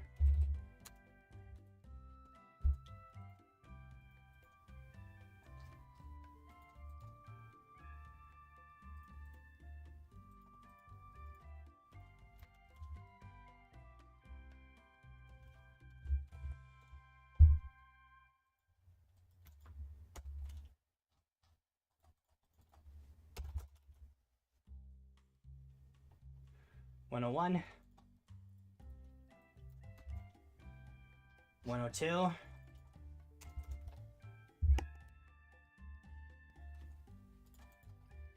103.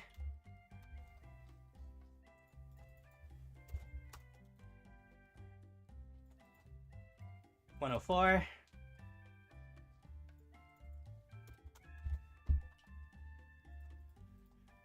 105.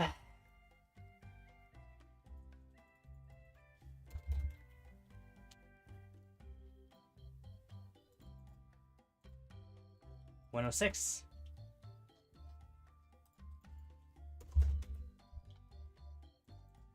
107.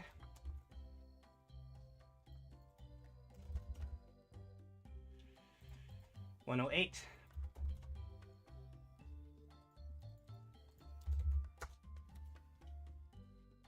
109.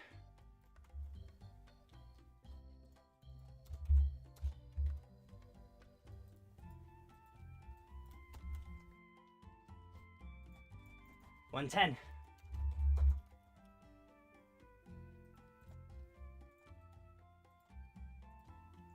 111.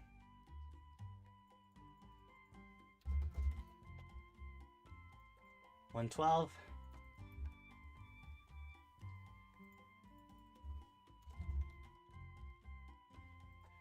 113.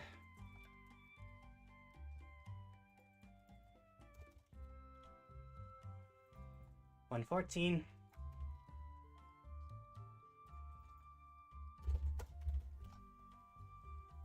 115.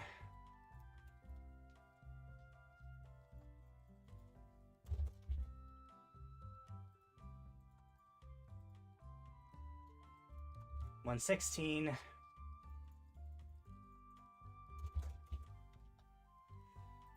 117.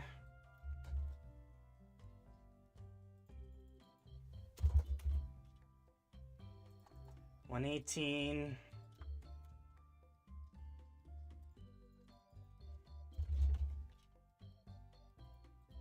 119.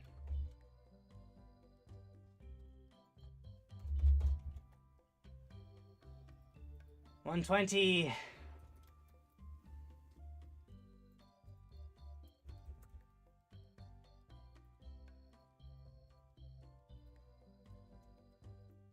121.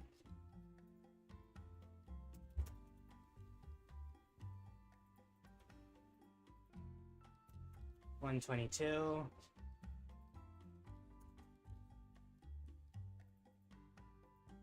123.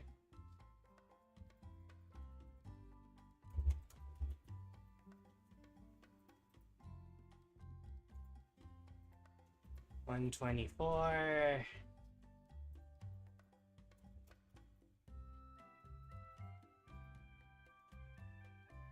125.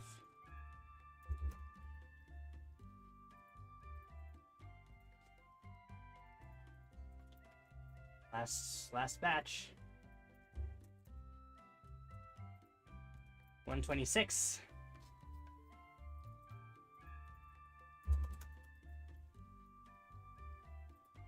127. Who the frick is texting me?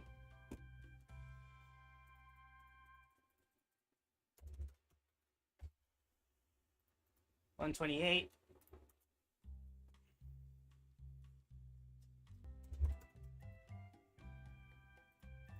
129.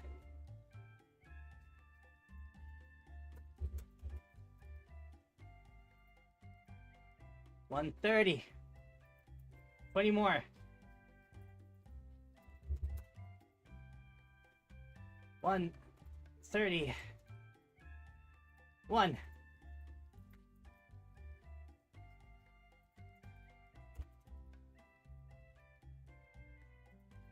132.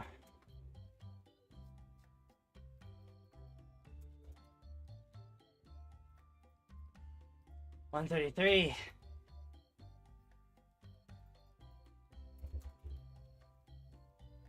134.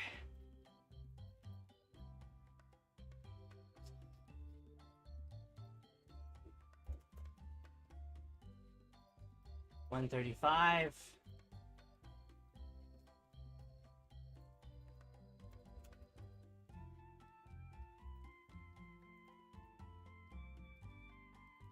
136.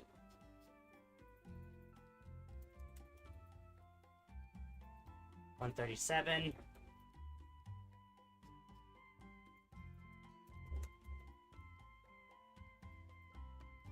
138.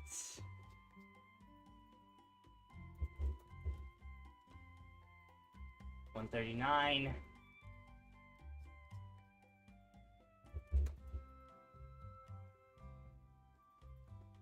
140.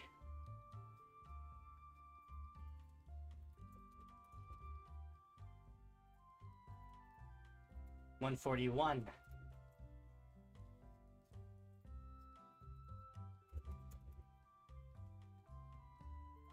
142.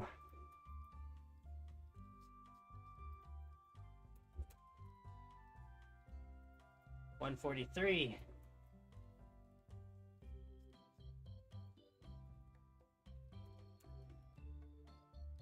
144.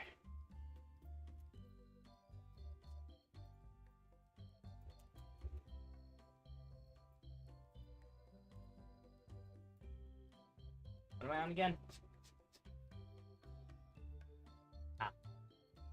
145.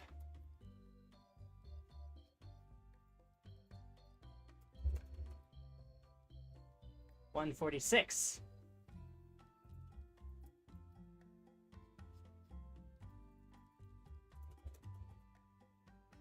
147.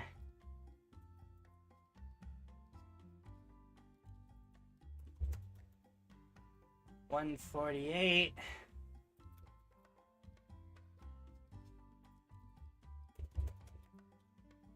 149.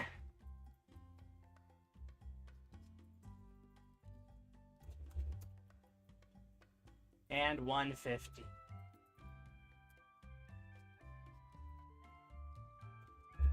Only one character left of this group is all that is left. Ah.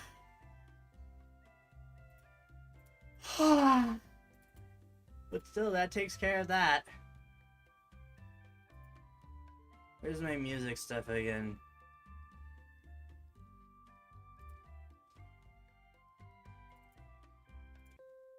There you go. Well, I think with that, we can definitely call it.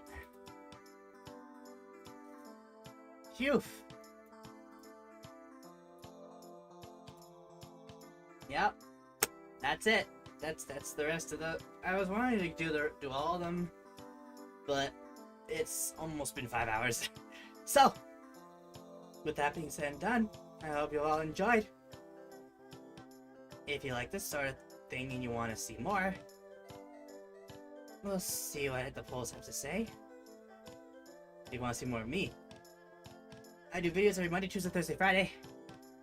I stream every Wednesday, Saturday. And if you haven't seen Days of the Shrine of Nue yet, take a look at it. It's where I put all these drawings in anyways. I've drawn everything of it. Both seasons are completed. And yeah, take care, everyone. And have a great day. Here I go. Maybe meet again. Somewhere new. I'm gonna eat pizza. Yay.